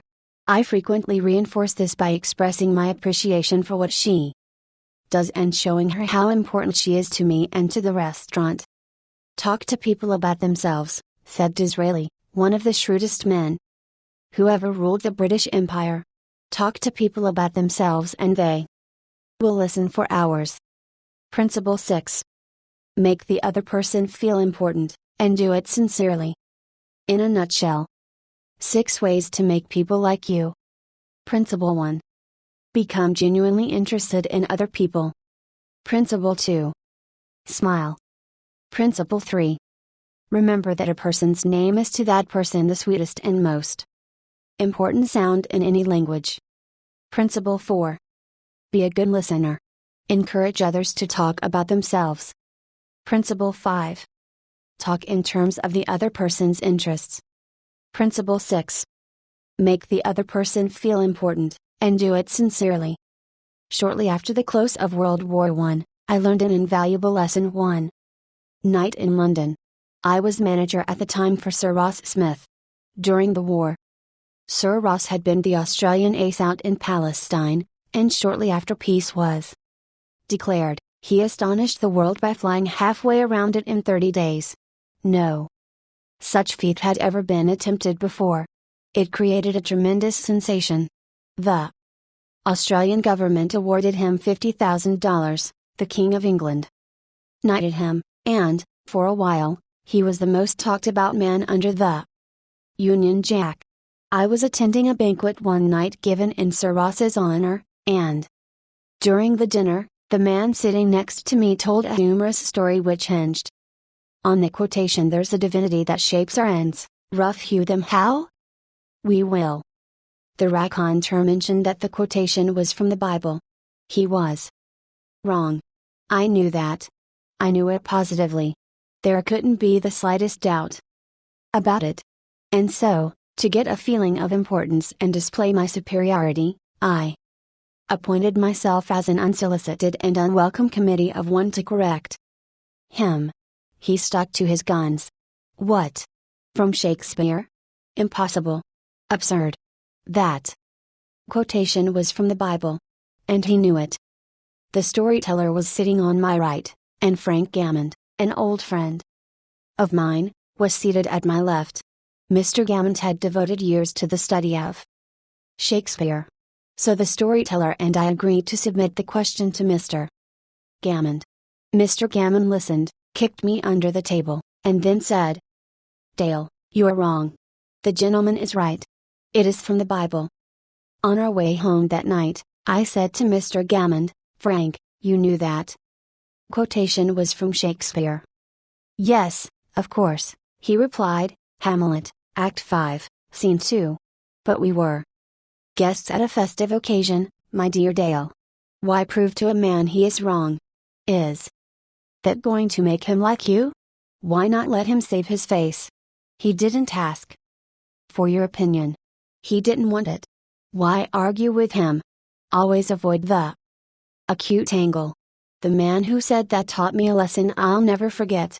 I not only had made the storyteller uncomfortable, but had put my friend in an embarrassing situation.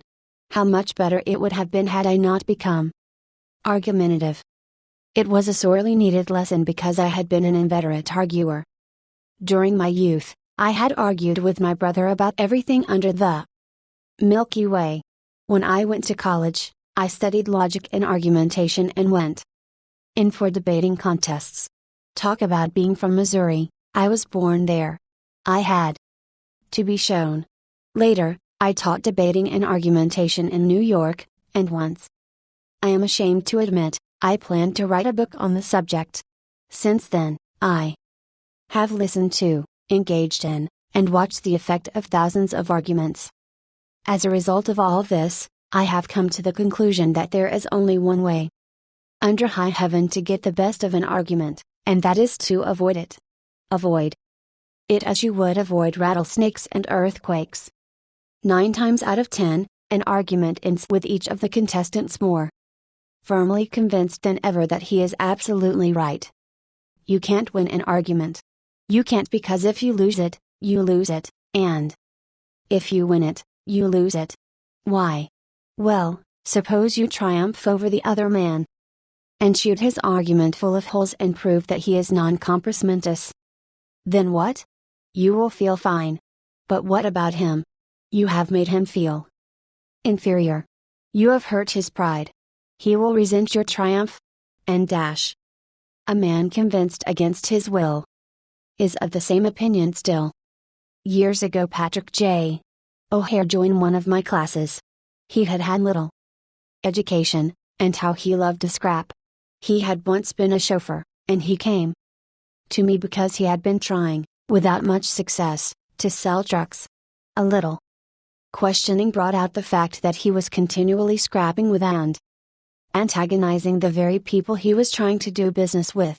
If a prospect said anything derogatory about the trucks he was selling, Pat saw it and was right at the customer's throat. Pat won a lot of arguments in those days. As he said to me afterward, I often walked out of an office saying, I told that bird something. Sure, I had told him something, but I hadn't sold him anything. My first problem was not to teach Patrick J. O'Hare to talk. My immediate task was to train him to refrain from talking and to avoid verbal fights. Mr. O'Hare became one of the star salesmen for the White Motor Company in New York. How did he do it? Here is his story in his own words. If I walk into a buyer's office now and he says, "What? A white truck? They're no good. I wouldn't take one if you gave it to me. I'm going to buy the Who's It truck," I say. The Who's It is a good truck. If you buy the Who's It, you'll never make a mistake. The Who's Its are made by a fine company and sold by good people. He is speechless then. There is no room for an argument. If he says the Who's It is best and I say sure it is, he has to stop. He can't keep on all afternoon saying, it's the best when I'm agreeing with him. We then get off the subject of Who's It and I begin to talk about the good points of the white truck. There was a time when a remark like his first one would have made me see scarlet and red and orange.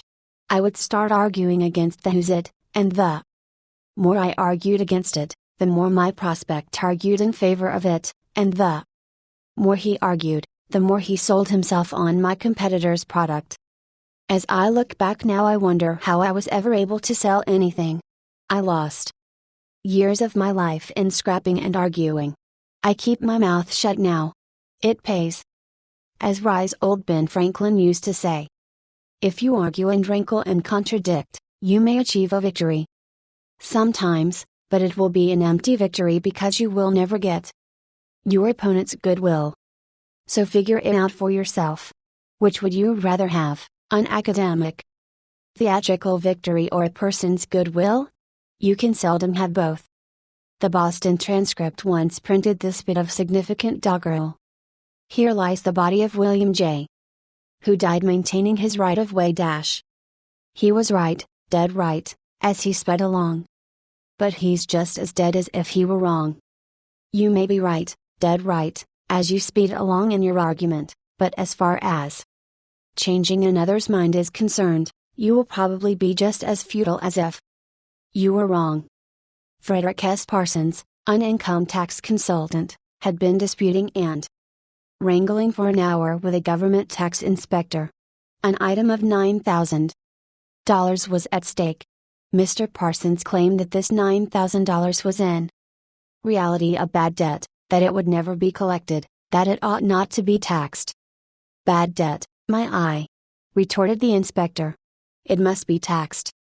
This inspector was cold, arrogant and stubborn, Mr. Parsons said as he told the story to the class.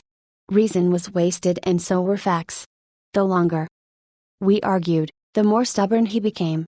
So I decided to avoid argument, change the subject, and give him appreciation.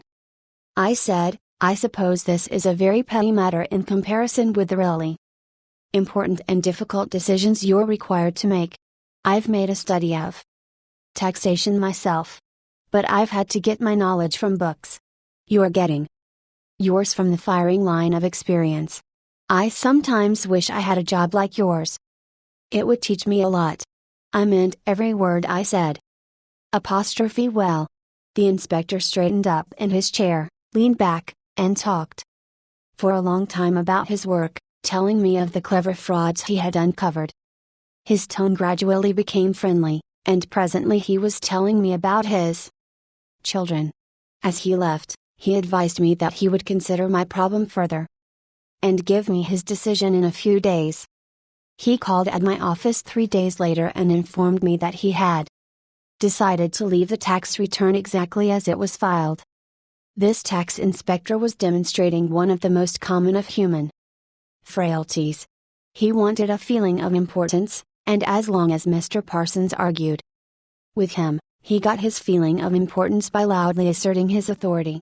But as soon as his importance was admitted and the argument stopped and he was permitted to expend his ego, he became a sympathetic and kindly human being. Buddha said, hatred is never ended by hatred but by love, and a misunderstanding is never ended by an argument but by tact, diplomacy, conciliation and a sympathetic desire to see the other person's viewpoint. Lincoln once reprimanded a young army officer for indulging in a violent controversy with an associate. No man who is resolved to make the most of himself, said Lincoln, can spare time for personal contention. Still less can he afford to take the consequences, including the vitiation of his temper and the loss of self-control. Yield larger things to which you show no more than equal rights, and yield lesser ones though clearly your own. Better give your path to a dog than be bitten by him in contesting for the right. Even killing the dog would not cure the bite. In an article in Bits and Pieces, 1 some suggestions are made on how to keep a disagreement from becoming an argument. Welcome the disagreement. Remember the slogan, when two partners always agree, one of them is not necessary. If there is some point you haven't thought about, be thankful if it is brought to your attention. Perhaps this disagreement is your opportunity to be corrected before you make a serious mistake. Distrust your first instinctive impression. Our first natural reaction in a disagreeable situation is to be defensive. Be careful. Keep calm and watch out for your first reaction.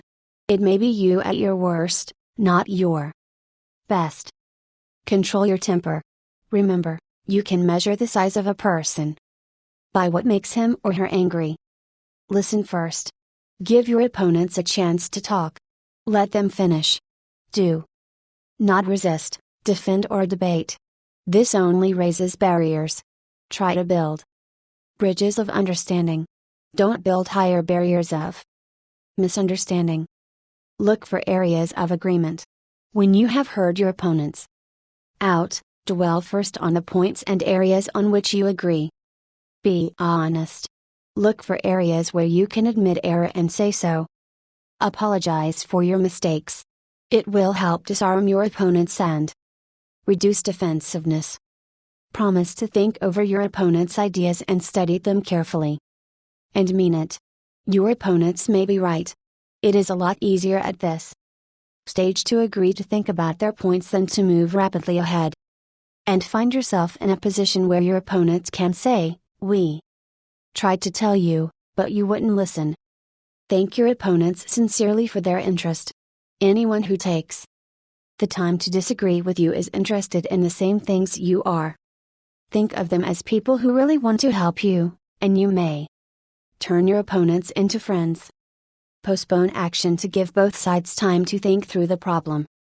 Suggest that a new meeting be held later that day or the next day, when all the facts may be brought to bear. In preparation for this meeting, ask yourself some hard questions. Could my opponents be right? Partly right? Is there truth or merit in their position or argument? Is my reaction one that will relieve the problem, or will it just relieve any frustration? Will my reaction drive my opponents further away or draw them closer to me? Will my reaction elevate the estimation good people have of me? Will I win or lose? What price will I have to pay if I win? If I am quiet about it, will the disagreement blow over? Is this difficult situation an opportunity for me? Obertenor Jan Pierce, after he was married nearly 50 years, once said, "My wife and I made a pact a long time ago, and we've kept it no matter how angry we've grown with each other. When one yells, the other should listen, because when two people yell, there is no communication, just noise and bad vibrations." Principle 1. The only way to get the best of an argument is to avoid it. 1. Bits and Pieces, published by the Economics Press, Fairfield, N.J. When Theodore Roosevelt was in the White House, he confessed that if he could be right 75% of the time, he would reach the highest measure of his expectation. If that was the highest rating that one of the most distinguished men of the 20th century could hope to obtain, what about you and me? If you can be sure of being right only 55% of the time, you can go down to Wall Street and make $1 million a day. If you can't be sure of being right even 55% of the time, why should you tell other people they are wrong? You can tell people they are wrong by a look or an intonation or a gesture, just as eloquently as you can in words, and if you tell them they are wrong, do you make them want to agree with you? Never. For you have struck a direct blow at their intelligence, judgment, pride and self-respect. That will make them want to strike back. But it will never make them want to change their minds. You may then hurl at them all the logic of a Plato or an Immanuel Kant.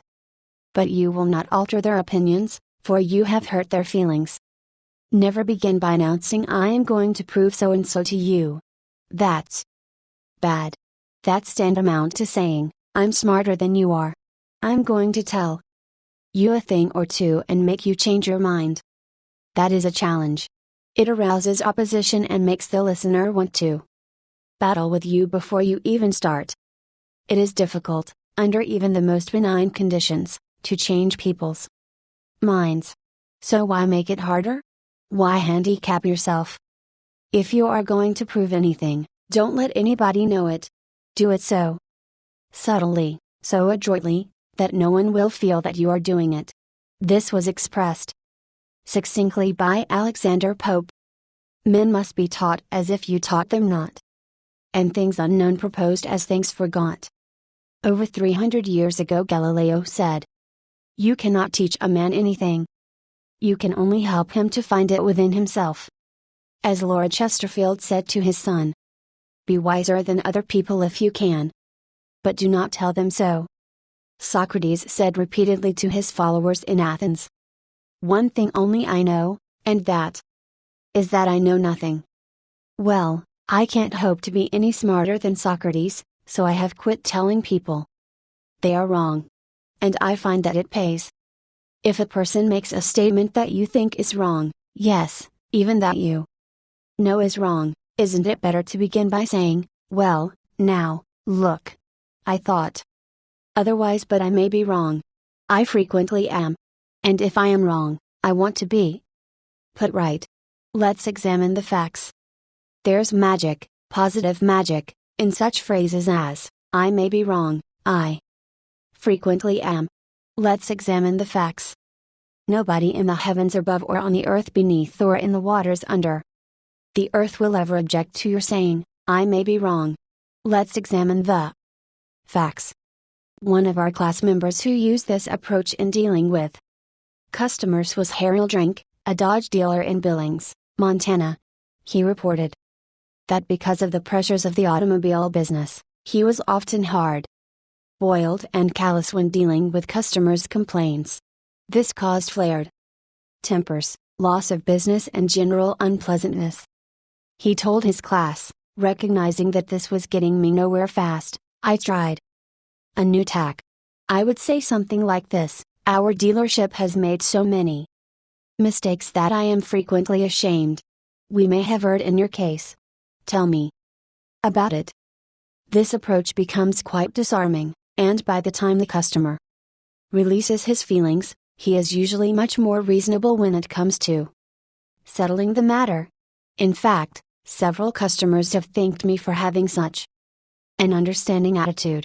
And 2 of them have even brought in friends to buy new cars.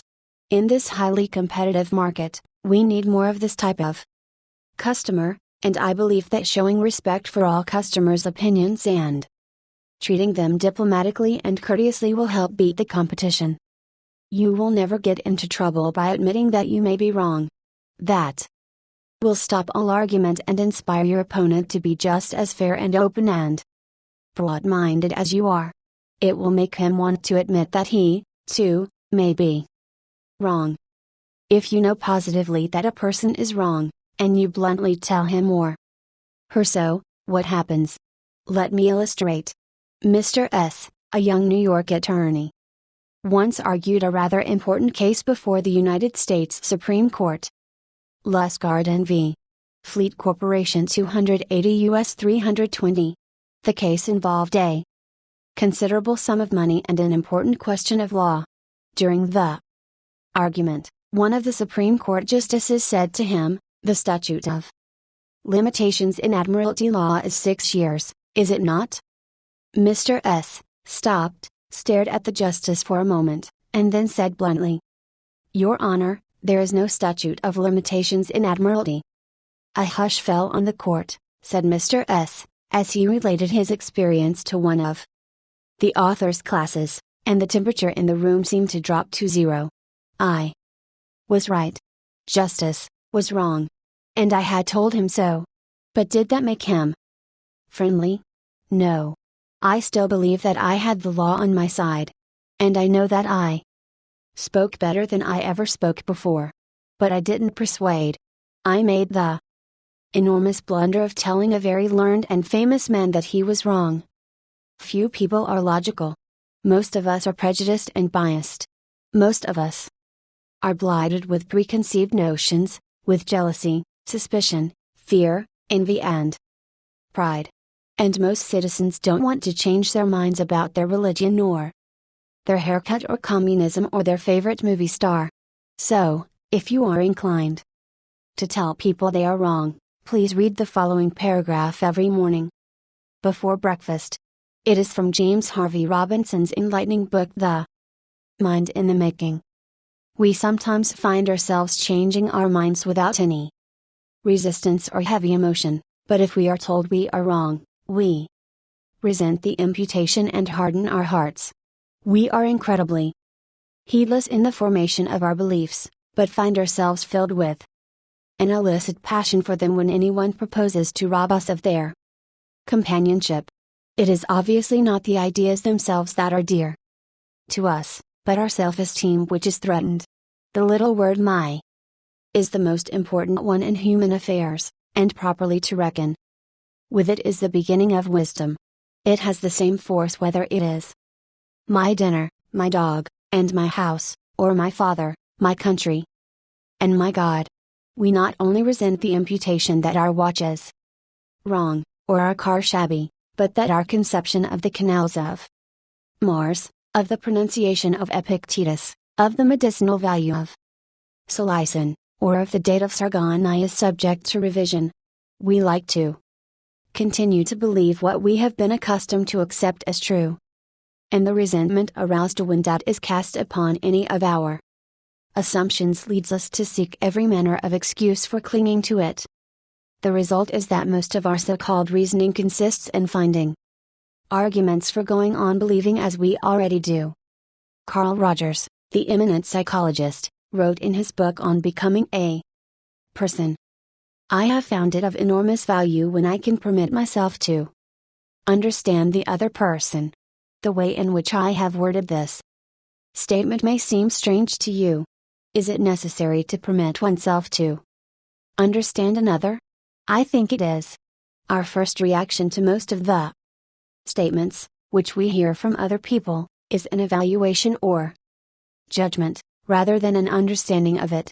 When someone expresses some feeling, attitude, or belief, our tendency is almost immediately to feel that's right, or that's stupid, that's abnormal, that's unreasonable, that's incorrect, that's not nice. Very rarely do we permit ourselves to understand precisely what the meaning of the statement is to the other person. 1. I once employed an interior decorator to make some draperies for my home. When the bill arrived, I was dismayed. A few days later, a friend dropped in and looked at the draperies. The price was mentioned, and she exclaimed with a note of triumph, "What? That's awful. I am afraid he put one over on you." True? Yes, she had told the truth, but few people like to listen to truths that reflect on their judgment. So, being human, I tried to defend myself. I pointed out that the best is eventually the cheapest, that one can't expect to get quality, an artistic taste at bargain basement prices, and so on and on. The next day another friend dropped in, admired the draperies, bubbled over with enthusiasm, and expressed a wish that she could afford such exquisite creations for her home. My reaction was totally different. "Well, to tell the truth," I said, "I can't afford them myself. I paid too much. I'm sorry I ordered them." When we are wrong, we may admit it to ourselves. And if we are handled gently and tactfully, we may admit it to others and even take pride in our frankness and broad-mindedness. But not if someone else is trying to ram the unpalatable fact down our esophagus. Horace Greeley, the most famous editor in America during the time of the Civil War, disagreed violently with Lincoln's policies. He believed that he could drive Lincoln into agreeing with him by a campaign of argument, ridicule, and abuse. He waged this bitter campaign month after month, year after year. In fact, he wrote a brutal, bitter, sarcastic, and personal attack on President Lincoln the night Booth shot him. But did all this bitterness make Lincoln agree with Greeley? Not at all. Ridicule and abuse never do. If you want some excellent suggestions about dealing with people and managing yourself and improving your personality, read Benjamin Franklin's autobiography, one of the most fascinating life stories ever written, one of the classics of American literature. Ben Franklin tells how he conquered the iniquitous habit of argument and transformed himself into one of the most able, suave, and diplomatic men in American history. One day, when Ben Franklin was a blundering youth, an old Quaker friend took him aside and lashed him with a few stinging truths, something like this: "Ben, you are impossible. Your opinions have a slap in them for everyone who differs with you. They have become so offensive that nobody cares for them.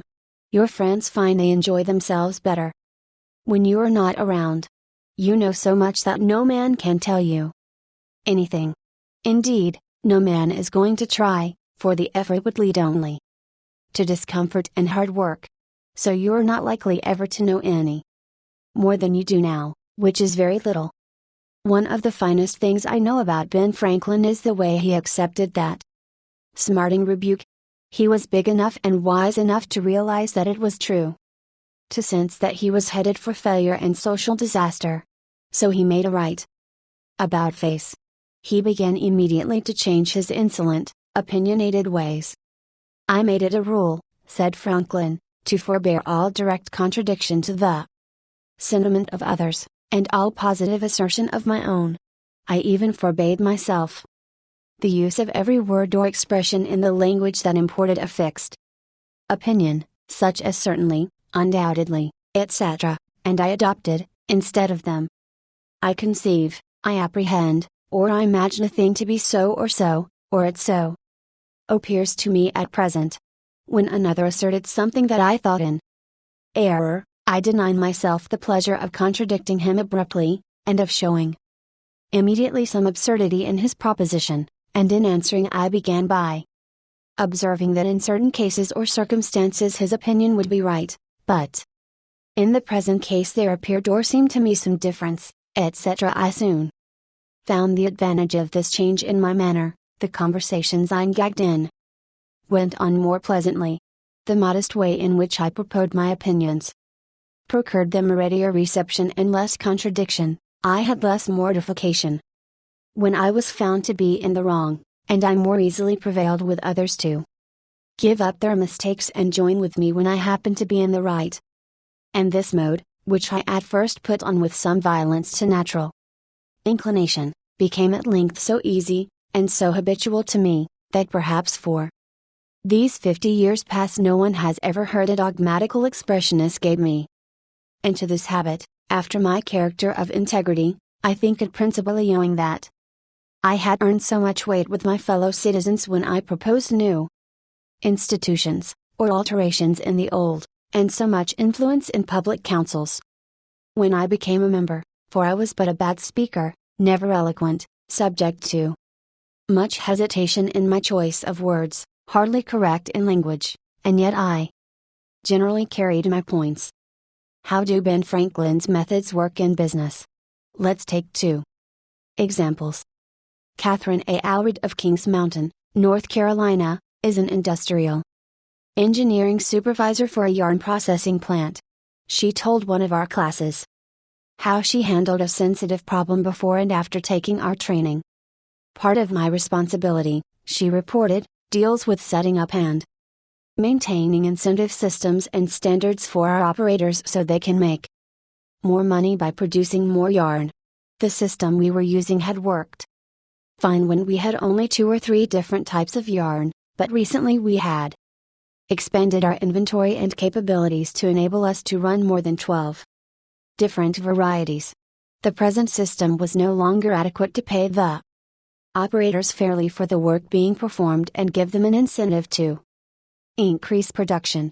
I had worked up a new system which would enable us to pay the operator by the class of yarn she was running at any one particular time.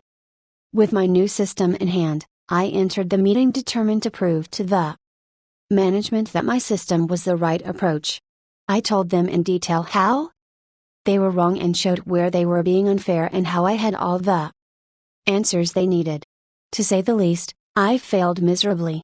I had become so busy defending my position on the new system that I had left them no opening to graciously admit their problems on the old one. The issue was dead. After several sessions of this course, I realized all too well where I had made my mistakes. I called another meeting and this time I asked where they felt their problems were. We discussed each point, and I asked them their opinions on which was the best way to proceed. With a few low-key suggestions, at proper intervals, I let them develop my system themselves.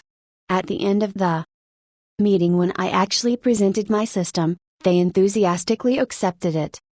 I am convinced now that nothing good is accomplished and a lot of damage can be done if you tell a person straight out that he or she is wrong. You only succeed in stripping that person of self-dignity and making yourself an unwelcome part of any discussion. Let's take another example, and remember these cases I am citing are typical of the experiences of thousands of other people. R.V. Crowley was a salesman for a lumber company in New York. Crowley admitted that he had been telling hard-boiled lumber inspectors for years that they were wrong. And he had won the arguments too. But it hadn't done any good. For these lumber inspectors, said Mr. Crowley, are like baseball umpires. Once they make a decision, they never change it. Mr. Crowley saw that his firm was losing thousands of dollars through the arguments he won. So while taking my course, he resolved to change tactics and abandon arguments. With what results? Here is the story as he told it to the fellow members of his class. One morning the phone rang in my office. A hot and bothered person at the other end proceeded to inform me that a car of lumber we had shipped into his plant was entirely unsatisfactory. His firm had stopped unloading and requested that we make immediate arrangements to remove the stock from their yard. After about 1/4 of the car had been unloaded, their lumber inspector reported that the lumber was running 55% below grade. Under the circumstances, they refused to accept it. I immediately started for his plant and on the way turned over in my mind the best way to handle the situation. Ordinarily, under such circumstances, I should have quoted grading rules and tried, as a result of my own experience and knowledge as a lumber inspector, to convince the other inspector that the lumber was actually up to grade, and that he was misinterpreting the rules in his inspection. However, I thought I would apply the principles learned in this training. When I arrived at the plant, I found the purchasing agent and the lumber inspector in a wicked humor, both set for an argument and a fight. We walked out to the car that was being unloaded, and I requested that they continue to unload so that I could see how things were going. I asked the inspector to go right ahead and lay out the rejects, as he had been doing, and to put the good pieces in another pile. After watching him for a while, it began to dawn on me that his inspection actually was much too strict and that he was misinterpreting the rules. This particular lumber was white pine, and I knew the inspector was thoroughly schooled in hardwoods but not a competent, experienced inspector on white pine. White pine happened to be my own strong suit, but did I offer any objection to the way he was grading the lumber? None whatever. I kept on watching and gradually began to ask questions as to why certain pieces were not satisfactory. I didn't for one instant insinuate that the inspector was wrong. I emphasized that my only reason for asking was in order that we could give his firm exactly what they wanted in future shipments. By asking questions in a very friendly, cooperative spirit, and insisting continually that they were right in laying out boards not satisfactory to their purpose, I got him warmed up, and the strained relations between us began to thaw and melt away.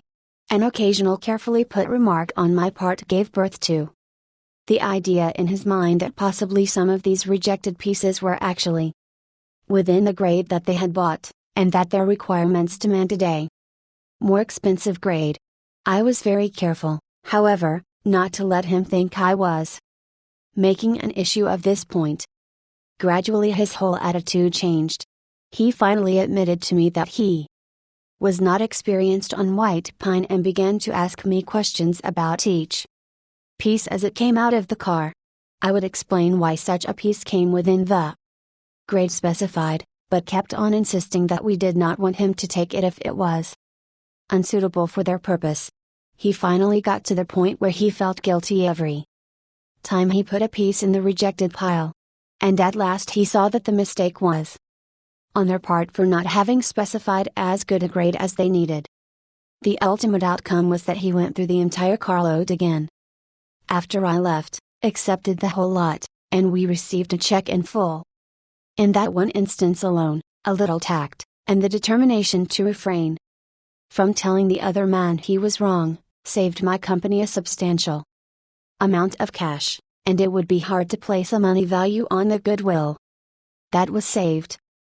Martin Luther King was asked how, as a pacifist, he could be an admirer of. Air Force General Daniel Chappie James, then the nation's highest-ranking black officer. Dr. King replied, "I judge people by their own principles, not by my own." In a similar way, General Robert E. Lee once spoke to the President of the Confederacy, Jefferson Davis, in the most glowing terms about a certain officer under his command. Another officer in attendance was astonished. "General," he said, "do you not know that the man of whom you speak so highly is one of your bitterest enemies who misses no opportunity to malign you?" "Yes," replied General Lee, "but the President asked my opinion of him, he did not ask for his opinion of me." By the way, I am not revealing anything new in this chapter. 2000 years ago, Jesus said, "Agree with thine adversary quickly." And 2,200 years before Christ was born, King Acto of Egypt gave his son some shrewd advice that is sorely needed today. "Be diplomatic," counseled the king. "It will help you gain your point." In other words, don't argue with your customer or your spouse or your adversary. Don't tell them they are wrong, don't get them stirred up. Use a little diplomacy. Principle 2. Show respect for the other person's opinions. Never say, "You are wrong." 1. Adapted from Carl R. Rogers, On Becoming a Person, Boston, Houghton Mifflin, 1961, pp. 18 ff. Within a minute's walk of my house there was a wild stretch of virgin timber, where the blackberry thickets foamed white in the springtime, where the squirrels nested and reared their young, and the horseweeds grew as tall as a horse's head. This unspoiled woodland was called Forest Park, and it was a forest, probably not much different in appearance from what it was when Columbus discovered America. I frequently walked in this park with Rex, my little Boston bulldog. He was a friendly, harmless little hound, and since we rarely met anyone in the park, I took Rex along without a leash or a muzzle. One day we encountered a mounted policeman in the park, a policeman itching to show his authority. "What do you mean by letting that dog run loose in the park without a muzzle and leash?" he reprimanded me. "Don't you know it's against the law?" "Yes, I know it is," I replied softly, "but I didn't think he would do any harm out here." You didn't think. The law doesn't give a tinker's damn about what you think. That dog might kill a squirrel or bite a child. Now, I'm going to let you off this time, but if I catch this dog out here again without a muzzle and a leash, you'll have to tell it to the judge." I meekly promised to obey. And I did obey, for a few times. But Rex didn't like the muzzle, and neither did I, so we decided to take a chance. Everything was lovely for a while. And then we struck a snag. Rex and I raced over the brow of a hill one afternoon. And there, suddenly, to my dismay, I saw the majesty of the law, astride a bay horse. Rex was out in front, heading straight for the officer. I was in for it. I knew it. So I didn't wait until the policeman started talking. I beat him to it. I said, "Officer, you've caught me red-handed. I'm guilty. I have no alibis, no excuses. You warned me last week that if I brought the dog out here again without a muzzle you would fine me." "Well, now," the policeman responded in a soft tone, "I know it's a temptation to let a little dog like that have a run out here when nobody is around." "Sure, it's a temptation," I replied, "but it is against the law." "Well, a little dog like that isn't going to harm anybody," the policeman remonstrated. "No, but he may kill squirrels," I said. "Well now, I think you're taking this a bit too seriously," he told me.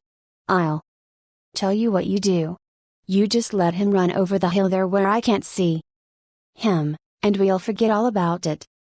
That policeman, being human, wanted a feeling of importance, so when I began to condemn myself, the only way he could nourish his self-esteem was to take the magnanimous attitude of showing mercy.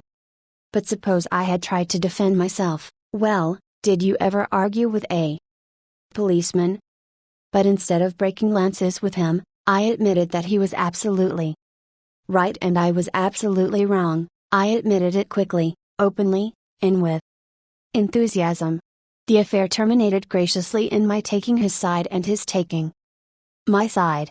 Lord Chesterfield himself could hardly have been more gracious than this mounted policeman, who, only a week previously, had threatened to have the law on me. If we know we are going to be rebuked anyhow, isn't it far better to beat the other person to it and do it ourselves? Isn't it much easier to listen to self-criticism than to bear condemnation from alien lips? Say about yourself all the derogatory things you know the other person is thinking or wants to say or intends to say, and say them before that person has a chance to say them. The chances are 100 to 1 that a generous, forgiving attitude will be taken and your mistakes will be minimized just as the mounted policeman did with me in Rex. Ferdinand D. Warren, a commercial artist, used this technique to win the goodwill of a petulant, scolding buyer of art.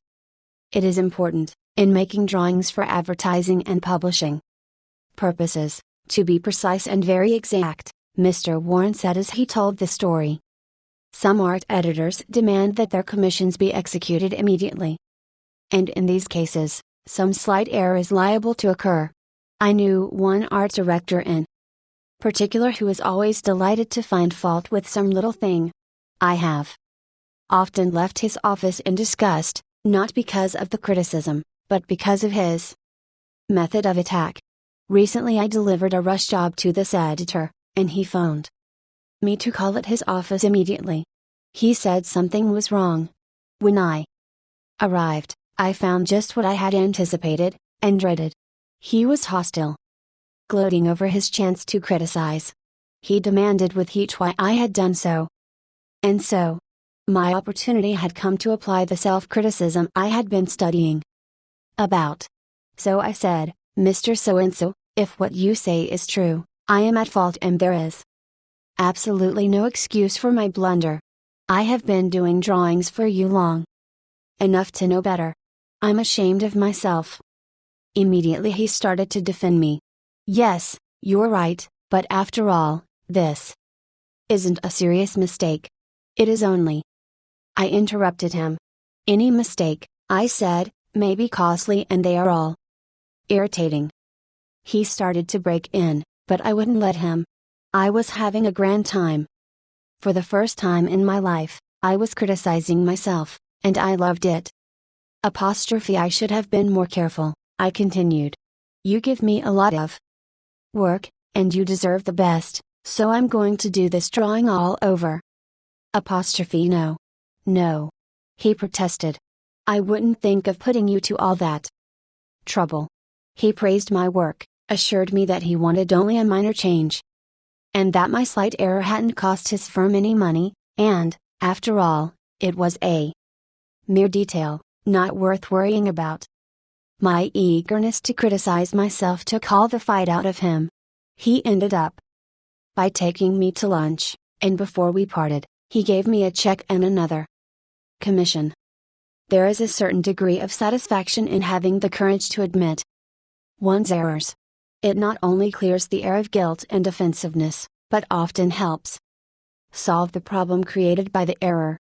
Bruce Harvey of Albuquerque, New Mexico, had incorrectly authorized payment of full wages to an employee on sick leave. When he discovered his error, he brought it to the attention of the employee and explained that to correct the mistake he would have to reduce his next paycheck by the entire amount of the overpayment. The employee pleaded that as that would cause him a serious financial problem. Could the money be repaid over a period of time? In order to do this, Harvey explained, he would have to obtain his supervisor's approval. And this, I knew, reported Harvey, would result in a boss-type explosion. While trying to decide how to handle this situation better, I realized that the whole mess was my fault and I would have to admit it to my boss. I walked into his office, told him that I had made a mistake and then informed him of the complete facts. He replied in an explosive manner that it was the fault of the personnel department. I repeated that it was my fault. He exploded again about carelessness in the accounting department. Again I explained it was my fault. He blamed 2 other people in the office. But each time I reiterated it was my fault. Finally, he looked at me and said, "Okay, it was your fault. Now straighten it out." The error was corrected and nobody got into trouble. I felt great because I was able to handle a tense situation and had the courage not to seek alibis. My boss has had more respect for me ever since. Any fool can't try to defend his or her mistakes, and most fools do, but it raises one above the herd and gives one a feeling of nobility and exaltation to admit one's mistakes. For example, one of the most beautiful things that history records about Robert E. Lee is the way he blamed himself and only himself for the failure of Pickett's charge at Gettysburg. Pickett's charge was undoubtedly the most brilliant and picturesque attack that ever occurred in the Western world. General George E. Pickett himself was picturesque. He wore his hair so long that his auburn locks almost touched his shoulders, and, like Napoleon in his Italian campaigns, he wrote ardent love letters almost daily while on the battlefield. His devoted troops cheered him that tragic July afternoon as he rode off jauntily toward the Union lines, his cap set at a rakish angle over his right ear. They cheered and they followed him, man touching man, rank pressing rank, with banners flying and bayonets gleaming in the sun. It was a gallant sight. Daring. Magnificent. A murmur of admiration ran through the Union lines as they beheld it. Pickett's troops swept forward at an easy trot, through orchard and cornfield, across a meadow and over a ravine. All the time, the enemy's cannon was tearing ghastly holes in their ranks. But on they pressed, grim, irresistible. Suddenly the Union infantry rose from behind the stone wall on Cemetery Ridge where they had been hiding and fired volley after volley into Pickett's onrushing troops. The crest of the hill was a sheet of flame, a slaughterhouse, a blazing volcano. In a few minutes, all of Pickett's brigade commanders except one were down, and 4/5 of his 5,000 men had fallen. General Lewis A. Armistead, leading the troops in the final plunge, ran forward, vaulted over the stone wall, and, waving his cap on the top of his sword, shouted, "Give them a steel, boys!" They did. They leapt over the wall, bayoneted their enemies, smashed skulls with clubbed muskets, and planted the battle flags of the South on Cemetery Ridge. The banners waved there only for a moment. But that moment, brief as it was, recorded the high water mark of the Confederacy. Pickett's charge, brilliant, heroic, was nevertheless the beginning of the end. Lee had failed. He could not penetrate the North. And he knew it. The South was doomed.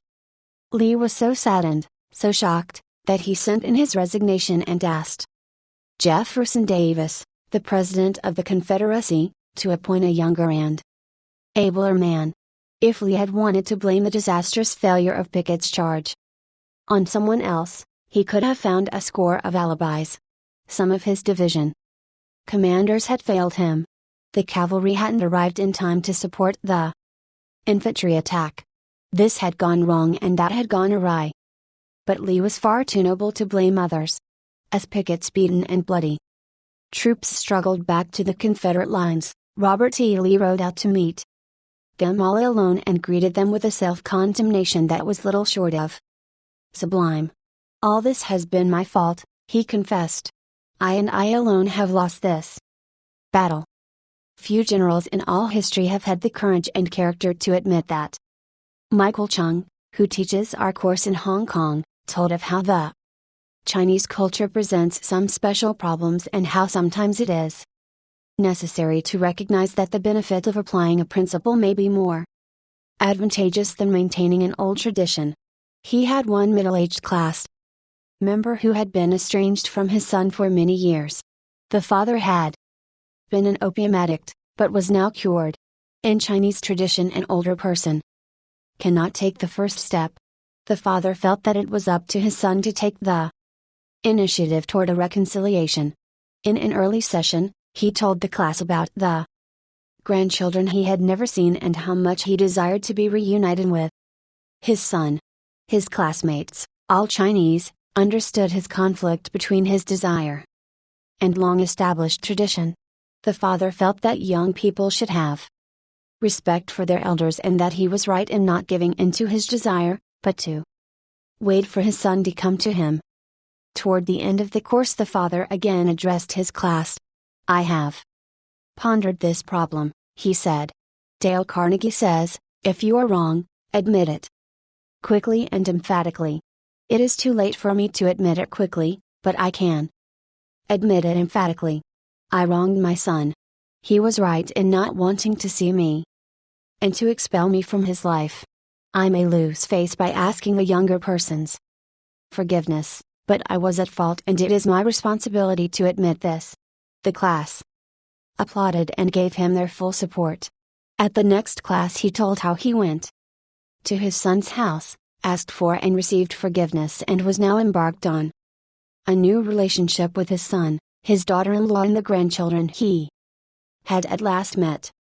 Elbert Hubbard was one of the most original authors who ever stirred up a nation, and his stinging sentences often aroused fierce resentment. But Hubbard, with his rare skill for handling people, frequently turned his enemies into friends. For example, when some irritated reader wrote in to say that he didn't agree with such and such an article and ended by calling Hubbard this and that, Elbert Hubbard would answer like this: "Come to think it over, I don't entirely agree with it myself. Not everything I wrote yesterday appeals to me today. I am glad to learn what you think on the subject. The next time you are in the neighborhood you must visit us and we'll get this subject threshed out for all time. So here is a hand clasp over the miles, and I am yours sincerely." What could you say to a man who treated you like that? When we are right, let's try to win people gently and tactfully to our way of thinking, and when we are wrong, and that will be surprisingly often, if we are honest with ourselves, let's admit our mistakes quickly and with enthusiasm. Not only will that technique produce astonishing results, but, believe it or not, it is a lot more fun, under the circumstances, than trying to defend oneself. Remember the old proverb, by fighting you never get enough, but by yielding you get more than you expected. Principle 3. If you are wrong, admit it quickly and emphatically. If your temper is aroused and you tell a thing or two, you will have a fine time unloading your feelings. But what about the other person? Will he share your pleasure? Will your belligerent tones, your hostile attitude, make it easy for him to agree with you? "If you come at me with your fists doubled," said Woodrow Wilson, "I think I can promise you that mine will double as fast as yours, but if you come to me and say, 'Let us sit down and take counsel together,' and, if we differ from each other, understand why it is that we differ, just what the points at issue are, we will presently find that we are not so far apart after all, that the points on which we differ are few and the points on which we agree are many, and that if we only have the patience and the candor and the desire to get together, we will get together." Nobody appreciated the truth of Woodrow Wilson's statement more than John D. Rockefeller, Jr. Back in 1915, Rockefeller was the most fiercely despised man in Colorado. One of the bloodiest strikes in the history of American industry had been shocking the state for 2 terrible years. Irate, belligerent miners were demanding higher wages from the Colorado Fuel and Iron Company. Rockefeller controlled that company. Property had been destroyed, troops had been called out, blood had been shed, strikers had been shot, their bodies riddled with bullets. At a time like that, with the air seething with hatred, Rockefeller wanted to win the strikers to his way of thinking. And he did it. How? Here's the story. After weeks spent in making friends, Rockefeller addressed the representatives of the strikers. This speech, in its entirety, is a masterpiece. It produced astonishing results. It calmed the tempestuous waves of hate that threatened to engulf Rockefeller. It won him a host of admirers. It presented facts in such a friendly manner that the strikers went back to work without saying another word about the increase in wages for which they had fought so violently. The opening of that remarkable speech follows. Note how it fairly glows with friendliness. Rockefeller, remember, was talking to men who, a few days previously, had wanted to hang him by the neck to a sour apple tree, yet he couldn't have been more gracious, more friendly if he had addressed a group of medical missionaries. His speech was radiant with such phrases as "I am proud to be here, having visited in your homes, met many of your wives and children, we meet here not as strangers, but as friends. Spirit of mutual friendship, our common interests, it is only by your courtesy that I am here. This is a red-letter day in my life," Rockefeller began. "It is the first time I have ever had the good fortune to meet the representatives of the employees of this great company, its officers and superintendents, together, and I can assure you that I am proud to be here, and that I shall remember this gathering as long as I live. Had this meeting been held 2 weeks ago, I should have stood here a stranger to most of you, recognizing a few faces. Having had the opportunity last week of visiting all the camps in the southern coalfield and of talking individually with practically all of the representatives, except those who were away, having visited in your homes, met many of your wives and children, we meet here not as strangers, but as friends, and it is in that spirit of mutual friendship that I am glad to have this opportunity to discuss with you our common interests. Since this is a meeting of the officers of the company and the representatives of the employees, it is only by your courtesy that I am here, for I am not so fortunate as to be either one or the other, and yet I feel that I am intimately associated with you men, for, in a sense, I represent both the stockholders and the directors. Isn't that a superb example of the fine art of making friends out of enemies? Suppose Rockefeller had taken a different tack. Suppose he had argued with those miners and hurled devastating facts in their faces. Suppose he had told them by his tones and insinuations that they were wrong. Suppose that, by all the rules of logic, he had proved that they were wrong.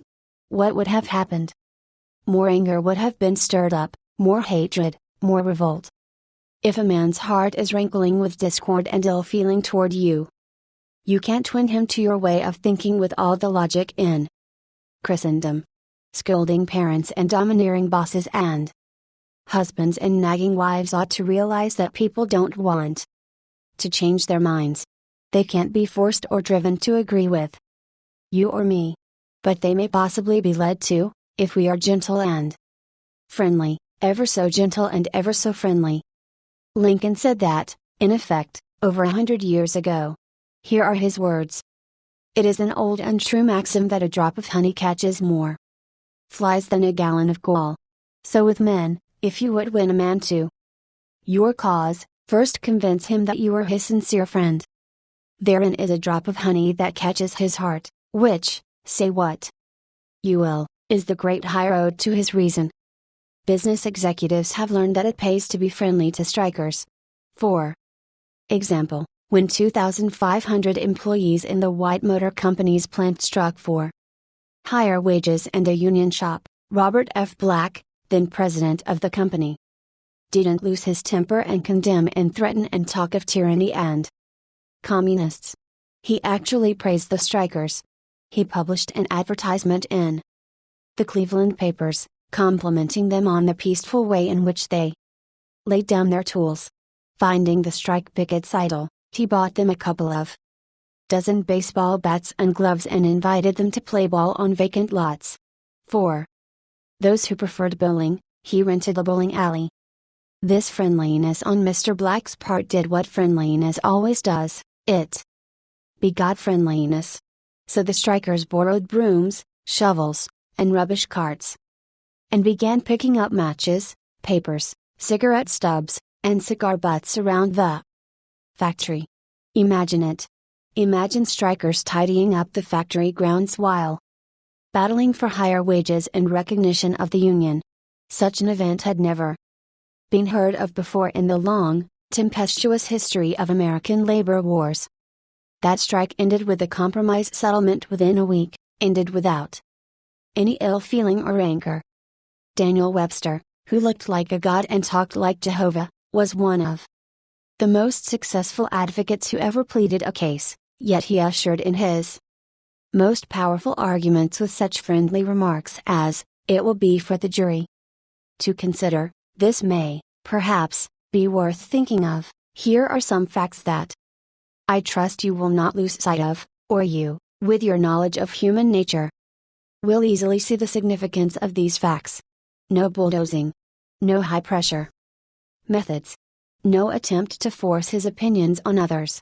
Webster used the soft spoken, quiet, friendly approach, and it helped to make him famous. You may never be called upon to settle a strike or address a jury, but you may want to get your rent reduced. Will the friendly approach help you then? Let's see. O.L. Straub, an engineer, wanted to get his rent reduced. And he knew his landlord was hard-boiled. "I wrote him," Mr. Straub said in a speech before the class, notifying him that I was vacating my apartment as soon as my lease expired. The truth was, I didn't want to move. I wanted to stay if I could get my rent reduced. But the situation seemed hopeless. Other tenants had tried, and failed.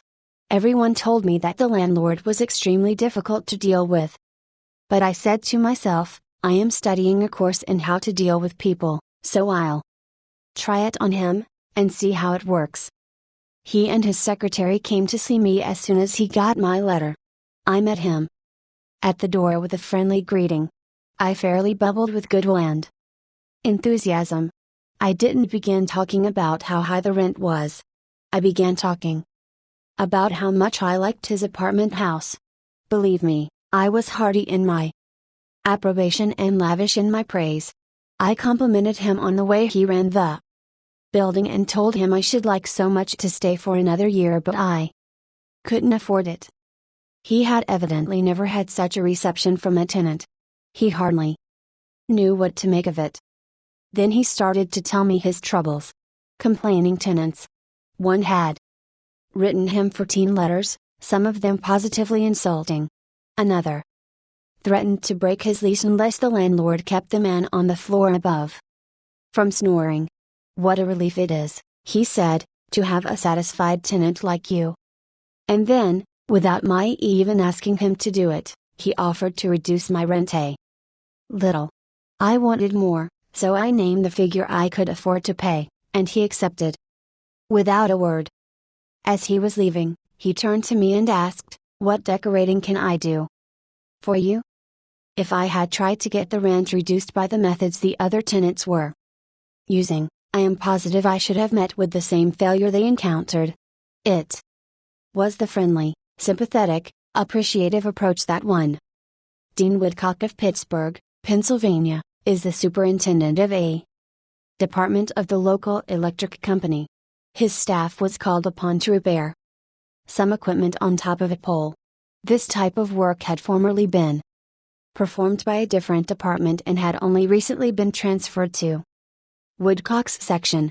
Although his people had been trained in their work, this was the first time they had ever actually been called upon to do it. Everybody in the organization was interested in seeing if and how they could handle it. Mr. Woodcock, several of his subordinate managers, and members of other departments of the utility went to see the operation.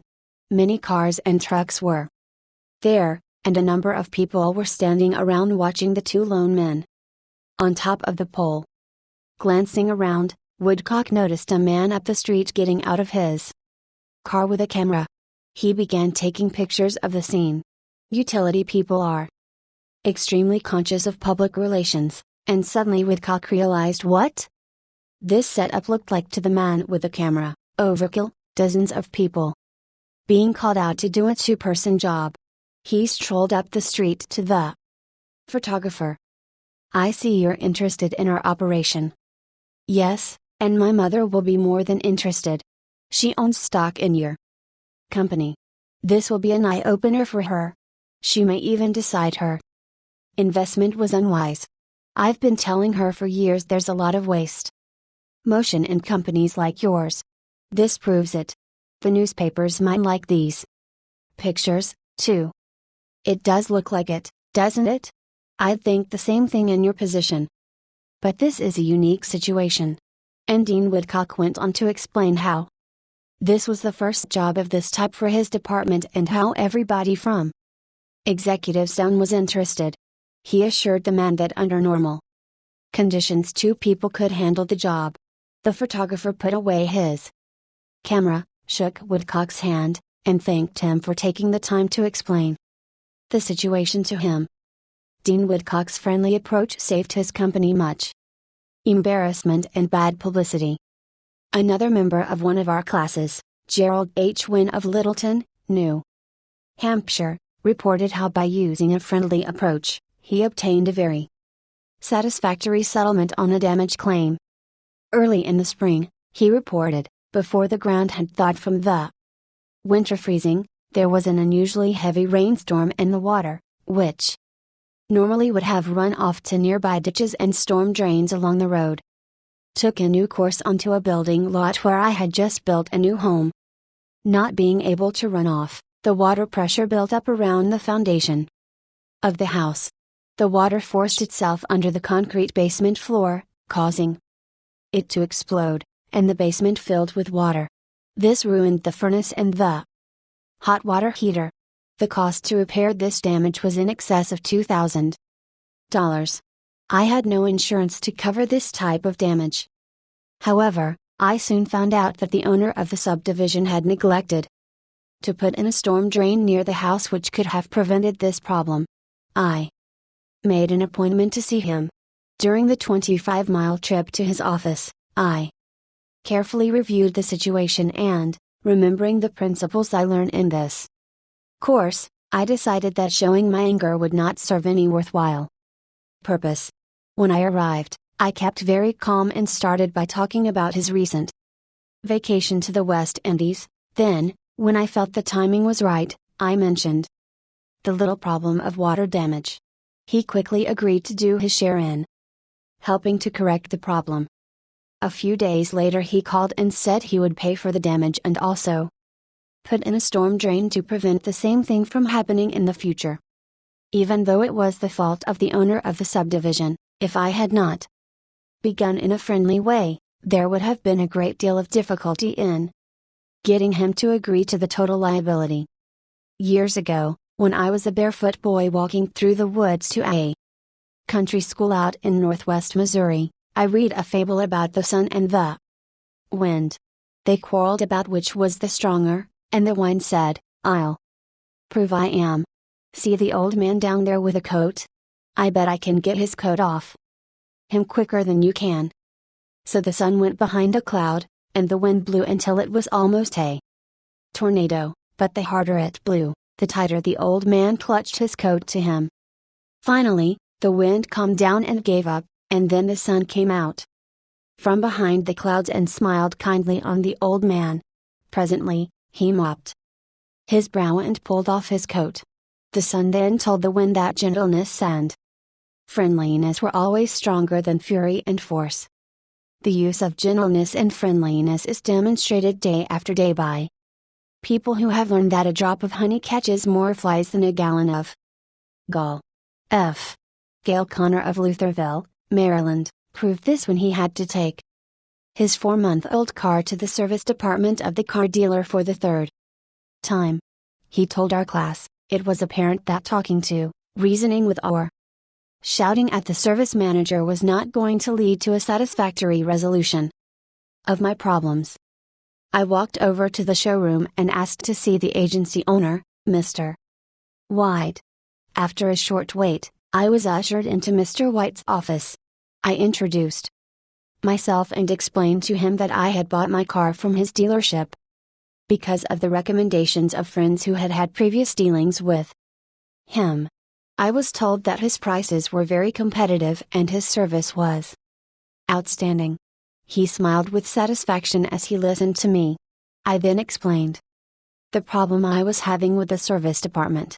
I thought you might want to be aware of any situation that might tarnish your fine reputation, I added.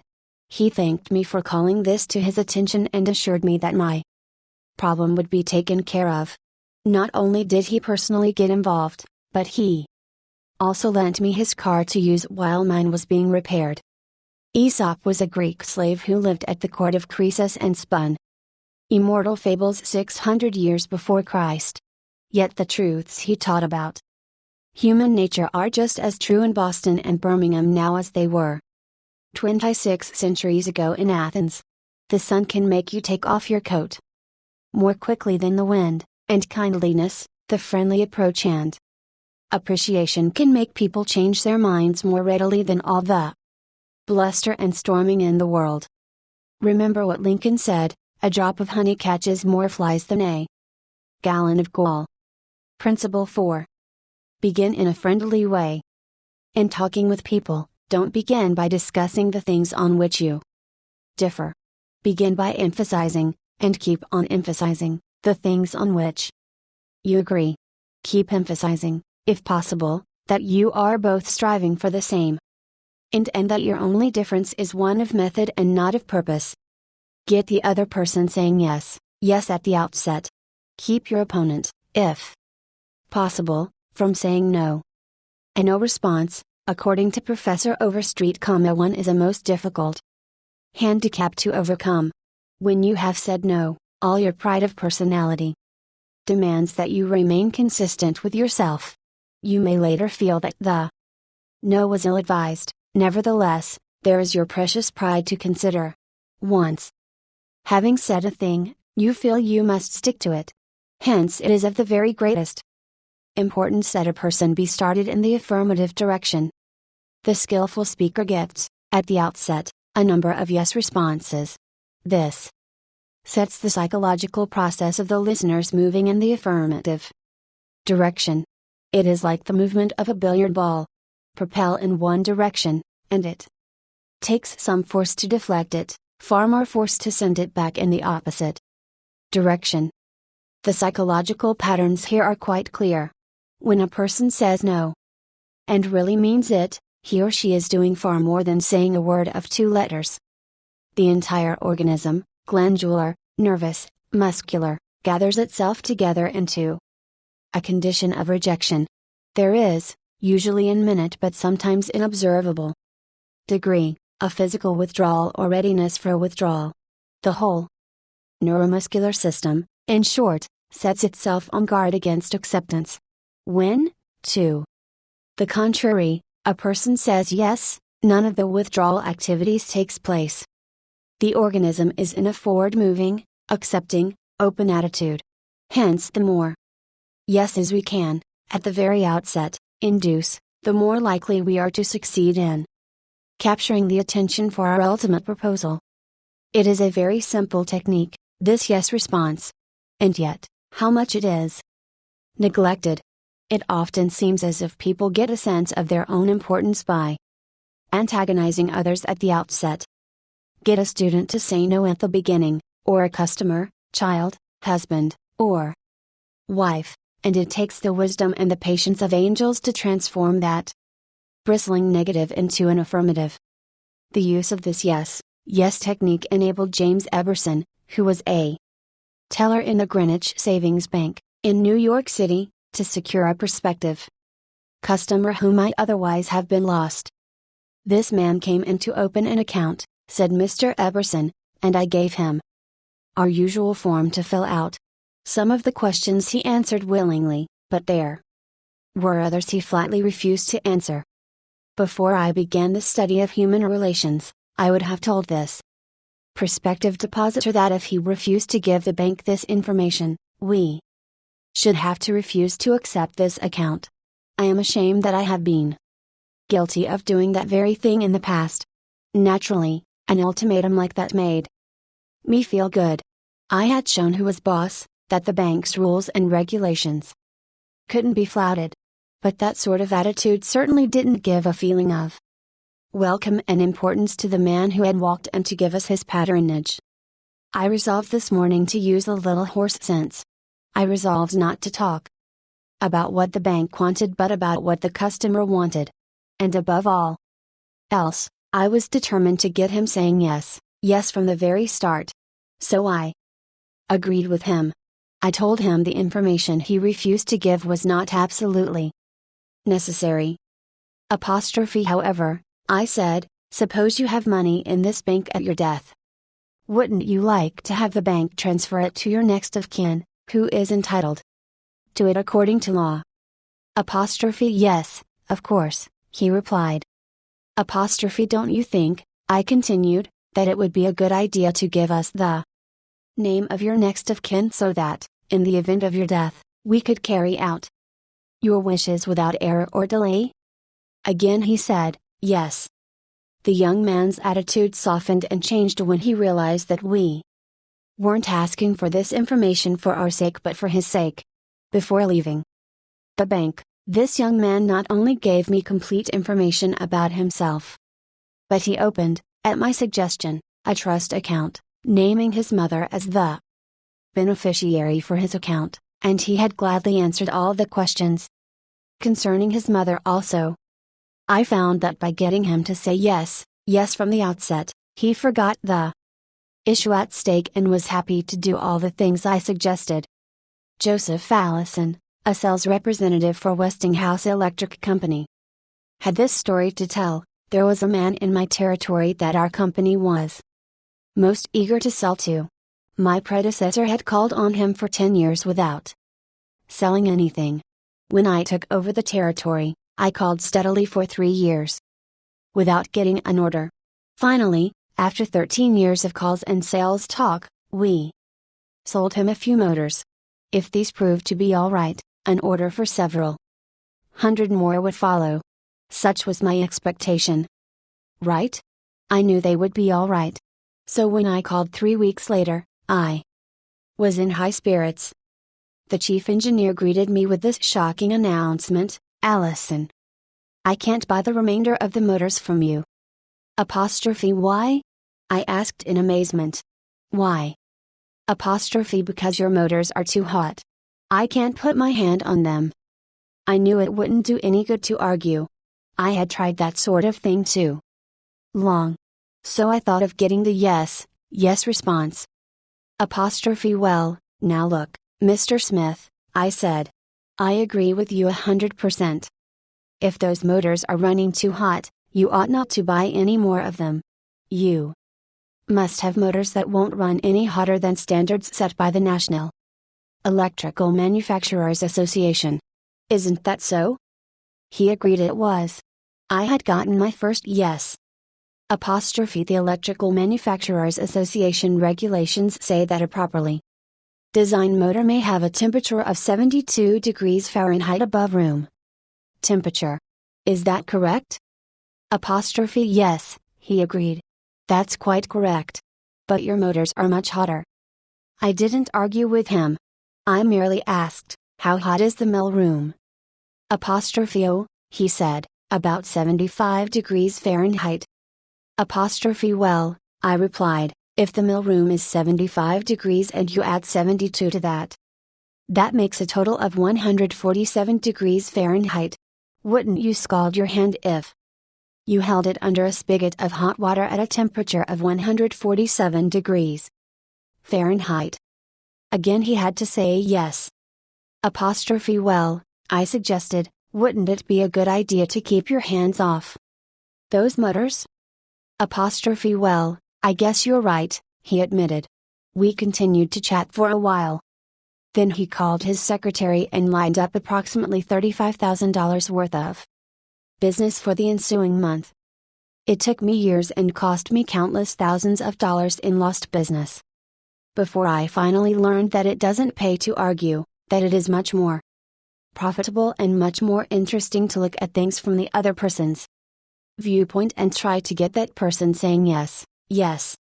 Eddie Snow, who sponsors our courses in Oakland, California, tells how he became a good customer of a shop because the proprietor got him to say yes. Yes. Eddie had become interested in bow hunting and had spent considerable money in purchasing equipment and supplies from a local bow store. When his brother was visiting him, he wanted to rent a bow for him from the store. The sales clerk told him they didn't rent bows, so Eddie phoned another bow store. Eddie described what happened. A very pleasant gentleman answered the phone. His response to my question for a rental was completely different from the other place. He said he was sorry, but they no longer rented bows because they couldn't afford to do so. He then asked me if I had rented before. I replied, yes, several of years ago. He reminded me that I probably paid $25 to $30 for the rental. I said yes again. He then asked if I was the kind of person who liked to save money. Naturally, I answered yes. He went on to explain that they had bow sets with all the necessary equipment on sale for $34.95. I could buy a complete set for only $4.95 more than I could rent one. He explained that is why they had discontinued renting them.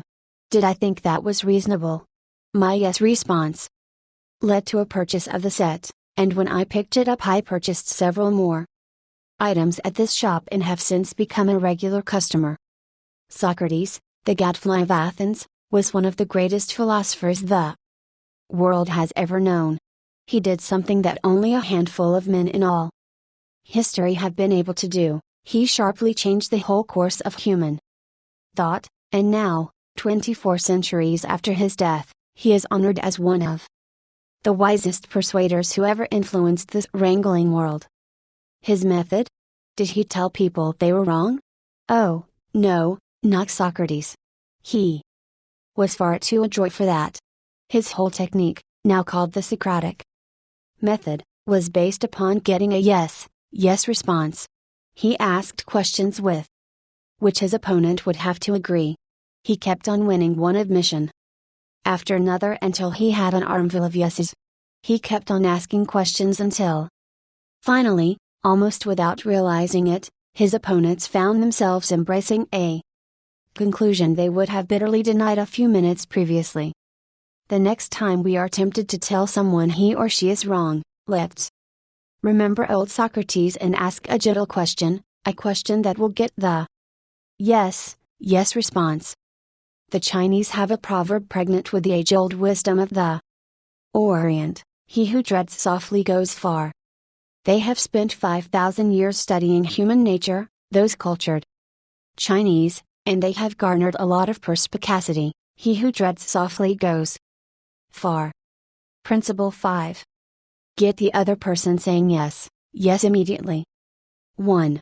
Harry A. Overstreet, Influencing Human Behavior, New York, Norton, 1925. Most people trying to win others to their way of thinking do too much talking themselves. Let the other people talk themselves out. They know more about their business and problems than you do. So ask them questions. Let them tell you a few things. If you disagree with them, you may be tempted to interrupt. But don't. It is dangerous. They won't pay attention to you while they still have a lot of ideas of their own crying for expression. So listen patiently and with an open mind. Be sincere about it. Encourage them to express their ideas fully. Does this policy pay in business? Let's see. Here is the story of a sales representative who was forced to try it. One of the largest automobile manufacturers in the United States was negotiating for a year's requirements of upholstery fabrics. 3 important manufacturers had worked up fabrics in sample bodies. These had all been inspected by the executives of the motor company, and notice had been sent to each manufacturer saying that, on a certain day, a representative from each supplier would be given an opportunity to make a final plea for the contract. GBR, a representative of one manufacturer, arrived in town with a severe Attack of laryngitis. When it came my turn to meet the executives in conference, Mr. R said as he related the story before one of my classes, I had lost my voice. I could hardly whisper. I was ushered into a room and found myself face to face with the textile engineer, the purchasing agent, the director of sales and the president of the company. I stood up and made a valiant effort to speak, but I couldn't do anything more than squeak. They were all seated around a table, so I wrote on a pad of paper. Gentlemen, I have lost my voice. I am speechless. I'll do the talking for you, the president said. He did. He exhibited my samples and praised their good points. A lively discussion arose about the merits of my goods. And the president, since he was talking for me, took the position I would have had during the discussion. My sole participation consisted of smiles, nods and a few gestures. As a result of this unique conference, I was awarded the contract, which called for over 500,000 yards of upholstery fabrics at an aggregate value of $1,600,000, the biggest order I had ever received. I know I would have lost the contract if I hadn't lost my voice, because I had the wrong idea about the whole proposition. I discovered, quite by accident, how richly it sometimes pays to let the other person do the talking. Letting the other person do the talking helps in family situations as well as in business. Barbara Wilson's relationship with her daughter, Lori, was deteriorating rapidly. Lori, who had been a quiet, complacent child, had grown into an uncooperative, sometimes belligerent teenager. Mrs. Wilson lectured her, threatened her and punished her, but all to no avail. One day, Mrs. Wilson told one of our classes, I just gave up. Lori had disobeyed me and had left the house to visit her girlfriend before she had completed her chores. When she returned, I was about to scream at her for the 10,000th time, but I just didn't have the strength to do it. I just looked at her and said sadly, Why, Lori, why? Lori noted my condition and in a calm voice asked, Do you really want to know? I nodded and Lori told me, first hesitantly, and then it all flowed out. I had never listened to her. I was always telling her to do this or that. When she wanted to tell me her thoughts, feelings, ideas, I interrupted with more orders. I began to realize that she needed me, not as a bossy mother, but as a confidant, an outlet for all her confusion about growing up. And all I had been doing was talking when I should have been listening. I never heard her. From that time on, I let her do all the talking she wanted. She tells me what is on her mind, and our relationship has improved immeasurably. She is again a cooperative person. A large advertisement appeared on the financial page of a New York newspaper calling for a person with unusual ability and experience. Charles T. Cubelis answered the advertisement, sending his reply to a box number. A few days later, he was invited by letter to call for an interview. Before he called, he spent hours in Wall Street finding out everything possible about the person who had founded the business. During the interview, he remarked, I should be mighty proud to be associated with an organization with a record like yours. I understand you started 28 years ago with nothing but desk room and one stenographer. Is that true? Almost every successful person likes to reminisce about his early struggles. This man was no exception. He talked for a long time about how he had started with $450 in cash and an original idea. He told how he had fought against discouragement and battled against ridicule, working Sundays and holidays 12 to 16 hours a day, how he had finally won against all odds until now. The most important executives on Wall Street were coming to him for information and guidance. He was proud of such a record. He had a right to be. And he had a splendid time telling about it. Finally, he questioned Mr. Cubelis briefly about his experience, then called in one of his vice presidents and said, I think this is the person we are looking for. Mr. Cubelis had taken the trouble to find out about the accomplishments of his prospective employer. He showed an interest in the other person and his problems. He encouraged the other person to do most of the talking, and made a favorable impression. Roy G. Bradley of Sacramento, California, had the opposite problem. He listened as a good prospect for a sales position talked himself into a job with Bradley's firm. Roy reported, "Being a small brokerage firm, we had no fringe benefits, such as hospitalization, medical insurance and pensions. Every representative is an independent agent. We don't even provide leads for prospects, as we cannot advertise for them as our larger competitors do." Richard Pryor had the type of experience we wanted for this position, and he was interviewed first by my assistant, who told him about all the negatives related to this job. He seemed slightly discouraged when he came into my office. I mentioned the one benefit of being associated with my firm, that of being an independent contractor and therefore virtually being self-employed. As he talked about these advantages to me, he talked himself out of each negative thought he had when he came in for the interview. Several times it seemed as though he was half talking to himself as he was thinking through each thought. At times I was tempted to add to his thoughts, however, as the interview came to a close I felt he had convinced himself very much on his own that he would like to work for my firm. Because I had been a good listener and let Dick do most of the talking, he was able to weigh both sides fairly in his mind, and he came to the positive conclusion, which was a challenge he created for himself. We hired him and he has been an outstanding representative for our firm. Even our friends would much rather talk to us about their achievements than listen to us boast about ours. La Rochefoucauld, the French philosopher, said, "If you want enemies, excel your friends, but if you want friends, let your friends excel you." Why is that true?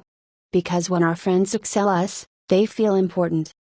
But when we excel them, they, or at least some of them, will feel inferior and envious.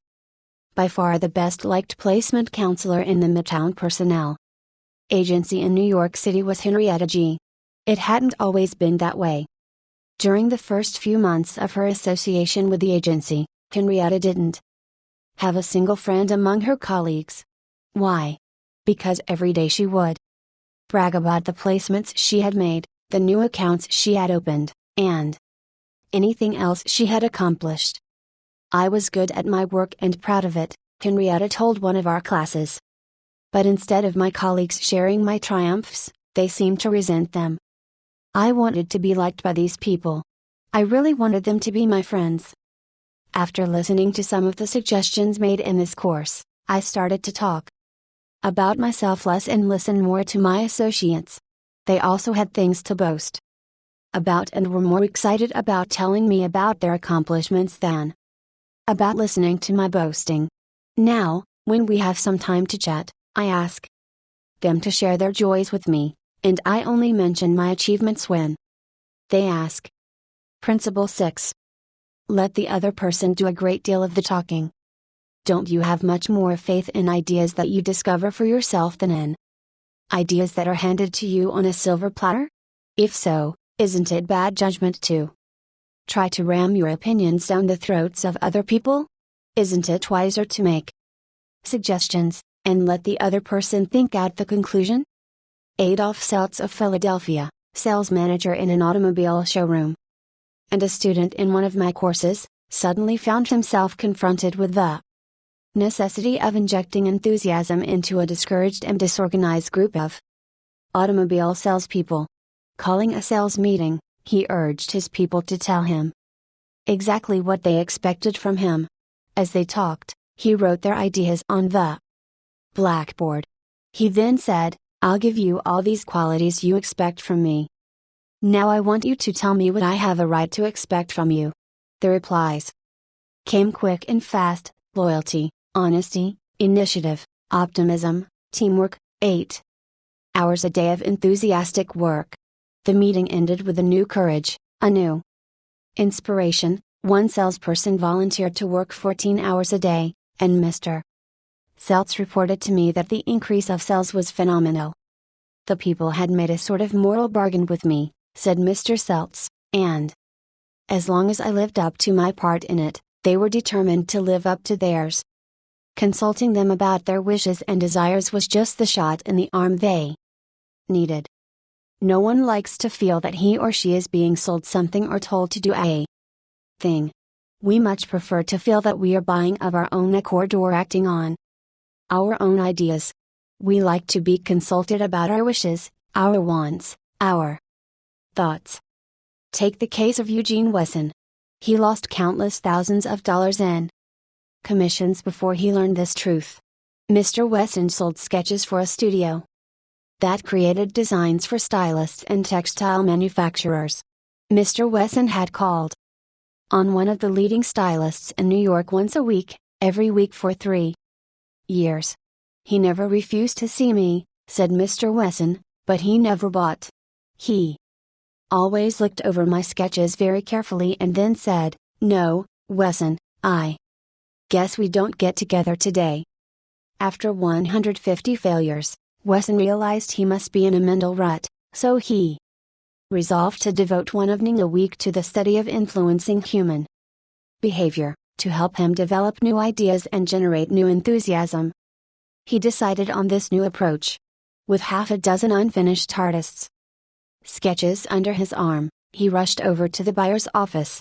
"I want you to do me a little favor, if you will," he said. "Here are some uncompleted sketches. Won't you please tell me how we could finish them up in such a way that you could use them?" The buyer looked at the sketches for a while without uttering a word. Finally he said, "Leave these with me for a few days, Wesson, and then come back and see me."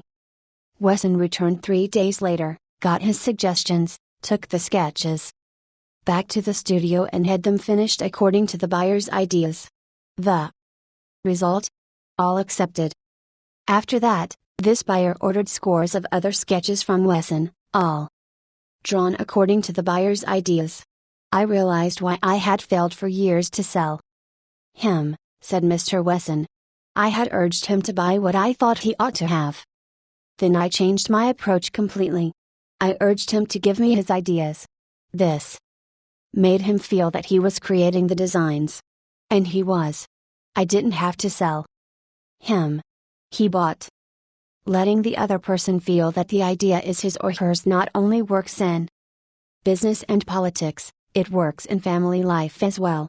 Paul M. Davis of Tulsa, Oklahoma, told his class how he applied this principle.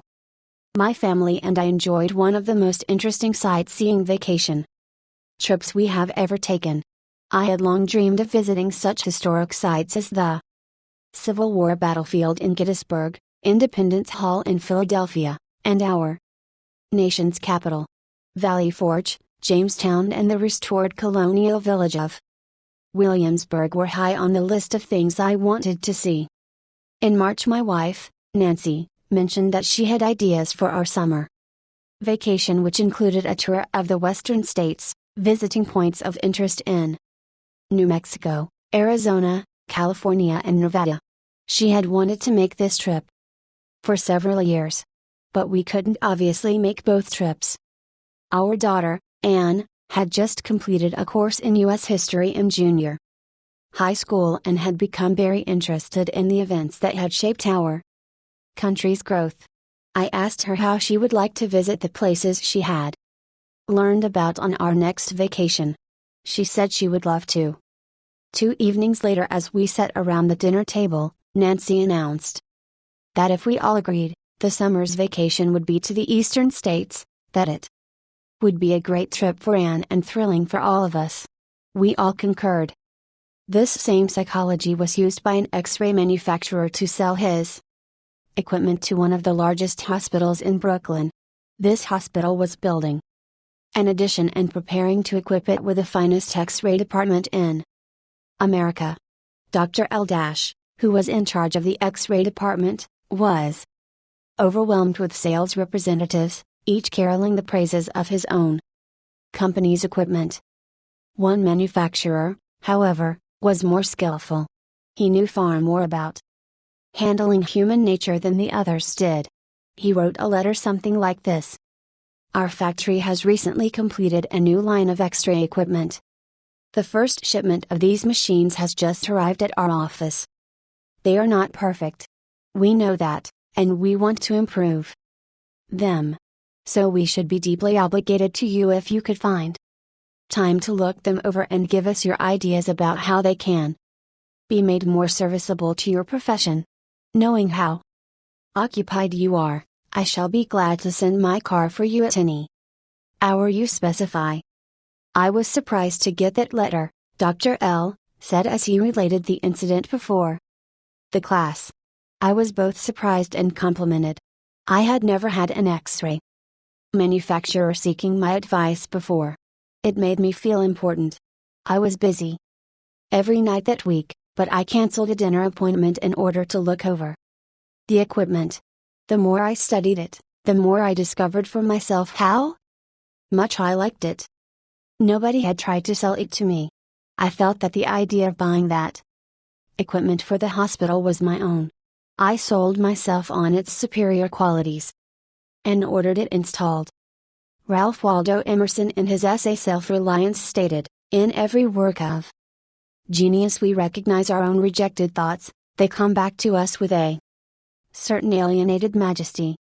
Colonel Edward M. House wielded an enormous influence in national and international affairs while Woodrow Wilson occupied the White House. Wilson leaned upon Colonel House for secret counsel and advice more than he did upon even members of his own cabinet. What method did the colonel use in influencing the president? Fortunately, we know, for House himself revealed it to Arthur D. Howden Smith, and Smith quoted House in an article in the Saturday Evening Post. After I got to know the president, House said, I learned the best way to convert him to an idea was to plant it in his mind casually, but so as to interest him in it, so as to get him thinking about it on his own account. The first time this worked it was an accident. I had been visiting him at the White House and urged a policy on him which he appeared to disapprove. But several days later, at the dinner table, I was amazed to hear him trot out my suggestion as his own. Did House interrupt him and say, "That's not your idea. That's mine"? Oh, no. Not House. He was too adroit for that. He didn't care about credit. He wanted results. So he let Wilson continue to feel that the idea was his. House did even more than that. He gave Wilson public credit for these ideas. Let's remember that everyone we come in contact with is just as human as Woodrow Wilson. So let's use Colonel House's technique. A man up in the beautiful Canadian province of New Brunswick used this technique on me and won my patronage. I was planning at the time to do some fishing and canoeing in New Brunswick. So I wrote the tourist bureau for information. Evidently my name and address were put on a mailing list, for I was immediately overwhelmed with scores of letters and booklets and printed testimonials from camps and guides. I was bewildered. I didn't know which to choose. Then one camp owner did a clever thing. He sent me the names and telephone numbers of several New York people who had stayed at his camp, and he invited me to telephone them and discover for myself what he had to offer. I found to my surprise that I knew one of the men on his list. I telephoned him, found out what his experience had been, and then wired the camp the date of my arrival. The others had been trying to sell me on their service, but one let me sell myself. That organization won. 25 centuries ago, Lao Tzu, a Chinese sage, said some things that readers of this book might use today. The reason why rivers and seas receive the homage of 100 mountain streams is that they keep below them. Thus they are able to reign over all the mountain streams. So the sage, wishing to be above men, putteth himself below them, wishing to be before them, he putteth himself behind them. Thus, though his place be above men, they do not feel his weight, though his place be before them. They do not count it an injury. Principle 7. Let the other person feel that the idea is his or hers. Remember that other people may be totally wrong. But they don't think so. Don't condemn them. Any fool can do that. Try to understand them. Only wise, tolerant, exceptional people even try to do that. There is a reason why the other man thinks and acts as he does. Ferret out that reason, and you have the key to his actions, perhaps to his personality. Try honestly to put yourself in his place. If you say to yourself, "How would I feel? How would I react if I were in his shoes?" you will save yourself time and irritation, for by becoming interested in the cause, we are less likely to dislike the effect. And, in addition, you will sharply increase your skill in human relationships. Stop a minute, says Kenneth M. Good in his book How to Turn People into Gold. Stop a minute to contrast your keen interest in your own affairs with your mild concern about anything else. Realize then, that everybody else in the world feels exactly the same way. Then, along with Lincoln and Roosevelt, you will have grasped the only solid foundation for interpersonal relationships. Namely, that success in dealing with people depends on a sympathetic grasp of the other person's viewpoint. Sam Douglas of Hempstead, New York, used to tell his wife that she spent too much time working on their lawn, pulling weeds, fertilizing, cutting the grass. Twice a week when the lawn didn't look any better than it had when they moved into their home 4 years earlier. Naturally, she was distressed by his remarks. And each time he made such remarks the balance of the evening was ruined. After taking our course, Mr. Douglas realized how foolish he had been all those years. It never occurred to him that she enjoyed doing that work and she might really appreciate a compliment on her diligence. One evening after dinner, his wife said she wanted to pull some weeds and invited him to keep her company. He first declined, but then thought better of it and went out after her and began to help her pull weeds. She was visibly pleased. And together they spent an hour in hard work and pleasant conversation. After that he often helped her with the gardening and complimented her on how fine the lawn looked, what a fantastic job she was doing with the yard where the soil was like concrete. Result, a happier life for both because he had learned to look at things from her point of view, even if the subject was only weeds. In his book Getting Through to People, Dr. Gerald S. Nirenberg commented, "Cooperativeness in conversation is achieved when you show that you consider the other person's ideas and feelings as important as your own. Starting your conversation by giving the other person the purpose or direction of your conversation, governing what you say by what you would want to hear if you were the listener, and accepting his or her viewpoint will encourage the listener to have an open mind to your ideas. 1. I have always enjoyed walking and riding in a park near my home. Like the Druids of ancient Gaul, I all but worship an oak tree, so I was distressed season after season to see the young trees and shrubs killed off by needless fires. These fires weren't caused by careless smokers. They were almost all caused by youngsters who went out to the park to go native and cook a frankfurter or an egg under the trees. Sometimes, these fires raged so fiercely that the fire department had to be called out to fight the conflagration. There was a sign on the edge of the park saying that anyone who started a fire was liable to fine and imprisonment, but the sign stood in an unfrequented part of the park, and few of the culprits ever saw it. A mounted policeman was supposed to look after the park, but he didn't take his duties too seriously, and the fires continued to spread season after season. On one occasion, I rushed up to a policeman and told him about a fire spreading rapidly through the park and wanted him to notify the fire department, and he nonchalantly replied that it was none of his business because it wasn't in his precinct. I was desperate, so after that when I went riding, I acted as a self-appointed committee of one to protect the public domain. In the beginning, I am afraid I didn't even attempt to see the other people's point of view. When I saw a fire blazing under the trees, I was so unhappy about it, so eager to do the right thing, that I did the wrong thing. I would ride up to the boys, warn them that they could be jailed for starting a fire, order with a tone of authority that it be put out, and, if they refused, I would threaten to have them arrested. I was merely unloading my feelings without thinking of their point of view. The result? They obeyed sullenly and with resentment.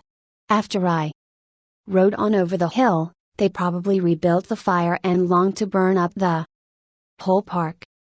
With the passing of the years, I acquired a trifle more knowledge of human relations, a little more tact, a somewhat greater tendency to see things from the other person's standpoint. Then, instead of giving orders, I would ride up to a blazing fire and begin something like this. "Having a good time, boys? What are you going to cook for supper?" I loved to build fires myself when I was a boy, and I still love to. But you know, they are dangerous here in the park. I know you boys don't mean to do any harm, but other boys aren't so careful. They come along and see that you have built a fire, so they build one and don't put it out when they go home, and it spreads among the dry leaves and kills the trees. We won't have any trees here at all if we aren't more careful. You could be put in jail for building this fire. But I don't want to be bossy and interfere with your pleasure. I like to see you enjoy yourselves, but won't you please rake all the leaves away from the fire right now? And you'll be careful to cover it with dirt, a lot of dirt, before you leave, won't you? And the next time you want to have some fun, won't you please build your fire over the hill there in the sandpit? It can't do any harm there. Thanks so much, boys. Have a good time.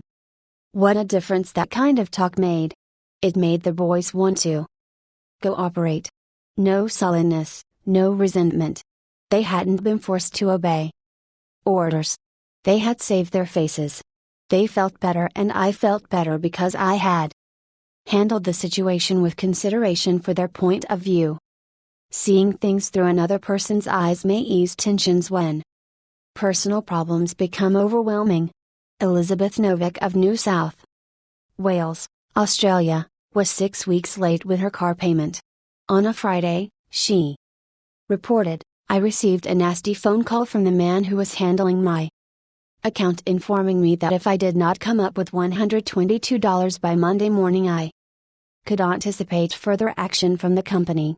I had no way of raising the money over the weekend, so when I received his phone call first thing on Monday morning, I expected the worst. Instead of becoming upset, I looked at the situation from his point of view. I apologized most sincerely for causing him so much inconvenience and remarked that I must be his most troublesome customer, as this was not the first time I was behind in my payments." His tone of voice changed immediately, and he reassured me that I was far from being one of his really troublesome customers. He went on to tell me several examples of how rude his customers sometimes were, how they lied to him and often tried to avoid talking to him at all. I said nothing. I listened and let him pour out his troubles to me. Then, without any suggestion from me, he said it did not matter if I couldn't pay all the money immediately.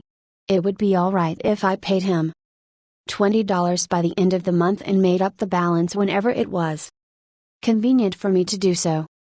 Tomorrow, before asking anyone to put out a fire or buy your product or contribute to your favorite charity, why not pause and close your eyes and try to think the whole thing through from another person's point of view.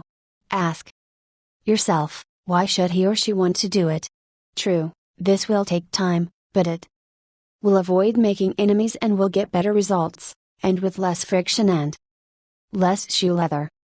I would rather walk the sidewalk in front of a person's office for 2 hours before an interview, said Dean Donham of the Harvard Business School, than step into that office without a perfectly clear idea of what I was going to say and what that person, from my knowledge of his or her interests and motives, was likely to answer.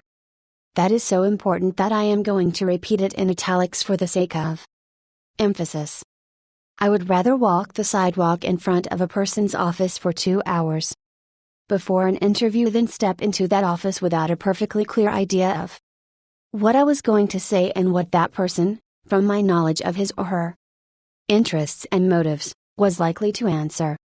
If, as a result of reading this book, you get only one thing, an increased tendency to think always in terms of the other person's point of view, and see things from that person's angle, as well as your own, if you get only one thing from this book, it may easily prove to be one of the stepping stones of your career. Principle 8. Try honestly to see things from the other person's point of view. 1. Dr. Gerald S. Nirenberg, Getting Through to People, Englewood Cliffs, in J. Prentice Hall, 1963, p. 31. Wouldn't you like to have a magic phrase that would stop arguments, eliminate ill feeling, create goodwill, and make the other person listen attentively? Yes? Alright. Here it is. I don't blame you one iota for feeling as you do. If I were you, I would undoubtedly feel just as you do. An answer like that will soften the most cantankerous old gut alive. And you can say that and be 100% sincere, because if you were the other person, you, of course, would feel just as he does. Take Al Capone, for example. Suppose you had inherited the same body and temperament and mind that Al Capone had. Suppose you had his environment and experiences. You would then be precisely what he was, and where he was. For it is those things, and only those things, that made him what he was. The only reason, for example, that you are not a rattlesnake is that your mother and father weren't rattlesnakes. You deserve very little credit for being what you are, and remember, the people who come to you irritated, bigoted, unreasoning, deserve very little discredit for being what they are. Feel sorry for the poor devils. Pity them. Sympathize with them. Say to yourself, there, but for the grace of God, go I. 3/4 of the people you will ever meet are hungering and thirsting for sympathy. Give it to them, and they will love you. I once gave a broadcast about the author of Little Women, Louise May Alcott. Naturally, I knew she had lived and written her immortal books in Concord, Massachusetts. But, without thinking what I was saying, I spoke of visiting her old home in Concord, New Hampshire. If I had said New Hampshire only once, it might have been forgiven. But, alas and alack, I said it twice. I was deluged with letters and telegrams, stinging messages that swirled around my defenseless head like a swarm of hornets. Many were indignant, a few insulting. One colonial dame, who had been reared in Concord, Massachusetts, and who was then living in Philadelphia, vented her scorching wrath upon me. She couldn't have been much more bitter if I had accused Miss Alcott of being a cannibal from New Guinea. As I read the letter, I said to myself, thank God, I am not married to that woman. I felt like writing and telling her that although I had made a mistake in geography, she had made a far greater mistake in common courtesy. That was to be just my opening sentence. Then I was going to roll up my sleeves and tell her what I really thought. But I didn't. I controlled myself. I realized that any hot-headed fool could do that, and that most fools would do just that. I wanted to be above fools. So I resolved to try to turn her hostility into friendliness. It would be a challenge, a sort of game I could play. I said to myself, after all, if I were she, I would probably feel just as she does. So, I determined to sympathize with her viewpoint. The next time I was in Philadelphia, I called her on the telephone. The conversation went something like this. So, because I had apologized and sympathized with her point of view, she began apologizing and sympathizing with my point of view. I had the satisfaction of controlling my temper, the satisfaction of returning kindness for an insult. I got infinitely more fun out of making her like me than I could ever have gotten out of telling her to go and take a jump in the Schuylkill River. Every man who occupies the White House is faced almost daily with thorny problems in human relations. President Taft was no exception, and he learned from experience the enormous chemical value of sympathy in neutralizing the acid of hard feelings. In his book Ethics in Service, Taft gives rather an amusing illustration of how he softened the ire of a disappointed and ambitious mother. A lady in Washington, wrote Taft, whose husband had some political influence, came and labored with me for 6 weeks or more to appoint her son to a position. She secured the aid of senators and congressmen in formidable number and came with them to see that they spoke with emphasis. The place was one requiring technical qualification, and following the recommendation of the head of the bureau, I appointed somebody else. I then received a letter from the mother, saying that I was most ungrateful, since I declined to make her a happy woman as I could have done by a turn of my hand. She complained further that she had labored with her state delegation and got all the votes for an administration bill in which I was especially interested, and this was the way I had rewarded her. When you get a letter like that, the first thing you do is to think how you can be severe with a person who has committed an impropriety, or even been a little impertinent. Then you may compose an answer. Then, if you are wise, you will put the letter in a drawer and lock the drawer. Take it out in the course of 2 days. Such communications will always bear 2 days delay in answering. And when you take it out after that interval, you will not send it. That is just the course I took. After that, I sat down and wrote her just as polite a letter as I could, telling her I realized a mother's disappointment under such circumstances, but that really the appointment was not left to my mere personal preference, that I had to select a man with technical qualifications, and had, therefore, to follow the recommendations of the head of the bureau. I expressed the hope that her son would go on to accomplish what she had hoped for him in the position which he then had. That mollified her, and she wrote me a note saying she was sorry she had written as she had. But the appointment I sent in was not confirmed at once, and after an interval I received a letter which purported to come from her husband, though it was in the same handwriting as all the others. I was therein advised that, due to the nervous prostration that had followed her disappointment in this case, she had to take to her bed and had developed a most serious case of cancer of the stomach. Would I not restore her to health by withdrawing the first name and replacing it by her son's? I had to write another letter, this one to the husband, to say that I hoped the diagnosis would prove to be inaccurate, that I sympathized with him in the sorrow he must have in the serious illness of his wife, but that it was impossible to withdraw the name sent in. The man whom I appointed was confirmed, and within 2 days after I received that letter, we gave a musicale at the White House. The first 2 people to greet Mrs. Taft and me were this husband and wife, though the wife had so recently been an articulo mortis. J. Mangum represented an elevator-escalator maintenance company in Tulsa, Oklahoma, which had the maintenance contract for the escalators in one of Tulsa's leading hotels. The hotel manager did not want to shut down the escalator for more than 2 hours at a time because he did not want to inconvenience the hotel's guests. The repair that had to be made would take at least 8 hours, and his company did not always have a specially qualified mechanic available at the convenience of the hotel.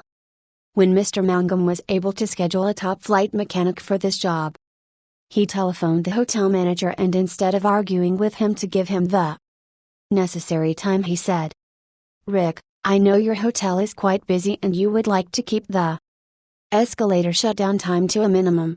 I understand your concern about this, and we want to do everything possible to accommodate you. However, our diagnosis of the situation shows that if we do not do a complete job now, your escalator may suffer more serious damage, and that would cause a much longer shutdown. I know you would not want to inconvenience your guests for several days. The manager had to agree that an 8-hour shutdown was more desirable than several days. By sympathizing with the manager's desire to keep his patrons happy, Mr. Mangum was able to win the hotel manager to his way of thinking easily and without rancor. Joyce Norris, a piano teacher in St. Louis, Missouri, told of how she had handled a problem piano teachers often have with teenage girls. Babette had exceptionally long fingernails. This is a serious handicap to anyone who wants to develop proper piano playing habits. Mrs. Norris reported, "I knew her long fingernails would be a barrier for her in her desire to play well. During our discussion prior to her starting her lessons with me, I did not mention anything to her about her nails. I didn't want to discourage her from taking lessons, and I also knew she would not want to lose that which she took so much pride in and such great care to make attractive. After her first lesson, when I felt the time was right, I said, 'Babette, you have attractive hands and beautiful fingernails. If you want to play the piano as well as you are capable of and as well as you would like to, you would be surprised how much quicker and easier it would be for you, if you would trim your nails shorter. Just think about it, okay?' She made a face which was definitely negative. I also talked to her mother about this situation, again mentioning how lovely her nails were. Another negative reaction. It was obvious that Babette's beautifully manicured nails were important to her. The following week Babette returned for her second lesson. Much to my surprise, the fingernails had been trimmed. I complimented her and praised her for making such a sacrifice. I also thanked her mother for influencing Babette to cut her nails. Her reply was, "Oh, I had nothing to do with it." Babette decided to do it on her own, and this is the first time she has ever trimmed her nails for anyone. Did Mrs. Norris threaten Babette? Did she say she would refuse to teach a student with long fingernails? No, she did not. She let Babette know that her fingernails were a thing of beauty and it would be a sacrifice to cut them. She implied, "I sympathize with you, I know it won't be easy, but it will pay off in your better musical development." Saul Hurock was probably America's #1 impresario. For almost half a century he handled artists, such world-famous artists as Chaliapin, Isadora Duncan, and Pavlova. Mr. Hurock told me that one of the first lessons he had learned in dealing with his temperamental stars was the necessity for sympathy. Sympathy and more sympathy with their idiosyncrasies. For 3 years, he was impresario for Fyodor Chaliapin, one of the greatest bassos who ever thrilled the ritzy box holders at the Metropolitan. Yet, Chaliapin was a constant problem. He carried on like a spoiled child. To put it in Mr. Hurock's own inimitable phrase, he was a hell of a fellow in every way. For example, Chaliapin would call up Mr. Hurock about noon of the day he was going to sing and say, "Saul, I feel terrible. My throat is like raw hamburger. It is impossible for me to sing tonight." Did Mr. Hurock argue with him? Oh, number. He knew that an entrepreneur couldn't handle artists that way. So he would rush over to Chaliapin's hotel, dripping with sympathy. "What a pity," he would mourn.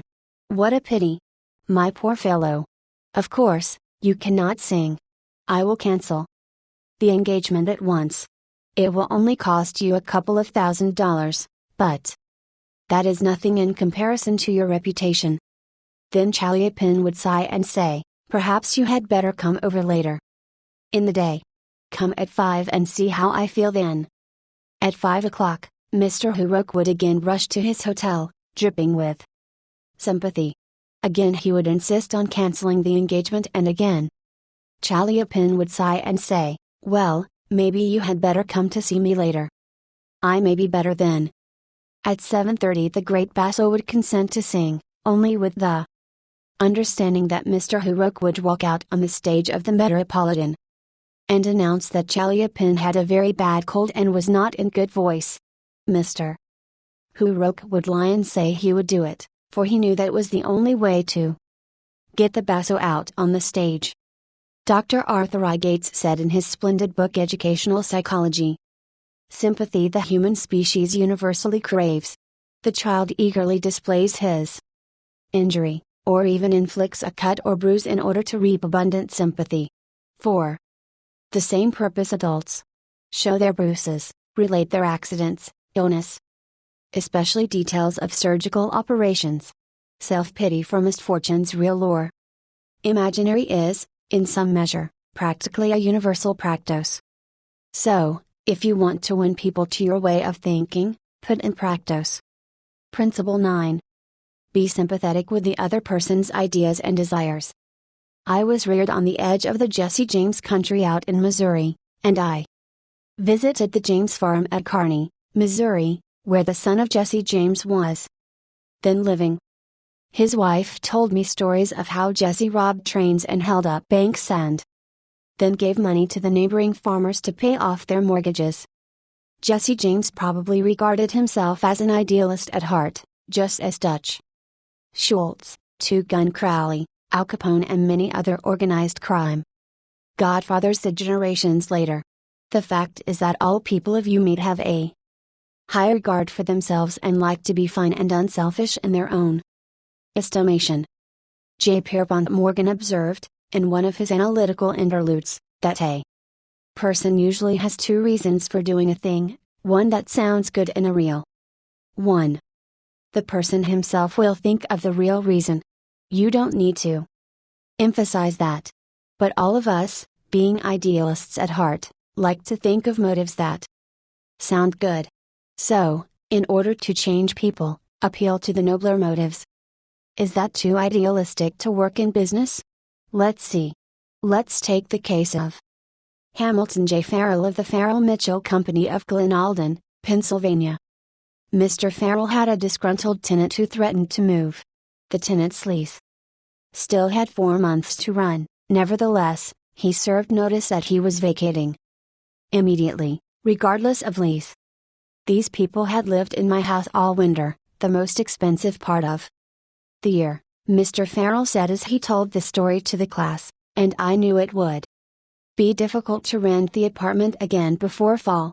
I could see all the rent income going over the hill, and believe me, I saw red. Now, ordinarily, I would have waded into that tenant and advised him to read his lease again. I would have pointed out that if he moved, the full balance of his rent would fall due at once, and that I could, and would move to collect. However, instead of flying off the handle and making a scene, I decided to try other tactics. So I started like this: Mr. Doe, I said, I have listened to your story, and I still don't believe you intend to move. Years in the renting business have taught me something about human nature, and I sized you up in the first place as being a man of your word. In fact, I'm so sure of it that I'm willing to take a gamble.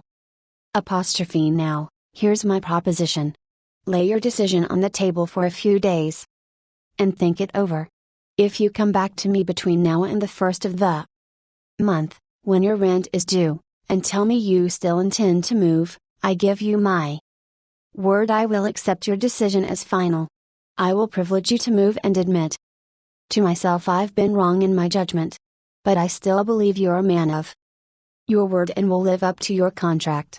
For after all, we are either men or monkeys, and the choice usually lies with ourselves. Well, when the new month came around, this gentleman came to see me and paid his rent in person. He and his wife had talked it over, he said, and decided to stay. They had concluded that the only honorable thing to do was to live up to their lease. When the late Lord Northcliffe found a newspaper using a picture of him, which he didn't want published, he wrote the editor a letter. But did he say, "Please do not publish that picture of me anymore, I don't like it"? No, he appealed to a nobler motive. He appealed to the respect and love that all of us have for motherhood. He wrote, "Please do not publish that picture of me any more. My mother doesn't like it." When John D. Rockefeller, Jr., wished to stop newspaper photographers from snapping pictures of his children. He too appealed to the nobler motives. He didn't say, "I don't want their pictures published." No, he appealed to the desire deep in all of us to refrain from harming children. He said, "You know how it is. Boys. You've got children yourselves, some of you. And you know it's not good for youngsters to get too much publicity." When Cyrus H. Gay Curtis, the poor boy from Maine, was starting on his meteoric career, which was destined to make him millions as owner of the Saturday Evening Post and the Ladies' Home Journal, he couldn't afford to pay his contributors the prices that other magazines paid. He couldn't afford to hire first-class authors to write for money alone. So he appealed to their nobler motives. For example, he persuaded even Louisa May Alcott, the immortal author of Little Women, to write for him when she was at the flood tide of her fame, and he did it by offering to send a check for $100, not to her, but to her favorite charity. Right here the skeptic may say, "Oh, that stuff is all right for Northcliffe and Rockefeller or a sentimental novelist. But, I'd like to see you make it work with the tough babies I have to collect bills from." You may be right. Nothing will work in all cases, and nothing will work with all people. If you are satisfied with the results you are now getting, why change? If you are not satisfied, why not experiment? At any rate, I think you will enjoy reading this true story told by James L. Thomas, a former student of mine. 6 customers of a certain automobile company refused to pay their bills for servicing.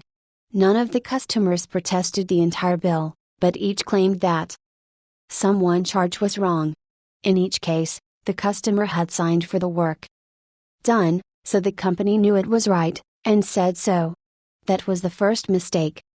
Here are the steps the men in the credit department took to collect these overdue bills. Did you suppose they succeeded? 1. They called on each customer and told him bluntly that they had come to collect a bill that was long past due.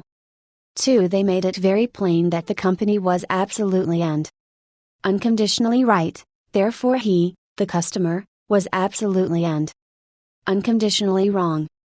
3. They intimated that they, the company, knew more about automobiles than he could ever hope to know. So what was the argument about? 4. Result, they argued. Did any of these methods reconcile the customer and settle the account? You can answer that one yourself. At this stage of affairs, the credit manager was about to open fire with a battery of legal talent, when fortunately the matter came to the attention of the general manager. The manager investigated these defaulting clients and discovered that they all had the reputation of paying their bills promptly. Something was drastically wrong about the method of collection. So he called in James L. Thomas and told him to collect these uncollectible accounts. Here, in his own words, are the steps Mr. Thomas took. 1. My visit to each customer was likewise to collect a bill long past due, a bill that we knew was absolutely right. But I didn't say a word about that. I explained I had called to find out what it was the company had done, or failed to do. 2. I made it clear that, until I had heard the customer's story, I had no opinion to offer. I told him the company made no claims to being infallible. 3. I told him I was interested only in his car, and that he knew more about his car than anyone else in the world, that he was the authority on the subject. 4. I let him talk, and I listened to him with all the interest and sympathy that he wanted, and had expected.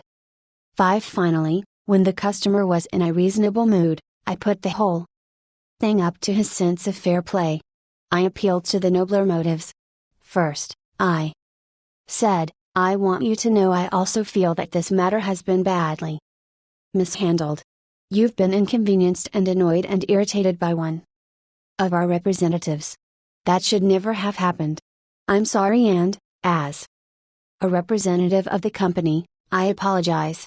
As I sat here and listened to your side of the story, I could not help being impressed by your fairness and Patience. And now, because you are fair-minded and patient, I am going to ask you to do something for me. It's something that you can do better than anyone else, something you know more about than anyone else.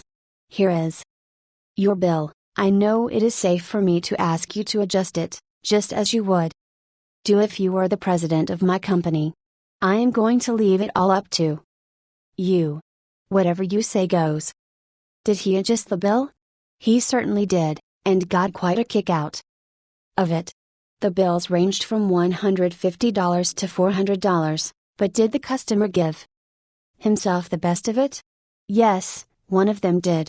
One of them refused to pay a penny of the disputed charge, but the other 5 all gave the company the best of it. And here's the cream of the whole thing: we delivered new cars to all 6 of these customers within the next 2 years. Experience has taught me, says Mr. Thomas, that when no information can be secured about the customer, the only sound basis on which to proceed is to assume that he or she is sincere, honest, truthful, and willing and anxious to pay the charges, once convinced they are correct.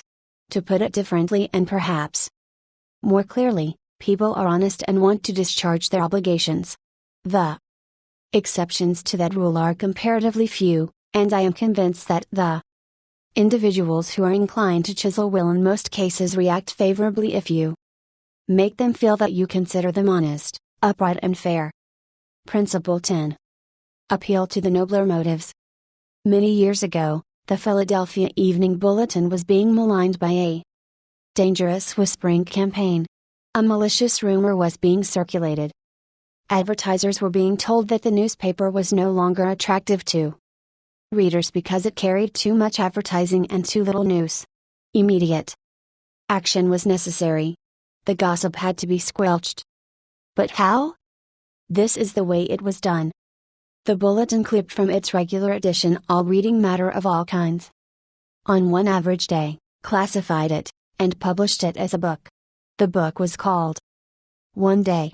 It contained 307 pages, as many as a hard-covered book, yet the bulletin had printed all this news and feature material on one day and sold it, not for several dollars, but for a few cents.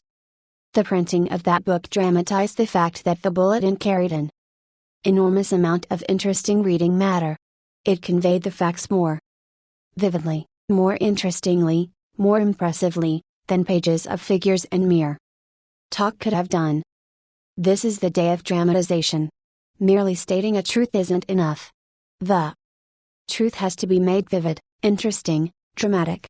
You have to use showmanship. The movies do it. Television does it. And you will have to do it if you want attention. Experts in window display know the power of dramatization.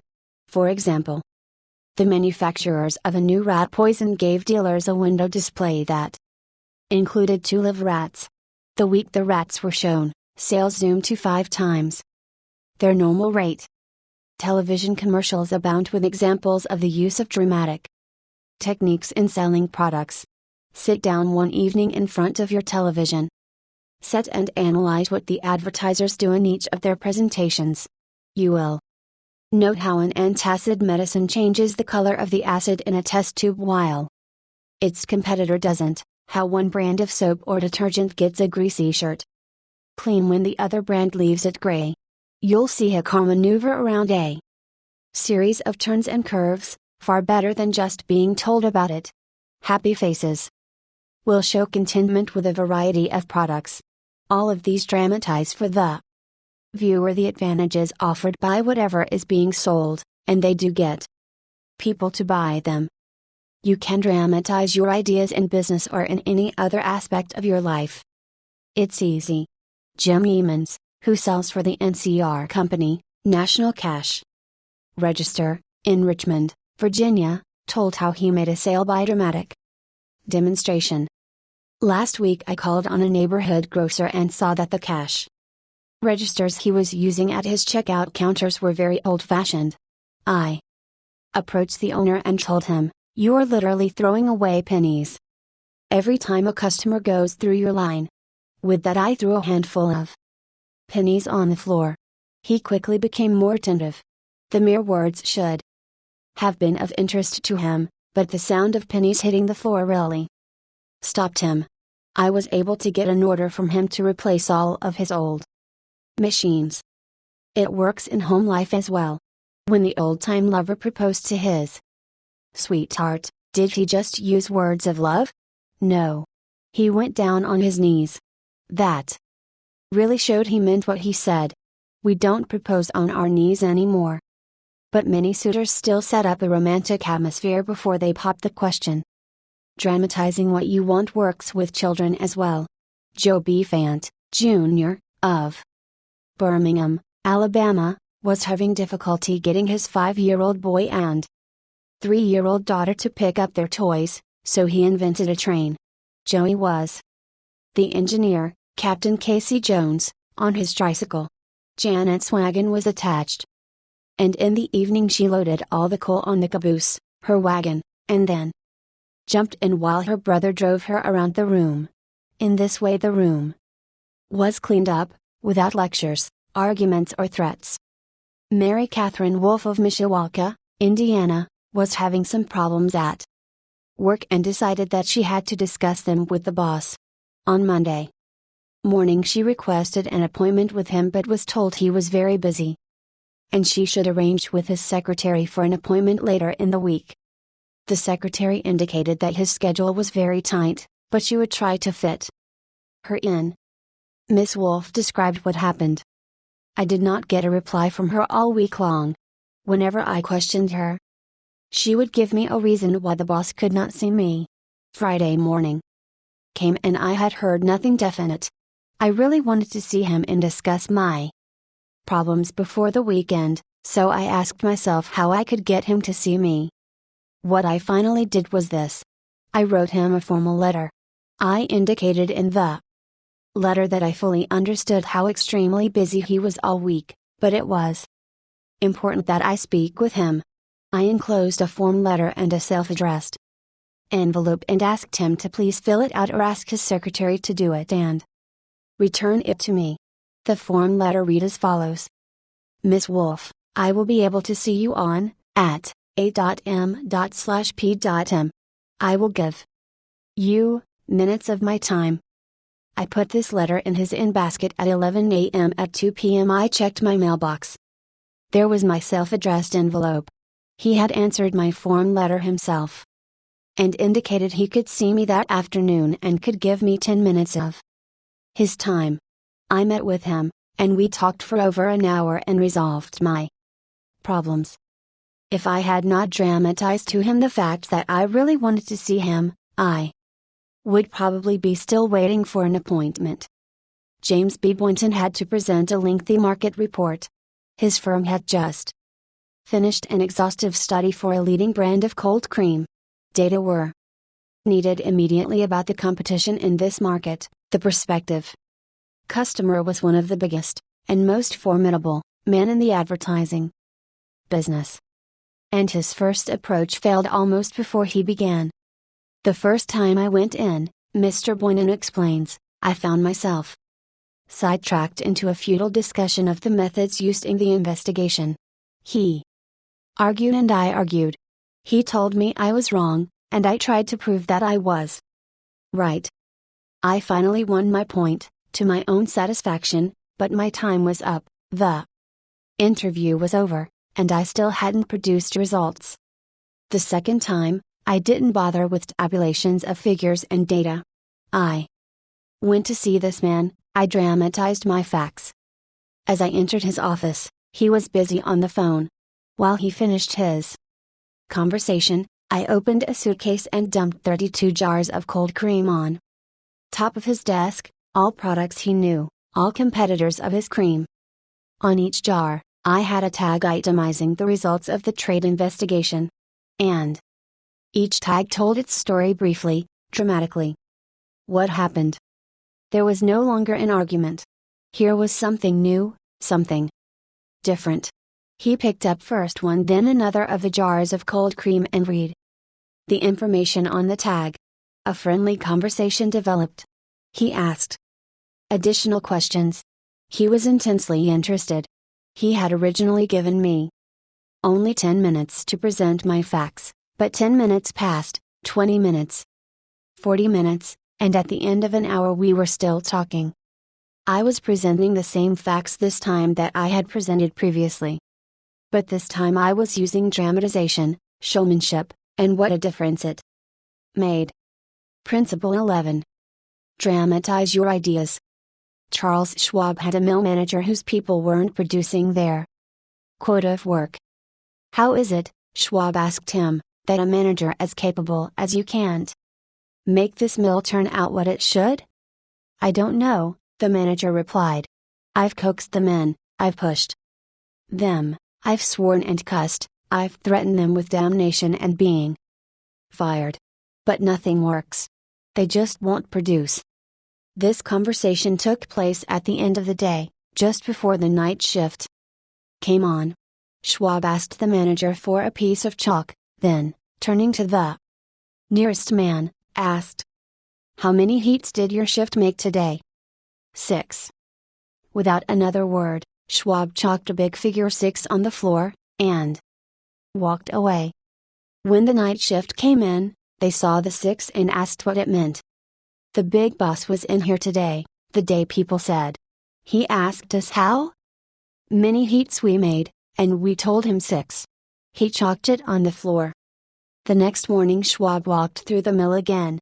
The night shift had rubbed out 6 and replaced it with a big 7. When the day shift reported for work the next morning, they saw a big 7 chalked on the floor. So the night shift thought they were better than the day shift, did they? Well, they would show the night shift a thing or two. The crew pitched in with enthusiasm, and when they quit that night, they left behind them an enormous, swaggering tin. Things were stepping up. Shortly this mill, which had been lagging way behind in production, was turning out more work than any other mill in the plant. The principle? Let Charles Schwab say it in his own words, the way to get things done, says Schwab, is to stimulate competition. I do not mean in a sordid money getting way, but in the desire to excel. The desire to excel. The challenge. Throwing down the gauntlet. An infallible way of appealing to people of spirit. Without a challenge, Theodore Roosevelt would never have been President of the United States. The Rough Rider, just back from Cuba, was picked for Governor of New York State.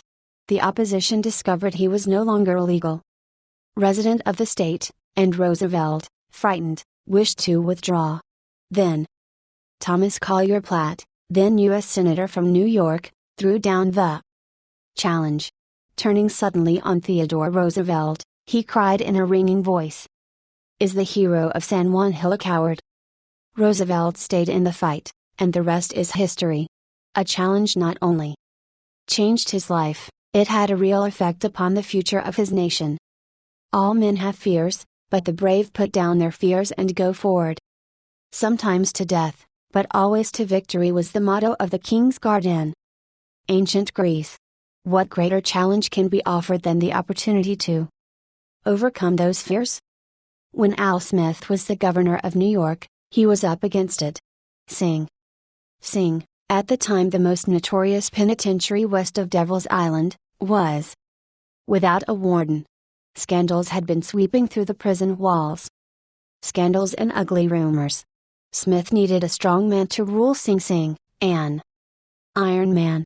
But who? He sent for Louis E. Laws of New Hampton.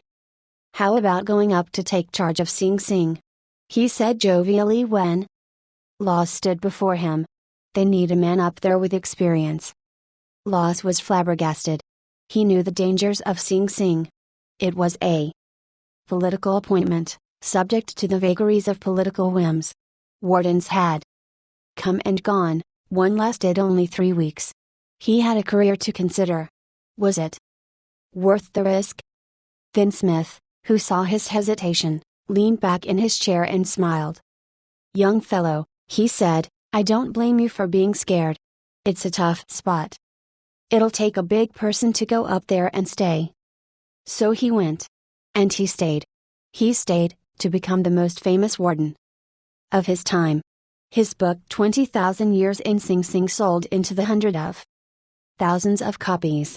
His broadcasts on the air and his stories of prison life have inspired dozens of movies. His humanizing of criminals wrought miracles in the way of prison reform. I have never found, said Harvey S. Firestone, founder of the great Firestone Tire and Rubber Company, that pay and pay alone would either bring together or hold good people. I think it was the game itself.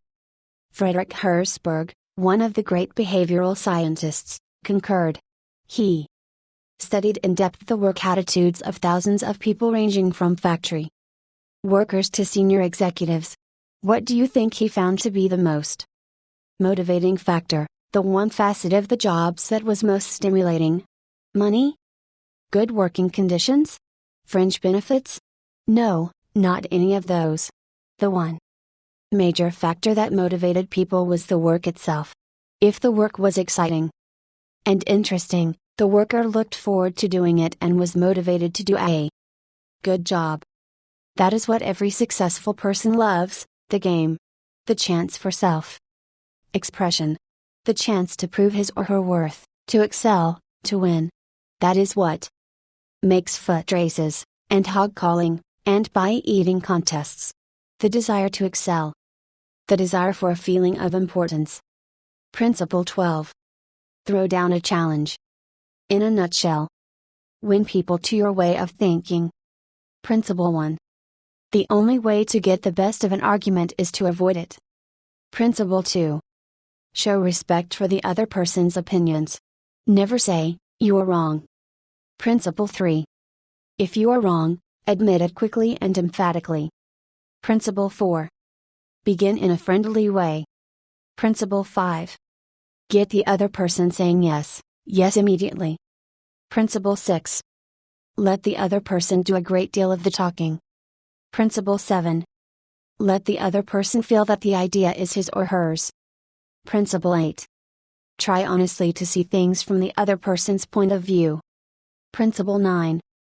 Be sympathetic with the other person's ideas and desires. Principle 10. Appeal to the nobler motives. Principle 11. Dramatize your ideas. Principle 12. Throw down a challenge. A friend of mine was a guest at the White House for a weekend during the administration of Calvin Coolidge. Drifting into the president's private office, he heard Coolidge say to one of his secretaries, "That's a very pretty dress you are wearing this morning, and you are a very attractive young woman." That was probably the most effusive praise Silent Cal had ever bestowed upon a secretary in his life. It was so unusual, so unexpected, that the secretary blushed in confusion. Then Coolidge said, "Now, don't get stuck up. I just said that to make you feel good. From now on, I wish you would be a little more careful with your punctuation." His method was probably a bit obvious, but the psychology was superb. It is always easier to listen to unpleasant things after we have heard some praise of our good points. A barber lathers a man before he shaves him, and that is precisely what McKinley did back in 1896, when he was running for president. One of the prominent Republicans of that day had written a campaign speech that he felt was just a trifle better than Cicero and Patrick Henry and Daniel Webster all rolled into one. With great glee, this chap read his immortal speech aloud to McKinley. The speech had its fine points, but it just wouldn't do. McKinley didn't want to hurt the man's feelings. He must not kill the man's splendid enthusiasm, and yet he had to say no. Note how adroitly he did it. "My friend, that is a splendid speech, a magnificent speech," McKinley said. "No one could have prepared a better one. There are many occasions on which it would be precisely the right thing to say, but is it quite suitable to this particular occasion? Sound and sober as it is from your standpoint, I must consider its effect from the party's standpoint. Now go home and write a speech along the lines I indicate, and send me a copy of it." He did just that. McKinley blue-penciled and helped him rewrite his second speech, and he became one of the effective speakers of the campaign. Here is the second most famous letter that Abraham Lincoln ever wrote. His most famous one was written to Mrs. Bixby, expressing his sorrow for the death of the 5 sons she had lost in battle. Lincoln probably dashed this letter off in 5 minutes, yet it sold at public auction in 1926 for $12,000. And that, by the way, was more money than Lincoln was able to save during half a century of hard work. The letter was written to General Joseph Hooker on April 26, 1863, during the darkest period of the Civil War. For 18 months, Lincoln's generals had been leading the Union Army from one tragic defeat to another. Nothing but futile, stupid human butchery. The nation was appalled. Thousands of soldiers had deserted from the army, and even the Republican members of the Senate had revolted and wanted to force Lincoln out of the White House. "We are now on the brink of destruction," Lincoln said. "It appears to me that even the Almighty is against us. I can hardly see a ray of hope." Such was the period of black sorrow and chaos out of which this letter came. I am printing the letter here because it shows how Lincoln tried to change an obstreperous general when the very fate of the nation could have depended upon the general's action. This is perhaps the sharpest letter Abe Lincoln wrote after he became president, yet you will note that he praised General Hooker before he spoke of his grave faults. Yes, they were grave faults, but Lincoln didn't call them that. Lincoln was more conservative, more diplomatic. Lincoln wrote, "There are some things in regard to which I am not quite satisfied with you. Talk about tact and diplomacy." Here is the letter addressed to General Hooker. "I have placed you at the head of the Army of the Potomac. Of course, I have done this upon what appears to me to be sufficient reasons, and yet I think it best for you to know that there are some things in regard to which I am not quite satisfied with you. I believe you to be a brave and skillful soldier, which, of course, I like. I also believe you do not mix politics with your profession, in which you are right. You have confidence in yourself, which is a valuable if not an indispensable quality.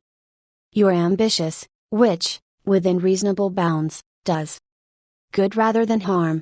But I think that during General Burnside's command of the army you have taken counsel of your ambition and thwarted him as much as you could, in which you did a great wrong to the country and to a most meritorious and honorable brother officer. I have heard, in such a way as to believe it, of your recently saying that both the army and the government needed a dictator. Of course, it was not for this, but in spite of it, that I have given you command. Only those generals who gain successes can set up as dictators. What I now ask of you is military success, and I will risk the dictatorship. The government will support you to the utmost of its ability, which is neither more nor less than it has done and will do for all commanders. I much fear that the spirit which you have aided to infuse into the army, of criticizing their commander and withholding confidence from him, will now turn upon you. I shall assist you, as far as I can, to put it down. Neither you nor Napoleon, if he were alive again, could get any good out of an army while such spirit prevails in it, and now beware of rashness. Beware of rashness, but with energy and sleepless vigilance, go forward and give us victories. You are not a Coolidge, a McKinley or a Lincoln. You want to know whether this philosophy will operate for you in everyday business contacts. Will it? Let's see. Let's take the case of W. Pega, of the Wark Company, Philadelphia. The Wark Company had contracted to build and complete a large office building in Philadelphia by a certain specified date. Everything was going along well, the building was almost finished, when suddenly the subcontractor making the ornamental bronze work to go on the exterior of this building declared that he couldn't make delivery on schedule. What? An entire building held up. Heavy penalties. Distressing losses. All because of one man. Long distance telephone calls. Arguments. Heated conversations. All in vain. Then Mr. Gaw was sent to New York to beard the bronze lion in his den. Do you know you are the only person in Brooklyn with your name? Mr. Gaw asked the president of the subcontracting firm shortly after they were introduced. The president was surprised. No, I didn't know that. Well, said Mr. Gaw, when I got off the train this morning, I looked in the telephone book to get your address, and you're the only person in the Brooklyn phone book with your name. I never knew that, the subcontractor said. He checked the phone book with interest. Well, it's an unusual name, he said proudly. My family came from Holland and settled in New York almost 200 years ago. He continued to talk about his family and his ancestors for several minutes. When he finished that, Mr. Gaw complimented him on how large a plant he had and compared it favorably with a number of similar plants he had visited. It is one of the cleanest and neatest bronze factories I ever saw, said Gaw. I've spent a lifetime building up this business, the subcontractor said, and I am rather proud of it. Would you like to take a look around the factory?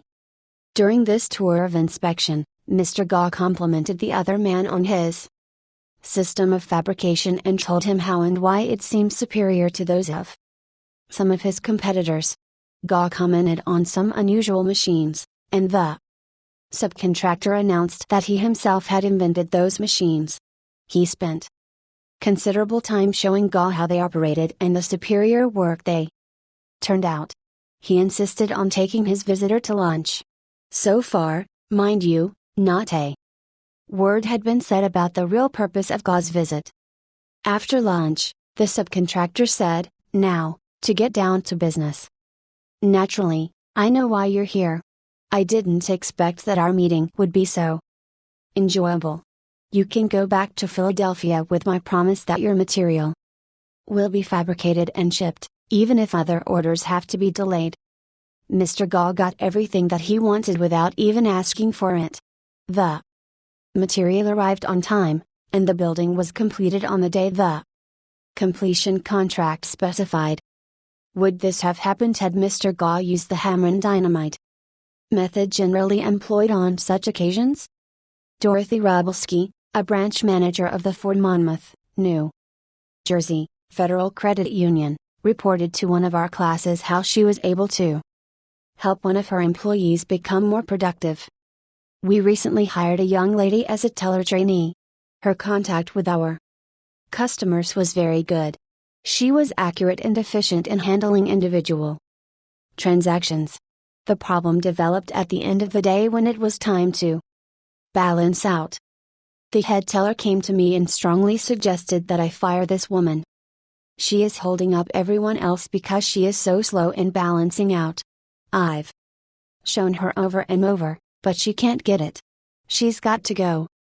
The next day I observed her working quickly and accurately when handling the normal everyday transactions, and she was very pleasant with our customers.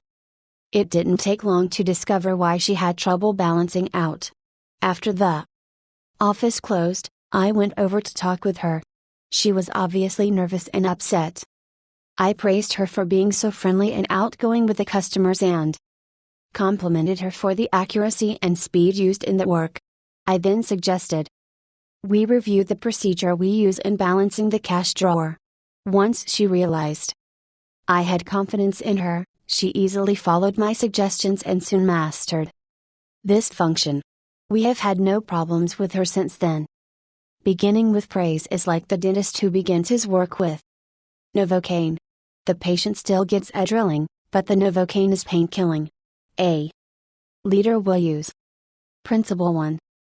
Begin with praise and honest appreciation. Charles Schwab was passing through one of his steel mills one day at noon, when he came across some of his employees smoking. Immediately above their heads was a sign that said no smoking. Did Schwab point to the sign and say, "Can't you read?" Oh no, not Schwab.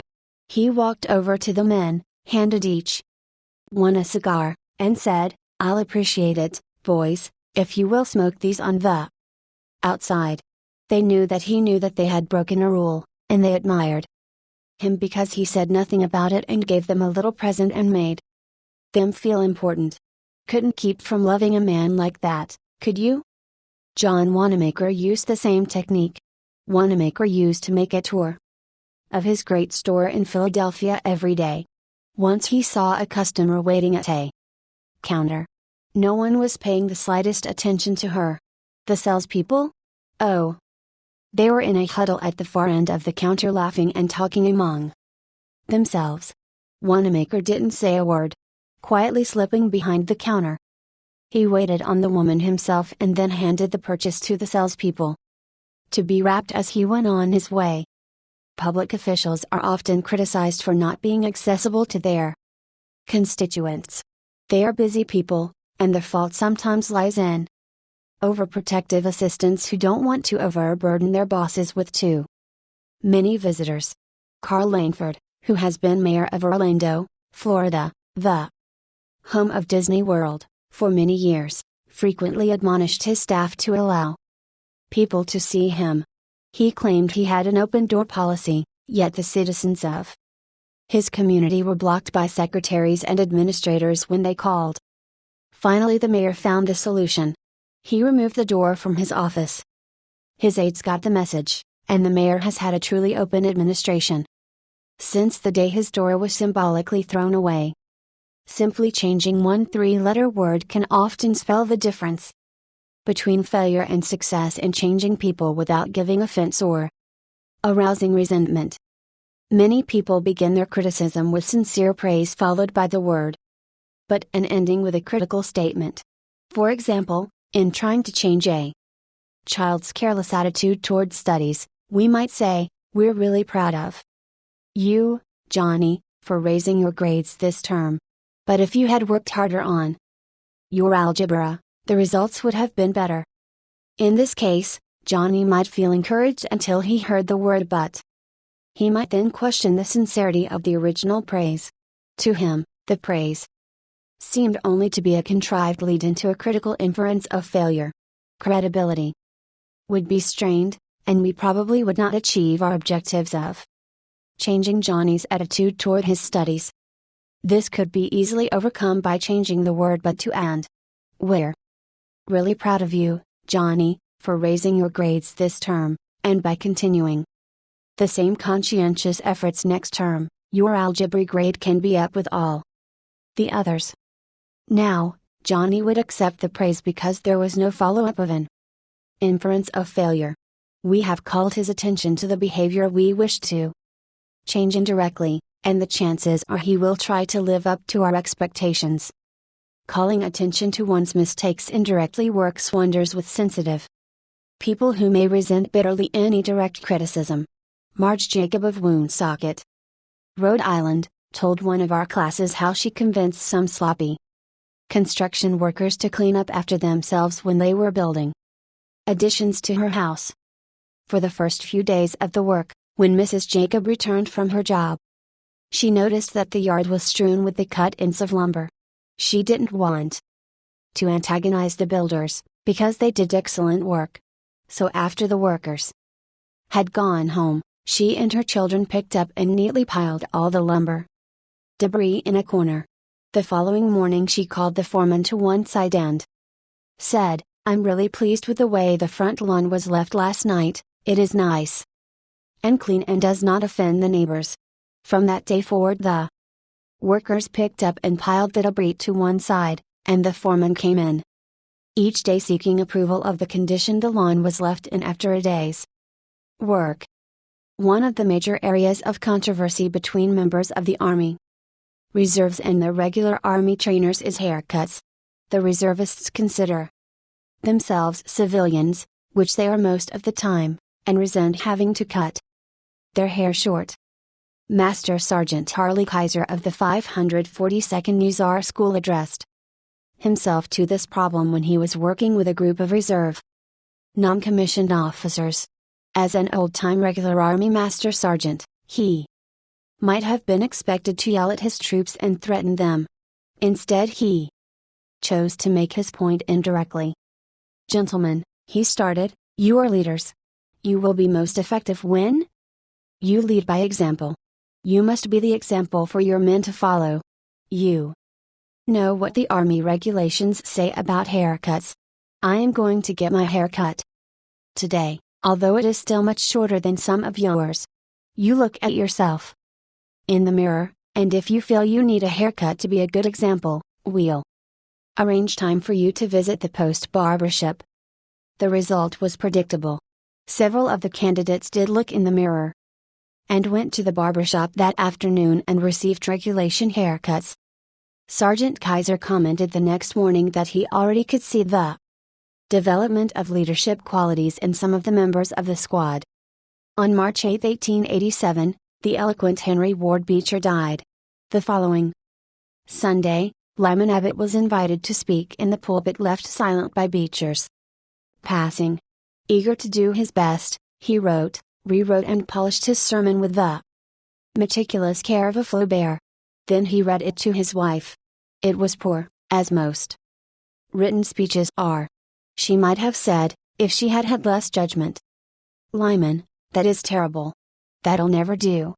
You'll put people to sleep. It reads like an encyclopedia. You ought to know better than that after all the years you have been preaching.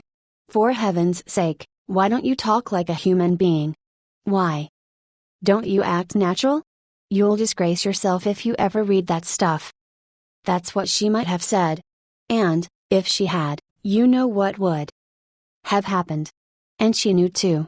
So, she merely remarked that it would make an excellent article for the North American Review. In other words, she praised it. And at the same time subtly suggested that it wouldn't do as a speech. Lyman Abbott saw the point, tore up his carefully prepared manuscript and preached without even using notes. An effective way to correct others' mistakes is Principle 2. Call attention to people's mistakes indirectly. My niece, Josephine Carnegie, had come to New York to be my secretary. She was 19, had graduated from high school 3 years previously, and her business experience was a trifle more than zero. She became one of the most proficient secretaries west of Suez, but in the beginning, she was, well, susceptible to improvement. One day when I started to criticize her, I said to myself, just a minute, Dale Carnegie, just a minute. You are twice as old as Josephine. You have had 10,000 times as much business experience. How can you possibly expect her to have your viewpoint, your judgment, your initiative, mediocre though they may be? And just a minute, Dale, what were you doing at 19? Remember the asinine mistakes and blunders you made? Remember the time you did this and that? After thinking the matter over, honestly and impartially, I concluded that Josephine's batting average at 19 was better than mine had been, and that, I'm sorry to confess, isn't paying Josephine much of a compliment. So after that, when I wanted to call Josephine's attention to a mistake, I used to begin by saying, you have made a mistake, Josephine, but the Lord knows, it's no worse than many I have made. You were not born with judgment. That comes only with experience, and you are better than I was at your age. I have been guilty of so many stupid, silly things myself. I have very little inclination to criticize you or anyone. But don't you think it would have been wiser if you had done so and so? It isn't nearly so difficult to listen to a recital of your faults if the person criticizing begins by humbly admitting that he, too, is far from impeccable. For example, Dillistone, an engineer in Brandon, Manitoba, Canada, was having problems with his new secretary. Letters he dictated were coming to his desk for signature with 2 or 3 spelling mistakes per page. Mr. Dillistone reported how he handled this. Like many engineers, I have not been noted for my excellent English or spelling. For years I have kept a little black thumb index book for words I had trouble spelling. When it became apparent that merely pointing out the errors was not going to cause my secretary to do more proofreading and dictionary work, I resolved to take another approach. When the next letter came to my attention that had errors in it, I sat down with a typist and said, apostrophe, somehow this word doesn't look right. It's one of the words I always have had trouble with. That's the reason I started this spelling book of mine. I opened the book to the appropriate page. Yes, here it is. I'm very conscious of my spelling now because people do judge us by our letters, and misspellings make us look less professional.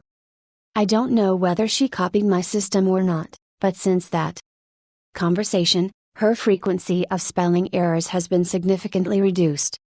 The polished Prince Bernhard von Bülow learned the sharp necessity of doing this back in 1909.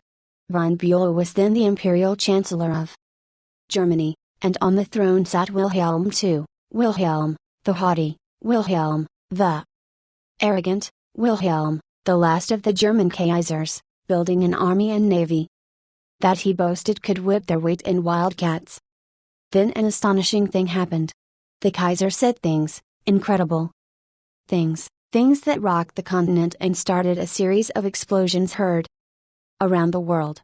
To make matters infinitely worse, the Kaiser made silly, egotistical, absurd announcements in public. He made them while he was a guest in England, and he gave his royal permission to have them printed in the Daily Telegraph.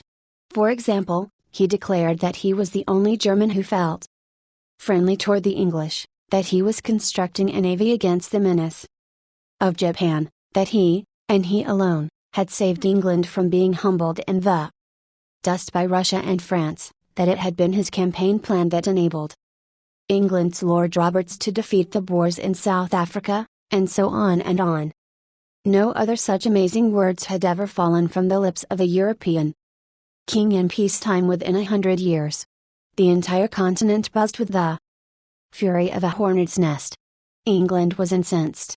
German statesmen were aghast. And in the midst of all this consternation, the Kaiser became panicky and suggested to Prince von Bülow, the Imperial Chancellor, that he take the blame. Yes, he wanted von Bülow to announce that it was all his responsibility, that he had advised his monarch to say these incredible things. But Your Majesty, von Bülow protested, it seems to me utterly impossible that anybody either in Germany or England could suppose me capable of having advised Your Majesty to say any such thing. The moment those words were out of von Bülow's mouth, he realized he had made a grave mistake. The Kaiser blew up. You consider me a donkey, he shouted, capable of blunders you yourself could never have committed. Von Bülow knew that he ought to have praised before he condemned, but since that was too late, he did the next best thing. He praised after he had criticized. And it worked a miracle. I'm far from suggesting that, he answered respectfully. Your Majesty surpasses me in many respects, not only, of course, in naval and military knowledge, but above all, in natural science. I have often listened in admiration when Your Majesty explained the barometer, or wireless telegraphy, or the Röntgen rays. I am shamefully ignorant of all branches of natural science, have no notion of chemistry or physics, and am quite incapable of explaining the simplest of natural phenomena. But, von Bülow continued, in compensation, I possess some historical knowledge and perhaps certain qualities useful in politics, especially in diplomacy. The Kaiser beamed. Von Bülow had praised him. Von Bülow had exalted him and humbled himself. The Kaiser could forgive anything after that. Haven't I always told you, he exclaimed with enthusiasm, that we complete one another? Famously? We should stick together, and we will. He shook hands with von Bülow, not once, but several times. And later in the day he waxed so enthusiastic that he exclaimed with doubled fists, if anyone says anything to me against Prince von Bülow, I shall punch him in the nose. Von Bülow saved himself in time, but, canny diplomat that he was, he nevertheless had made one error. He should have begun by talking about his own shortcomings and Wilhelm's superiority, not by intimating that the Kaiser was a half-wit in need of a guardian.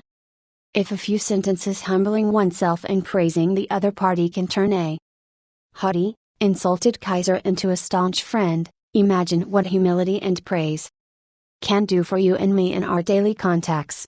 Rightfully used, they will work veritable miracles in human relations. Admitting one's own mistakes, even when one hasn't corrected them, can help convince somebody to change his behavior. This was illustrated more recently by Clarence Zerhusen of Timonium, Maryland, when he discovered his 15-year-old son was experimenting with cigarettes. Naturally, I didn't want David to smoke, Mr. Zerhusen told us, but his mother and I smoked cigarettes. We were giving him a bad example all the time. I explained to Dave how I started smoking at about his age and how the nicotine had gotten the best of me and now it was nearly impossible for me to stop. I reminded him how irritating my cough was and how he had been after me to give up cigarettes not many years before. I didn't exhort him to stop or make threats or warn him about their dangers. All I did was point out how I was hooked on cigarettes and what it had meant to me. He thought about it for a while and decided he wouldn't smoke until he had graduated from high school. As the years went by, David never did start smoking and has no intention of ever doing so. As a result of that conversation, I made the decision to stop smoking cigarettes myself, and with the support of my family, I have succeeded.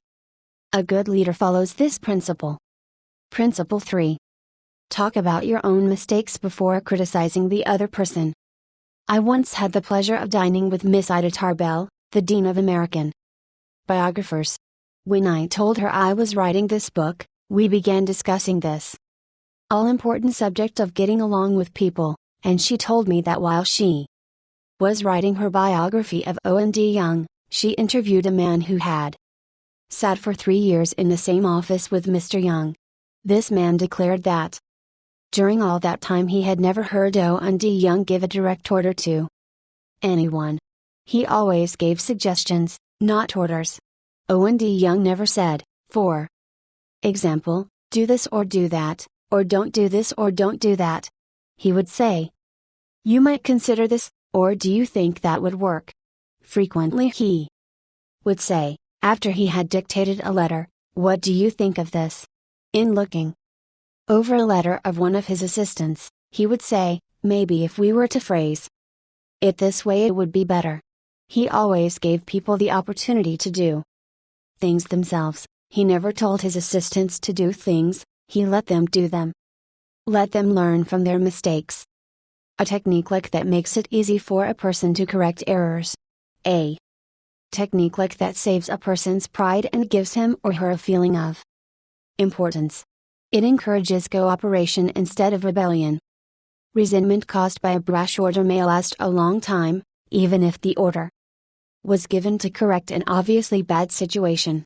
Dan Santarelli, a teacher at a vocational school in Wyoming, Pennsylvania, told one of our classes how one of his students had blocked the entranceway to one of the school's shops by illegally parking his car in it. One of the other instructors stormed into the classroom and asked in an arrogant tone, whose car is blocking the driveway? When the student who owned the car responded, the instructor screamed, move that car and move it right now, or I'll wrap a chain around it and drag it out of there. Now that student was wrong. The car should not have been parked there. But from that day on, not only did that student resent the instructor's action, but all the students in the class did everything they could to give the instructor a hard time and make his job unpleasant. How could he have handled it differently? If he had asked in a friendly way, whose car is in the driveway? And then suggested that if it were moved, other cars could get in and out, the student would have gladly moved it and neither he nor his classmates would have been upset and resentful. Asking questions not only makes an order more palatable, it often stimulates the creativity of the persons whom you ask. People are more likely to accept an order if they have had a part in the decision that caused the order to be issued. When Ian MacDonald of Johannesburg, South Africa, the general manager of a small manufacturing plant specializing in precision machine parts, had the opportunity to accept a very large order. He was convinced that he would not meet the promised delivery date. The work already scheduled in the shop and the short completion time needed for this order made it seem impossible for him to accept the order. Instead of pushing his people to accelerate their work and rush the order through, he called everybody together, explained the situation to them, and told them how much it would mean to the company and to them if they could make it possible to produce the order on time. Then he started asking questions. Is there anything we can do to handle this order? Can anyone think of different ways to process it through the shop that will make it possible to take the order? Is there any way to adjust our hours or personnel assignments that would help? The employees came up with many ideas and insisted that he take the order. They approached it with a "we can do it" attitude, and the order was accepted, produced and delivered on time. An effective leader will use Principle 4. Ask questions instead of giving direct orders. Years ago, the General Electric Company was faced with the delicate task of removing Charles Steinmetz from the head of a department. Steinmetz, a genius of the first magnitude when it came to electricity, was a failure as the head of the calculating department. Yet the company didn't dare offend the man. He was indispensable, and highly sensitive. So they gave him a new title. They made him consulting engineer of the General Electric Company, a new title for work he was already doing, and let someone else head up the department. Steinmetz was happy. So were the officers of GE. They had gently maneuvered their most temperamental star, and they had done it without a storm, by letting him save face. Letting one save face. How important, how vitally important that is. And how few of us ever stop to think of it. We ride roughshod over the feelings of others, getting our own way, finding fault, issuing threats, criticizing a child or an employee in front of others, without even considering the hurt to the other person's pride. Whereas a few minutes thought, a considerate word or two, a genuine understanding of the other person's attitude, would go so far toward alleviating the sting. Let's remember that the next time we are faced with the distasteful necessity of discharging or reprimanding an employee, firing employees is not much fun. Getting fired is even less fun. I'm quoting now from a letter written me by Marshall A. Granger, a certified public accountant. Our business is mostly seasonal. Therefore we have to let a lot of people go after the income tax rush is over. It's a byword in our profession that no one enjoys wielding the axe. Consequently, the custom has developed of getting it over as soon as possible. And usually in the following way: sit down, Mr. Smith. The season's over, and we don't seem to see any more assignments for you. Of course, you understood. You were only employed for the busy season anyhow, etc., etc. The effect on these people is one of disappointment and a feeling of being let down. Most of them are in the accounting field for life, and they retain no particular love for the firm that drops them so casually. I recently decided to let our seasonal personnel go with a little more tact and consideration. So I call each one in only after carefully thinking over his or her work during the winter. And I've said something like this: Mr. Smith, you've done a fine job. If he has. That time we sent you to Newark, you had a tough assignment. You were on the spot, but you came through with flying colors, and we want you to know the firm is proud of you. You've got the stuff. You're going a long way, wherever you're working. This firm believes in you and is rooting for you, and we don't want you to forget it. Effect? The people go away feeling a lot better about being fired. They don't feel let down. They know if we had work for them, we'd keep them on. And when we need them again, they come to us with a keen personal affection. At one session of our course, 2 class members discussed the negative effects of fault finding versus the positive effects of letting the other person save face. Fred Clark of Harrisburg, Pennsylvania, told of an incident that occurred in his company. At one of our production meetings, a vice president was asking very pointed questions of one of our production supervisors regarding a production process. His tone of voice was aggressive and aimed at pointing out faulty performance on the part of the supervisor. Not wanting to be embarrassed in front of his peers, the supervisor was evasive in his responses. This caused the vice president to lose his temper, berate the supervisor and accuse him of lying. Any working relationship that might have existed prior to this encounter was destroyed in a few brief moments. This supervisor, who was basically a good worker, was useless to our company from that time on. A few months later, he left our firm and went to work for a competitor, where I understand he is doing a fine job. Another class member, Anna Matsoni, related how a similar incident had occurred at her job, but what a difference in approach and results. Miss Matsoni, a marketing specialist for a food packer, was given her first major assignment, the test marketing of a new product. She told the class, when the results of the test came in, I was devastated. I had made a serious error in my planning, and the entire test had to be done all over again. To make this worse, I had no time to discuss it with my boss before the meeting in which I was to make my report on the project. When I was called on to give the report, I was shaking with fright. I had all I could do to keep from breaking down, but I resolved I would not cry and have all those men make remarks about women not being able to handle a management job because they are too emotional. I made my report briefly and stated that due to an error I would repeat the study before the next meeting. I sat down, expecting my boss to blow up. Instead, he thanked me for my work and remarked that it was not unusual for a person to make an error on a new project and that he had confidence that the repeat survey would be accurate and meaningful to the company. He assured me, in front of all my colleagues, that he had faith in me and knew I had done my best, and that my lack of experience, not my lack of ability, was the reason for the failure. I left that meeting with my head up in the air and with a determination that I would never let that boss of mine down again. Even if we are right and the other person is definitely wrong, we only destroy ego by causing someone to lose face. The legendary French aviation pioneer and author Antoine de Saint-Exupéry wrote, "I have no right to say or do anything that diminishes a man in his own eyes. What matters is not what I think of him, but what he thinks of himself. Hurting a man in his dignity is a crime. A real leader will always follow." Principle 5. Let the other person save face.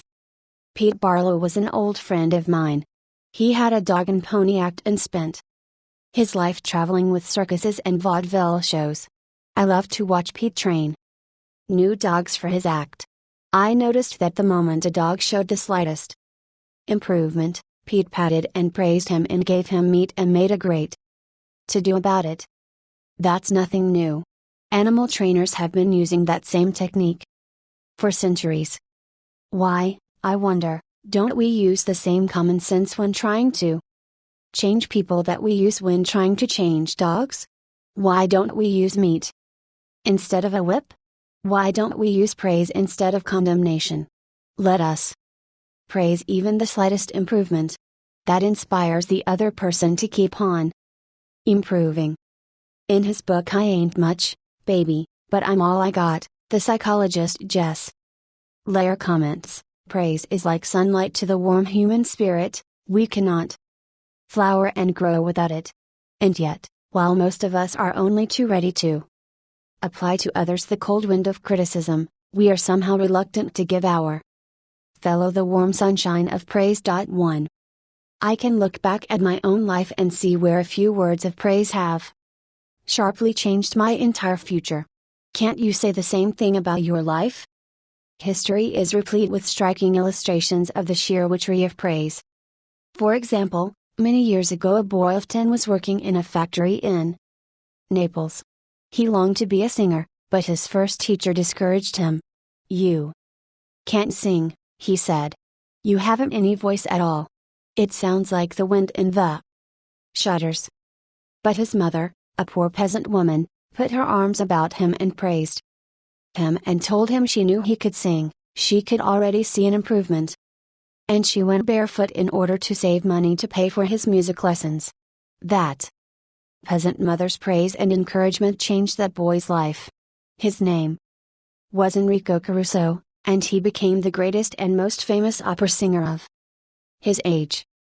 In the early 19th century, a young man in London aspired to be a writer. But everything seemed to be against him. He had never been able to attend school more than 4 years. His father had been flung in jail because he couldn't pay his debts, and this young man often knew the pangs of hunger.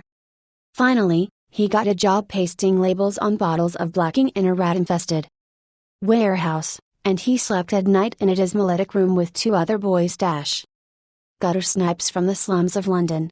He had so little confidence in his ability to write that he sneaked out and mailed his first manuscript in the dead of night, so nobody would laugh at him. Story after story was refused. Finally the great day came when one was accepted. True, he wasn't paid a shilling for it, but one editor had praised him. One editor had given him recognition. He was so thrilled that he wandered aimlessly around the streets with tears rolling down his cheeks.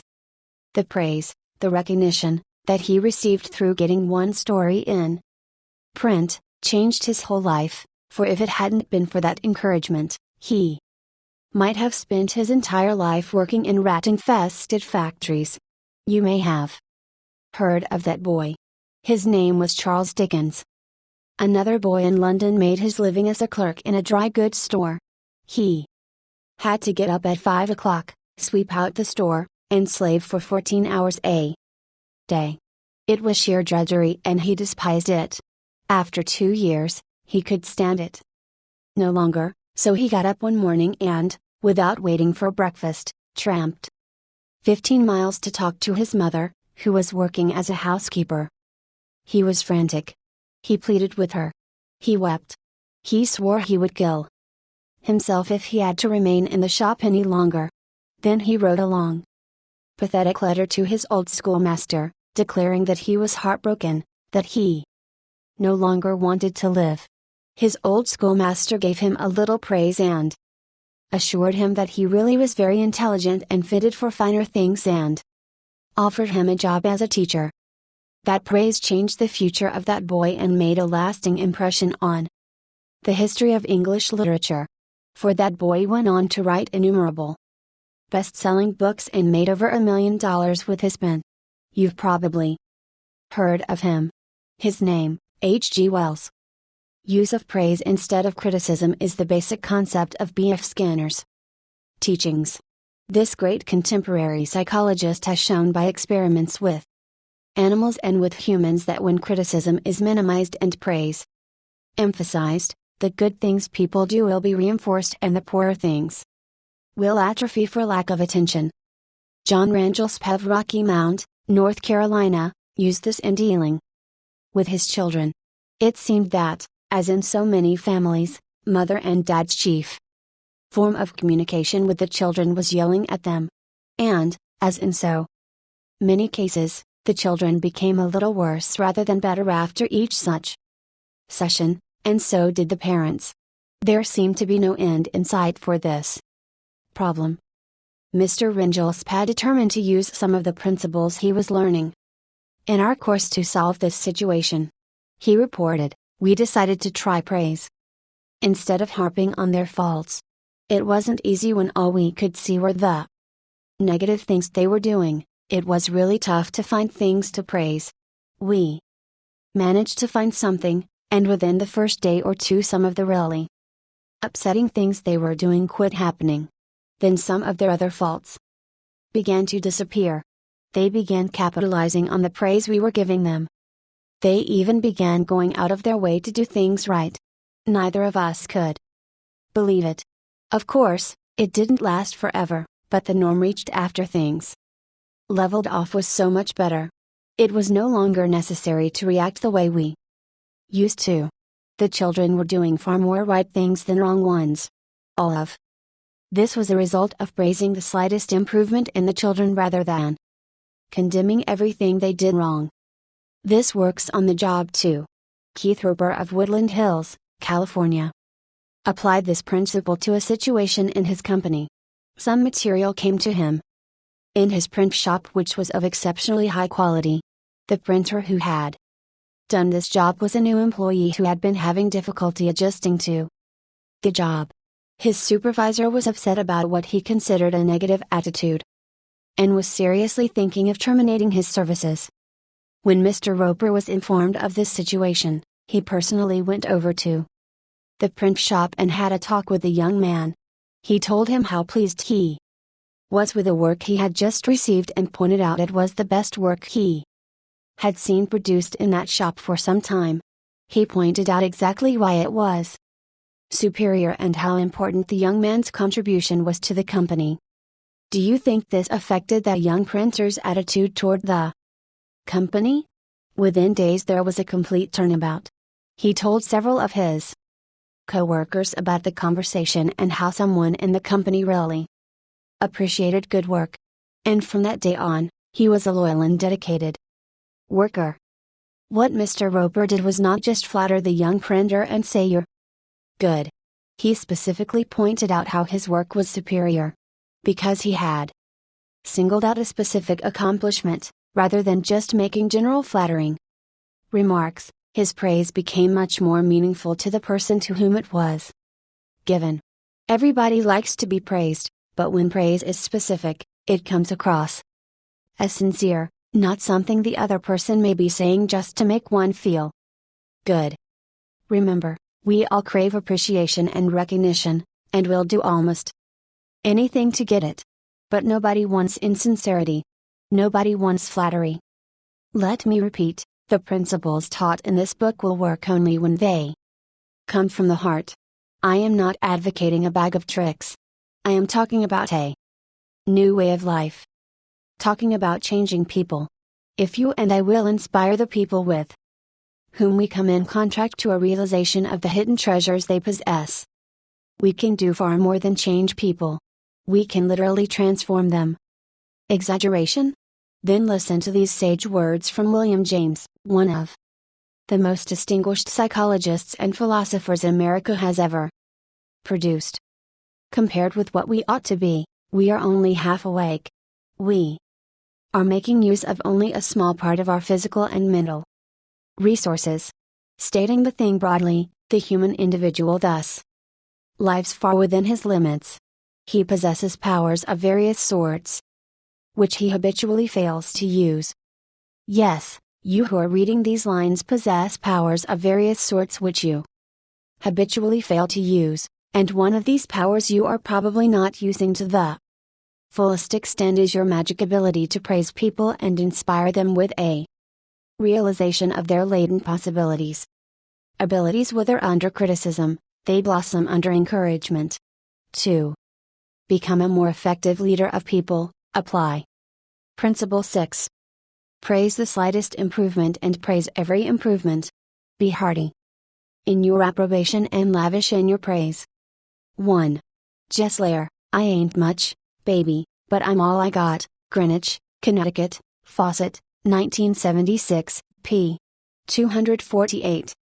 What do you do when a person who has been a good worker begins to turn in shoddy work?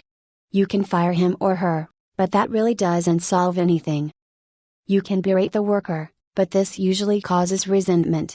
Henry Hank, a service manager for a large truck dealership in Lowell, Indiana, had a mechanic whose work had become less than satisfactory.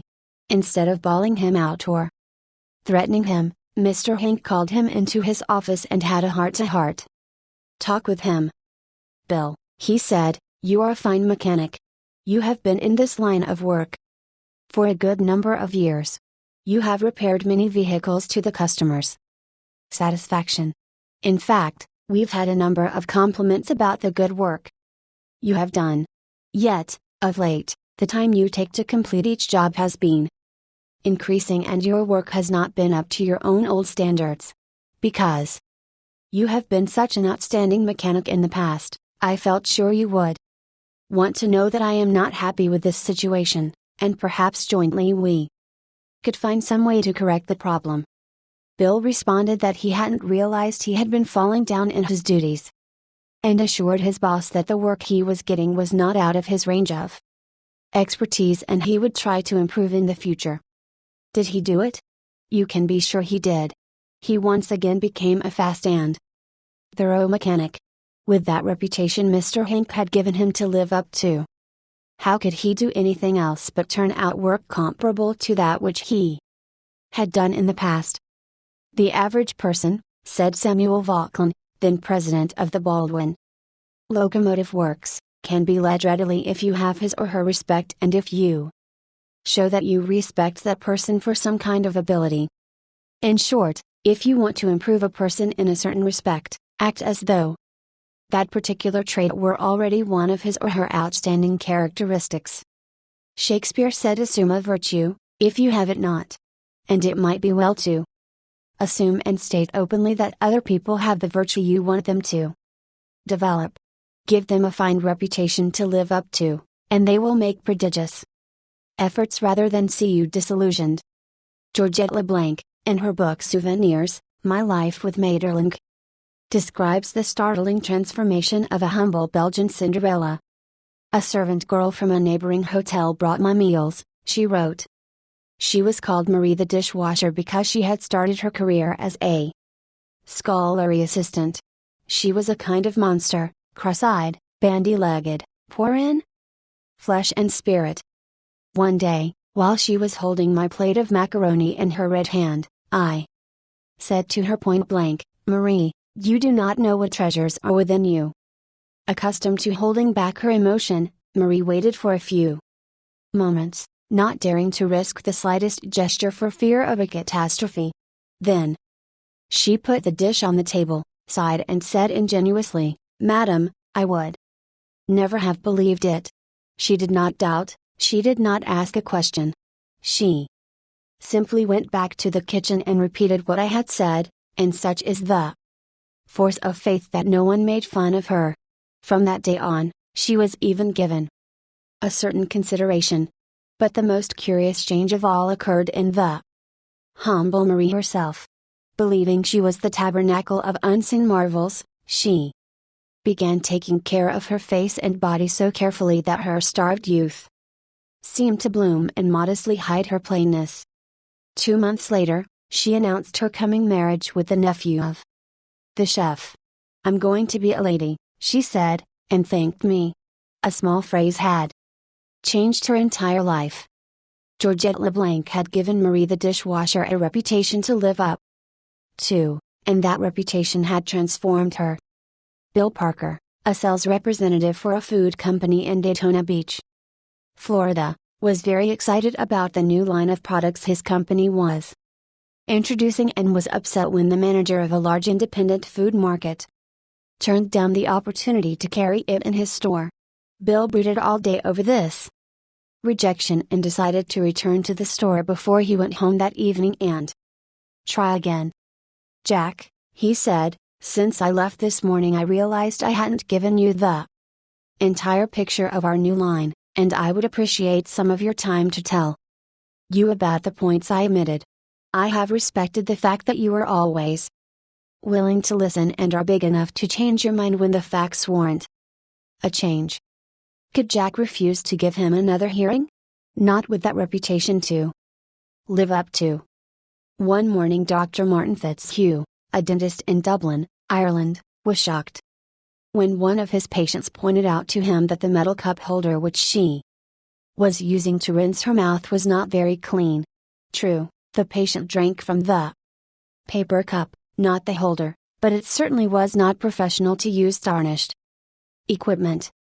When the patient left, Dr. Fitzhugh retreated to his private office to write a note to Bridget, the charwoman, who came twice a week to clean his office. He wrote, My dear Bridget, I see you so seldom, I thought I'd take the time to thank you for The fine job of cleaning you've been doing. By the way, I thought I'd mentioned that since 2 hours, twice a week, is a very limited amount of time, please feel free to work an extra half hour from time to time if you feel you need to do those once in a while. Things like polishing the cup holders and the like. I, of course, will pay you for the extra time. The next day, when I walked into my office, Dr. Fitzhugh reported, my desk had been polished to a mirror-like finish, as had my chair, which I nearly slid out of. When I went into the treatment room I found the shiniest, cleanest chrome plated cup holder I had ever seen nestled in its receptacle. I had given my charwoman a fine reputation to live up to, and because of this small gesture she outperformed all her past efforts. How much additional time did she spend on this? That's right, none at all. There is an old saying, give a dog a bad name and you may as well hang him. But give him a good name, and see what happens. When Mrs. Ruth Hopkins, a 4th grade teacher in Brooklyn, New York, looked at her class roster the first day of school, her excitement and joy of starting a new term was tinged with anxiety. In her class this year she would have Tommy T, the school's most notorious bad boy. His 3rd grade teacher had constantly complained about Tommy to colleagues, the principal and anyone else who would listen. He was not just mischievous, he caused serious discipline problems in the class, picked fights with the boys, teased the girls, was fresh to the teacher, and seemed to get worse as he grew older. His only redeeming feature was his ability to learn rapidly and master the schoolwork easily. Mrs. Hopkins decided to face the Tommy problem immediately. When she greeted her new students, she made little comments to each of them. Rose, that's a pretty dress you're wearing. Alicia, I hear you draw beautifully. When she came to Tommy, she looked him straight in the eyes and said, Tommy, I understand you are a natural leader. I'm going to depend on you to help me make this class the best class in the 4th grade this year. She reinforced this over the first few days by complimenting Tommy on everything he did and commenting on how this showed what a good student he was. With that reputation to live up to, even a 9-year-old couldn't let her down, and he didn't. If you want to excel in that difficult leadership role of changing the attitude or behavior of others, use Principle 7. Give the other person a fine reputation to live up to. A bachelor friend of mine, about 40 years old, became engaged, and his fiancée persuaded him to take some belated dancing lessons. The Lord knows I needed dancing lessons, he confessed as he told me the story, for I danced just as I did when I first started 20 years ago. The first teacher I engaged probably told me the truth. She said I was all wrong, I would just have to forget everything and begin all over again. But that took the heart out of me. I had no incentive to go on. So I quit her. The next teacher may have been lying, but I liked it. She said nonchalantly that my dancing was a bit old-fashioned perhaps, but the fundamentals were all right, and she assured me I wouldn't have any trouble learning a few new steps. The first teacher had discouraged me by emphasizing my mistakes. This new teacher did the opposite. She kept praising the things I did right and minimizing my errors. You have a natural sense of rhythm, she assured me. You really are a natural-born dancer. Now my common sense tells me that I always have been and always will be a 4th-rate dancer, yet, deep in my heart, I still like to think that maybe she meant it. To be sure, I was paying her to say it, but why bring that up?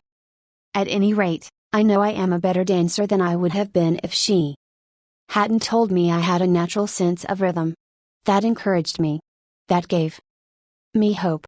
That made me want to improve. Tell your child, your spouse, or your employee that he or she is stupid or dumb at a certain thing, has no gift for it, and is doing it all wrong, and you have destroyed almost every incentive to try to improve. But use the opposite technique. Be liberal with your encouragement, make the thing seem easy to do. Let the other person know that you have faith in his ability to do it, that he has an undeveloped flair for it, and he will practice until the dawn comes in the window in order to excel. Lowell Thomas, a superb artist in human relations, used this technique. He gave you confidence, inspired you with courage and faith. For example, I spent a weekend with Mr. and Mrs. Thomas, and on Saturday night, I was asked to sit in on a friendly bridge game before a roaring fire. Bridge? Oh, no. No. Not me. I knew nothing about it. The game had always been a black mystery to me. No. No. Impossible. Why, Dale, it is no trick at all, Lowell replied. There is nothing to bridge except memory and judgment. You've written articles on memory. Bridge will be a cinch for you. It's right up your alley. And presto, almost before I realized what I was doing, I found myself for the first time at a bridge table. All because I was told I had a natural flair for it. And the game was made to seem easy. Speaking of bridge reminds me of Ely Culbertson, whose books on bridge have been translated into a dozen languages and have sold more than 1 million copies. Yet he told me he never would have made a profession out of the game if a certain young woman hadn't assured him he had a flair for it. When he came to America in 1922, he tried to get a job teaching in philosophy and sociology, but he couldn't. Then he tried selling coal, and he failed at that. Then he tried selling coffee, and he failed at that, too. He had played some bridge, but it had never occurred to him in those days that someday he would teach it. He was not only a poor card player, but he was also very stubborn. He asked so many questions and held so many post-mortem examinations that no one wanted to play with him. Then he met a pretty bridge teacher, Josephine Dillon, fell in love and married her. She noticed how carefully he analyzed his cards and persuaded him that he was a potential genius at the card table. It was that encouragement and that alone, Culbertson told me, that caused him to make a profession of bridge. Clarence M. Jones, one of the instructors of our course in Cincinnati, Ohio, told how encouragement and making faults seem easy to correct completely changed the life of his son. In 1970, my son David, who was then 15 years old, came to live with me in Cincinnati. He had led a rough life. In 1958, his head was cut open in a car accident, leaving a very bad scar on his forehead. In 1960, his mother and I were divorced and he moved to Dallas, Texas, with his mother. Until he was 15, he had spent most of his school years in special classes for slow learners in the Dallas school system. Possibly because of the scar, school administrators had decided he was brain injured and could not function at a normal level. He was 2 years behind his age group, so he was only in the 7th grade. Yet he did not know his multiplication tables, added on his fingers, and could barely read. There was one positive point. He loved to work on radio and TV sets. He wanted to become a TV technician. I encouraged this and pointed out that he needed maths to qualify for the training. I decided to help him become proficient in this subject. We obtained 4 sets of flashcards: multiplication, division, addition, and subtraction. As we went through the cards, we put the correct answers in a discard stack. When David missed one, I gave him the correct answer and then put the card in the repeat stack until there were no cards left. I made a big deal out of each card he got right, particularly if he had missed it previously. Each night we would go through the repeat stack until there were no cards left. Each night we timed the exercise with a stopwatch. I promised him that when he could get all the cards correct in 8 minutes with no incorrect answers, we would quit doing it every night. This seemed an impossible goal to David. The first night it took 52 minutes, the second night, 48, then 45, 44, 41. Then under 40 minutes. We celebrated each reduction. I'd call in my wife, and we would both hug him and we'd all dance a jig. At the end of the month he was doing all the cards perfectly in less than 8 minutes. When he made a small improvement he would ask to do it again. He had made the fantastic discovery that learning was easy and fun. Naturally his grades in algebra took a jump. It is amazing how much easier algebra is when you can multiply. He astonished himself by bringing home a B in maths. That had never happened before. Other changes came with almost unbelievable rapidity. His reading improved rapidly, and he began to use his natural talents in drawing. Later in the school year his science teacher assigned him to develop an exhibit. He chose to develop a highly complex series of models to demonstrate the effect of levers. It required skill not only in drawing and model making but in applied mathematics. The exhibit took first prize in his school's science fair and was entered in the city competition and won third prize for the entire city of Cincinnati. That did it. Here was a kid who had flunked 2 grades, who had been told he was brain damaged, who had been called Frankenstein by his classmates, and told his brains must have leaked out of the cut on his head. Suddenly he discovered he could really learn and accomplish things. The result? From the last quarter of the 8th grade all the way through high school, he never failed to make the honor roll. In high school he was elected to the National Honor Society. Once he found learning was easy, his whole life changed. If you want to help others to improve, remember Principle 8. Use encouragement. Make their faults seem easy to correct. Back in 1915, America was aghast. For more than a year, the nations of Europe had been slaughtering one another on a scale never before dreamed of in all the bloody annals of mankind. Could peace be brought about? No one knew. But Woodrow Wilson was determined to try. He would send a personal representative, a peace emissary, to counsel with the warlords of Europe. William Jennings Bryan, Secretary of State, Bryan, the peace advocate, longed to go. He saw a chance to perform a great service and make his name immortal. But Wilson appointed another man, his intimate friend and advisor, Colonel Edward M. House, and it was House's thorny task to break the unwelcome news to Bryan without giving him offense.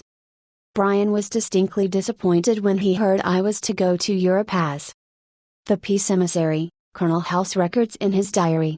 He said he had planned to do this himself. I replied that the president thought it would be unwise for anyone to do this officially, and that his going would attract a great deal of attention and people would wonder why he was there. You see the intimation? House practically told Bryan that he was too important for the job, and Bryan was satisfied. Colonel House, adroit, experienced in the ways of the world, was following one of the important rules of human relations: always make the other person happy about doing the thing you suggest. Woodrow Wilson followed that policy even when inviting William Gibbs McAdoo to become a member of his cabinet. That was the highest honor he could confer upon anyone, and yet Wilson extended the invitation in such a way as to make McAdoo feel doubly important. Here is the story in McAdoo's own words. He, Wilson, said that he was making up his cabinet and that he would be very glad if I would accept a place in it as Secretary of the Treasury. He had a delightful way of putting things. He created the impression that by accepting this great honor I would be doing him a favor. Unfortunately, Wilson didn't always employ such tact.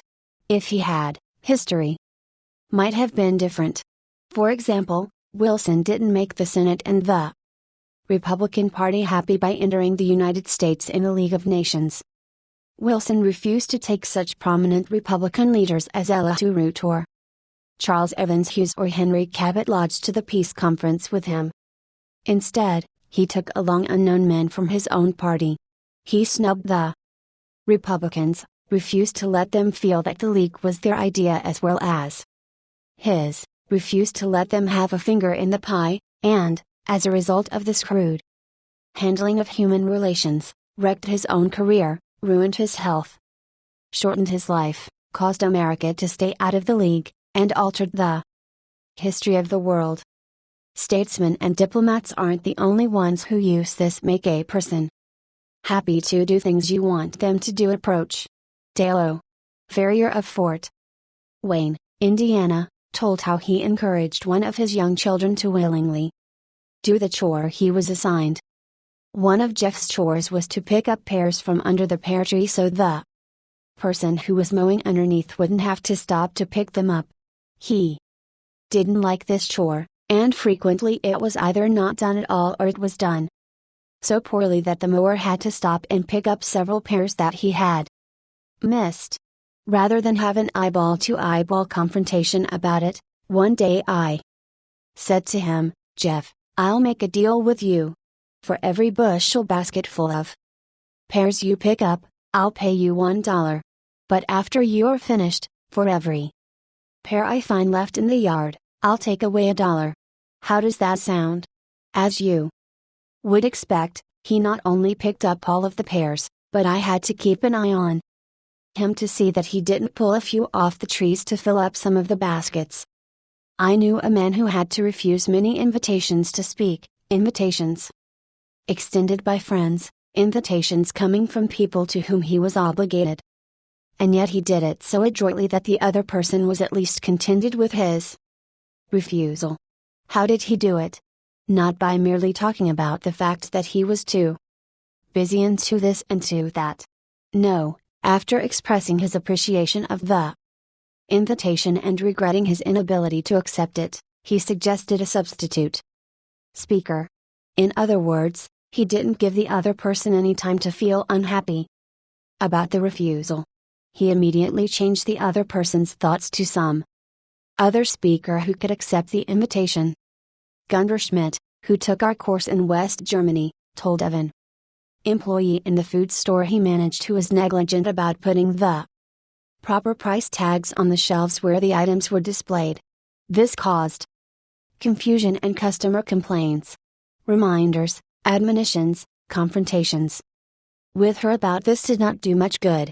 Finally, Mr. Schmidt called her into his office and told her he was appointing her supervisor of price tag posting for the entire store and she would be responsible for keeping all of the shelves properly tagged. This new responsibility and title changed her attitude completely, and she fulfilled her duties satisfactorily from then on. Childish? Perhaps. But that is what they said to Napoleon when he created the Legion of Honor and distributed 15,000 crosses to his soldiers and made 18 of his generals marshals of France and called his troops the Grand Army.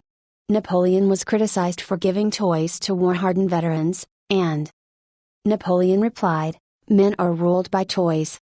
This technique of giving titles and authority worked for Napoleon and it will work for you. For example, a friend of mine, Mrs. Ernest Gent of Scarsdale, New York, was troubled by boys running across and destroying her lawn. She tried coaxing. Neither worked. Then she tried giving the worst sinner in the gang a title and a feeling of authority. She made him her detective and put him in charge of keeping all trespassers off her lawn. That solved her problem.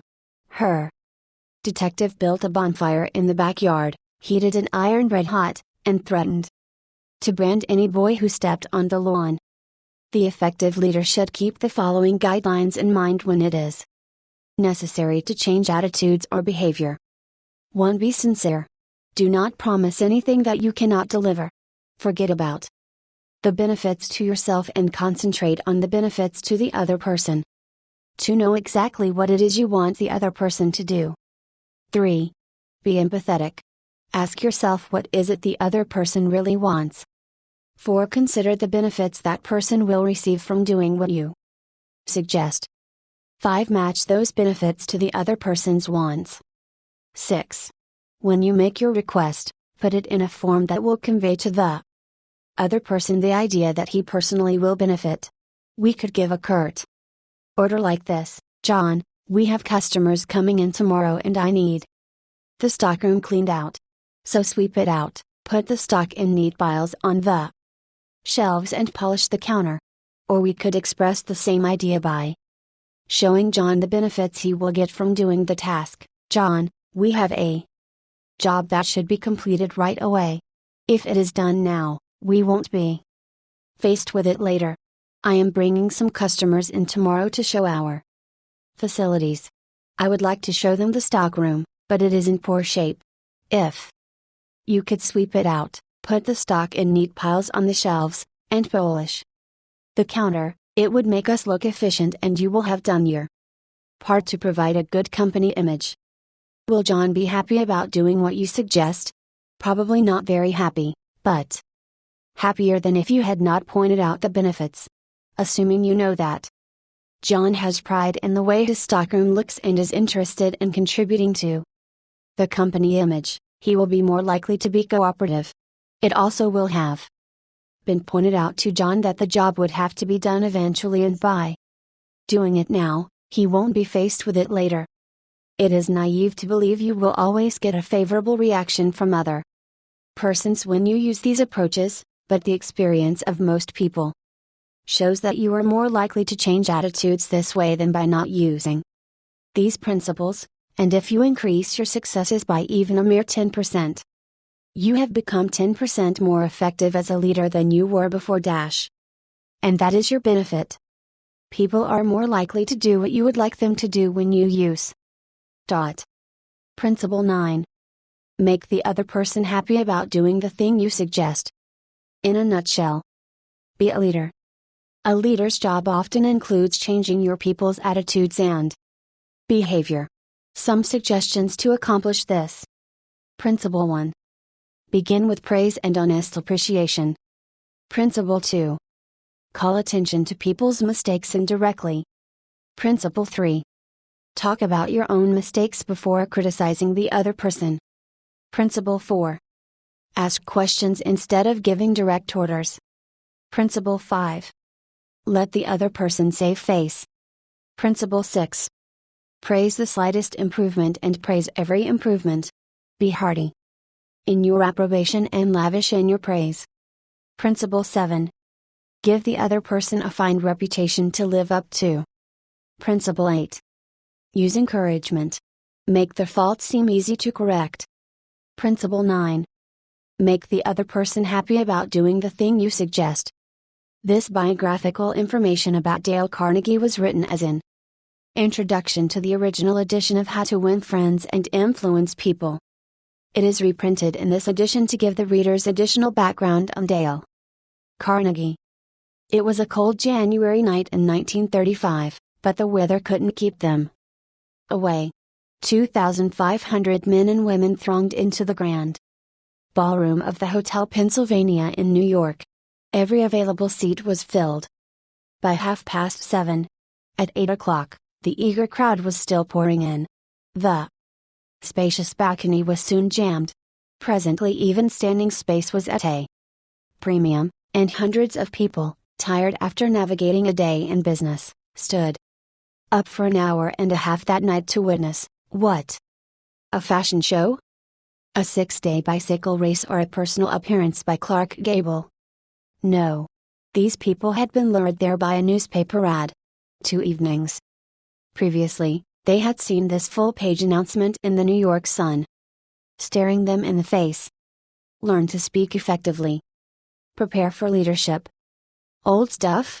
Yes, but believe it or not, in the most sophisticated town on earth, during a depression with 20% of the population on relief, 2,500 people had left their homes and hustled to the hotel in response to that ad. The people who responded were of the upper economic strata, executives, employers and professionals. These men and women had come to hear the opening gun of an ultra-modern, ultra-practical course in effective speaking and influencing men in business, a course given by the Dale Carnegie Institute of Effective Speaking and Human Relations. Why were they there, these 2,500 businessmen and women? Because of a sudden hunger for more education because of the Depression? Apparently not, for this same course had been playing to packed houses in New York City every season for the preceding 24 years. During that time, more than 15,000 business and professional people had been trained by Dale Carnegie. Even large, skeptical, conservative organizations such as the Westinghouse Electric Company, the McGraw-Hill Publishing Company, the Brooklyn Union Gas Company, the Brooklyn Chamber of Commerce, the American Institute of Electrical Engineers and the New York Telephone Company have had this training conducted in their own offices for the benefit of their members and executives. The fact that these people, 10 or 20 years after leaving grade school, high school or college, come and take this training is a glaring commentary on the shocking deficiencies of our educational system. What do adults really want to study? That is an important question, and, in order to answer it, the University of Chicago, the American Association for Adult Education, and the United YMCA Schools made a survey over a 2-year period. That survey revealed that the prime interest of adults is health. It also revealed that their second interest is in developing skill in human relationships. They want to learn the technique of getting along with and influencing other people. They don't want to listen to a lot of high-sounding talk about psychology. They want suggestions they can use immediately in business, in social contacts and in the home. So that was what adults wanted to study, was it? All right, said the people making the survey. Fine. If that is what they want, we'll give it to them. Looking round for a textbook, they discovered that no working manual had ever been written to help people solve their daily problems in human relationships. Here was a fine kettle of fish. For hundreds of years, learned volumes had been written on Greek and Latin and higher mathematics, topics about which the average adult doesn't give two hoots. But on the one subject on which he has a thirst for knowledge, a veritable passion for guidance and help, nothing. This explained the presence of 2,500 eager adults crowding into the grand ballroom of the Hotel Pennsylvania in response to a newspaper advertisement. Here, apparently, at last was the thing for which they had long been seeking. Back in high school and college, they had pored over books, believing that knowledge alone was the open sesame to financial and professional rewards. But a few years in the rough and tumble of business and professional life had brought sharp disillusionment. They had seen some of the most important business successes won by men who possessed, in addition to their knowledge, the ability to talk well, to win people to their way of thinking, and to sell themselves and their ideas. They soon discovered that if one aspired to wear the captain's cap and navigate the ship of business, personality and the ability to talk are more important than a knowledge of Latin verbs or sheepskin from Harvard. The advertisement in the New York Sun promised that the meeting would be highly entertaining. It was. 18 people who had taken the course were marshaled in front of the loudspeaker, and 15 of them were given precisely 75 seconds each to tell his or her story. Only 75 seconds of talk, then bang went the gavel, and the chairman shouted, "Time. Next speaker." The affair moved with the speed of a herd of buffalo thundering across the plains. Spectators stood for an hour and a half to watch the performance.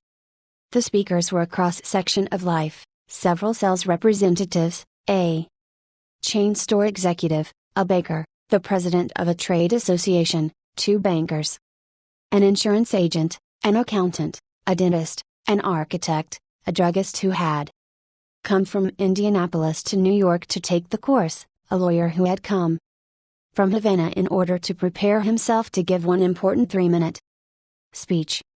The first speaker bore the Gaelic name Patrick J. O'Hare. Born in Ireland, he attended school for only 4 years, drifted to America, worked as a mechanic, then as a chauffeur. Now, however, he was 40, he had a growing family and needed more money, so he tried selling trucks. Suffering from an inferiority complex that, as he put it, was eating his heart out, he had to walk up and down in front of an office half a dozen times before he could summon up enough courage to open the door. He was so discouraged as a salesman that he was thinking of going back to working with his hands in a machine shop, when one day he received a letter inviting him to an organization meeting of the Dale Carnegie course in effective speaking. He didn't want to attend.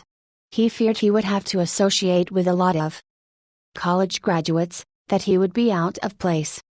His despairing wife insisted that he go, saying, "It may do you some good, Pat. God knows you need it." He went down to the place where the meeting was to be held and stood on the sidewalk for 5 minutes before he could generate enough self-confidence to enter the room. The first few times he tried to speak in front of the others, he was dizzy with fear. But as the weeks drifted by, he lost all fear of audiences and soon found that he loved to talk. The bigger the crowd, the better. And he also lost his fear of individuals and of his superiors. He presented his ideas to them, and soon he had been advanced into the sales department. He had become a valued and much liked member of his company. This night, in the Hotel Pennsylvania, Patrick O'Hare stood in front of 2,500 people and told a gay, rollicking story of his achievements. Wave after wave of laughter swept over the audience. Few professional speakers could have equaled his performance. The next speaker, Godfrey Meyer, was a gray-headed banker, the father of 11 children. The first time he had attempted to speak in class, he was literally struck dumb. His mind refused to function. His story is a vivid illustration of how leadership gravitates to the person who can talk. He worked on Wall Street, and for 25 years he had been living in Clifton, New Jersey. During that time, he had taken no active part in community affairs and knew perhaps 500 people. Shortly after he had enrolled in the Carnegie course, he received his tax bill and was infuriated by what he considered unjust charges. Ordinarily, he would have sat at home and fumed, or he would have taken it out in grousing to his neighbors. But instead, he put on his hat that night, walked into the town meeting, and blew off steam in public. As a result of that talk of indignation, the citizens of Clifton, New Jersey, urged him to run for the town council. So for weeks he went from one meeting to another, denouncing waste and municipal extravagance. There were 96 candidates in the field. When the ballots were counted, Godfrey Meyer's name led all the rest. Almost overnight, he had become a public figure among the 40,000 people in his community. As a result of his talks, he made 80 times more friends in 6 weeks than he had been able to previously in 25 years. And his salary as councilman meant that he got a return of 1,000% a year on his investment in the Carnegie course. The third speaker, the head of a large national association of food manufacturers, told how he had been unable to stand up and express his ideas at meetings of a board of directors. As a result of learning to think on his feet, 2 astonishing things happened. He was soon made president of his association, and in that capacity, he was obliged to address meetings all over the United States. Excerpts from his talks were put on the Associated Press wires and printed in newspapers and trade magazines throughout the country. In 2 years, after learning to speak more effectively, he received more free publicity for his company and its products than he had been able to get previously with $250,000 spent in direct advertising. This speaker admitted that he had formerly hesitated to telephone some of the more important business executives in Manhattan and invite them to lunch with him. But as a result of the prestige he had acquired by his talks, these same people telephoned him and invited him to lunch and apologized to him for encroaching on his time. The ability to speak is a shortcut to distinction.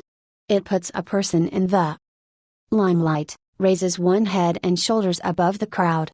And the person who can speak acceptably is usually given credit for an ability out of all proportion to what he or she really possesses. A movement for adult education has been sweeping over the nation, and the most spectacular force in that movement was Dale Carnegie, a man who listened to and critiqued more talks by adults than has any other man in captivity. According to a cartoon by Believe It or Not Ripley, he had criticized 150,000 speeches. If that grand total doesn't impress you, remember that it meant one talk for almost every day that has passed since Columbus discovered America. Or, to put it in other words, if all the people who had spoken before him had used only 3 minutes and had appeared before him in succession, it would have taken 10 months, listening day and night, to hear them all.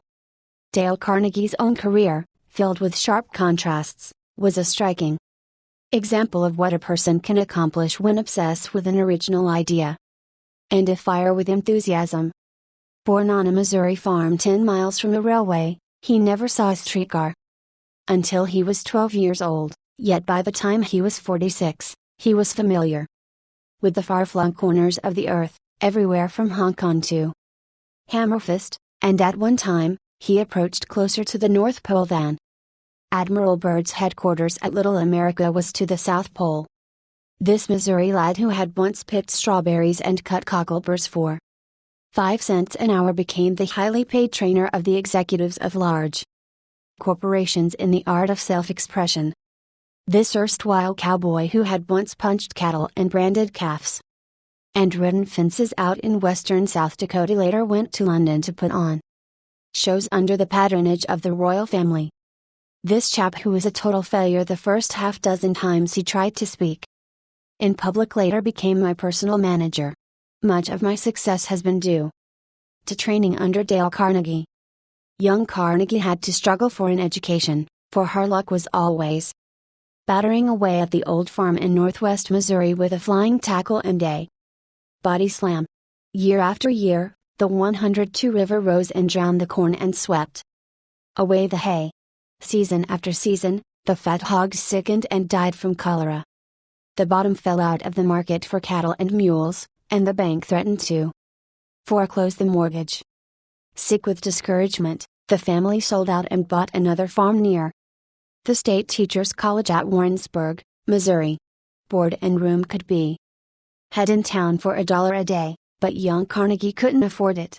So he stayed on the farm and commuted on horseback 3 miles to college each day. At home, he milked the cows, cut the wood, fed the hogs, and studied his Latin verbs by the light of a coal oil lamp until his eyes blurred and he began to nod. Even when he got to bed at midnight, he set the alarm for 3 o'clock. His father bred pedigreed Duroc Jersey hogs, and there was danger, during the bitter cold nights, that the young pigs would freeze to death, so they were put in a basket, covered with a gunny sack, and set behind the kitchen stove. True to their nature, the pigs demanded a hot meal at 3 a.m. so when the alarm went off, Dale Carnegie crawled out of the blankets, took the basket of pigs out to their mother, waited for them to nurse, and then brought them back to the warmth of the kitchen stove. There were 600 students in State Teachers College, and Dale Carnegie was one of the isolated half-dozen who couldn't afford to board in town. He was ashamed of the poverty that made it necessary for him to ride back to the farm and milk the cows every night. He was ashamed of his coat, which was too tight, and his trousers, which were too short. Rapidly developing an inferiority complex, he looked about for some shortcut to distinction.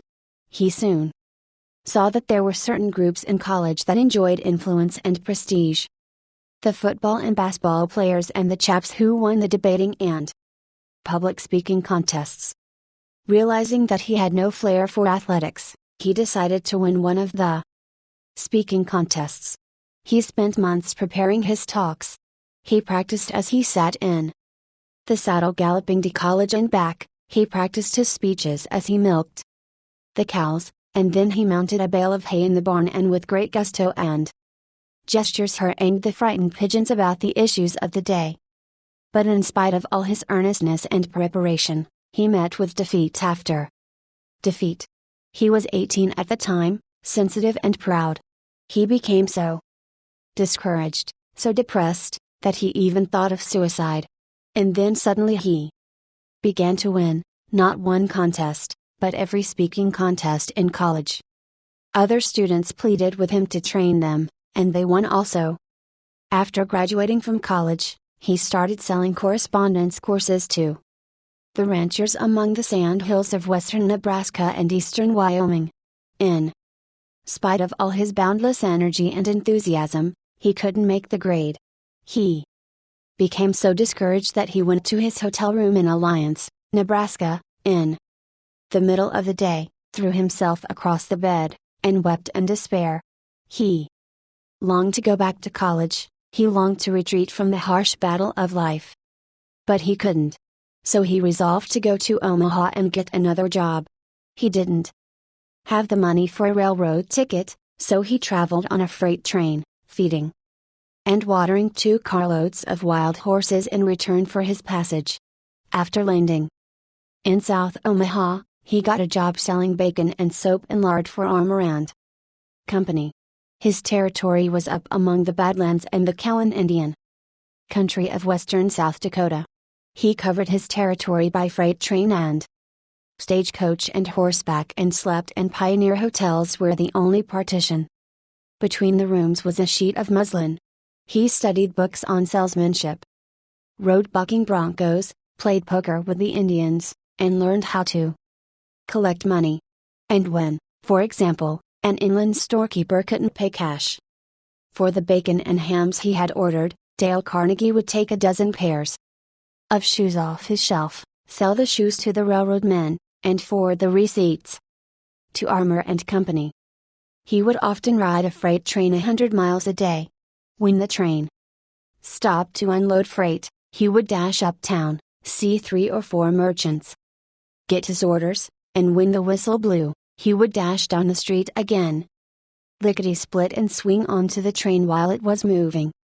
Within 2 years, he had taken an unproductive territory that had stood in the 25th place and had boosted it to first place among all the 29 car routes leading out of South Omaha. Armour and Company offered to promote him, saying, "You have achieved what seemed impossible." But he refused the promotion and resigned, went to New York, studied at the American Academy of Dramatic Arts, and toured the country, playing the role of Dr. Harley in Polly of the Circus. He would never be a Booth or a Barrymore. He had the good sense to recognize that. So back he went to sales work, selling automobiles and trucks for the Packard Motor Car Company. He knew nothing about machinery and cared nothing about it. Dreadfully unhappy, he had to scourge himself to his task each day. He longed to have time to study, to write the books he had dreamed about writing back in college. So he resigned. He was going to spend his days writing stories and novels and support himself by teaching in a night school. Teaching what? As he looked back and evaluated his college work, he saw that his training in public speaking had done more to give him confidence, courage, poise, and the ability to meet and deal with people in business than had all the rest of his college courses put together. So he urged the YMCA schools in New York to give him a chance to conduct courses in public speaking for people in business. What? Make orders out of business people? Absurd. The YMCA people knew. They had tried such courses, and they had always failed. When they refused to pay him a salary of $2 a night, he agreed to teach on a commission basis and take a percentage of the net profits, if there were any profits to take. And inside of 3 years they were paying him $30 a night on that basis, instead of 2. The course grew. Otherwise heard of it, then other critics. Dale Carnegie soon became a glorified circuit rider covering New York, Philadelphia, Baltimore, and later London and Paris. All the textbooks were too academic and impractical for the business people who flocked to his courses. Because of this, he wrote his own book entitled Public Speaking and Influencing Men in Business. It became the official text of all the YMCAs as well as of the American Bankers Association and the National Credit Men's Association. Dale Carnegie claimed that all people can talk when they get mad. He said, that if you hit the most ignorant man in town on the jaw and knock him down, he would get on his feet and talk with an eloquence, heat and emphasis that would have rivaled that world-famous orator William Jennings Bryan at the height of his career. He claimed that almost any person can speak acceptably in public if he or she has self-confidence and an idea that is boiling and stewing within. The way to develop self-confidence, he said, is to do the thing you fear to do and get a record of successful experiences behind you. So he forced each class member to talk at every session of the course. The audience is sympathetic. They are all in the same boat, and, by constant practice, they develop a courage, confidence and enthusiasm that carry over into their private speaking. Dale Carnegie would tell you that he made a living all these years, not by teaching public speaking, that was incidental. His main job was to help people conquer their fears and develop courage. He started out at first to conduct merely a course in public speaking, but the students who came were businessmen and women. Many of them hadn't seen the inside of a classroom in 30 years. Most of them were paying their tuition on the installment plan. They wanted results and they wanted them quick. Results that they could use the next day in business interviews and in speaking before groups. So he was forced to be swift and practical. Consequently, he developed a system of training that is unique, a striking combination of public speaking, salesmanship, human relations and applied psychology. A slave to no hard and fast rules, he developed a course that is as real as the measles and twice as much fun. When the classes terminated, the graduates formed clubs of their own and continued to meet fortnightly for years afterwards. One group of 19 in Philadelphia met twice a month during the winter season for 17 years. Class members frequently travel 50 or 100 miles to attend classes. One student used to commute each week from Chicago to New York. Professor William James of Harvard used to say that the average person develops only 10% of his latent mental ability.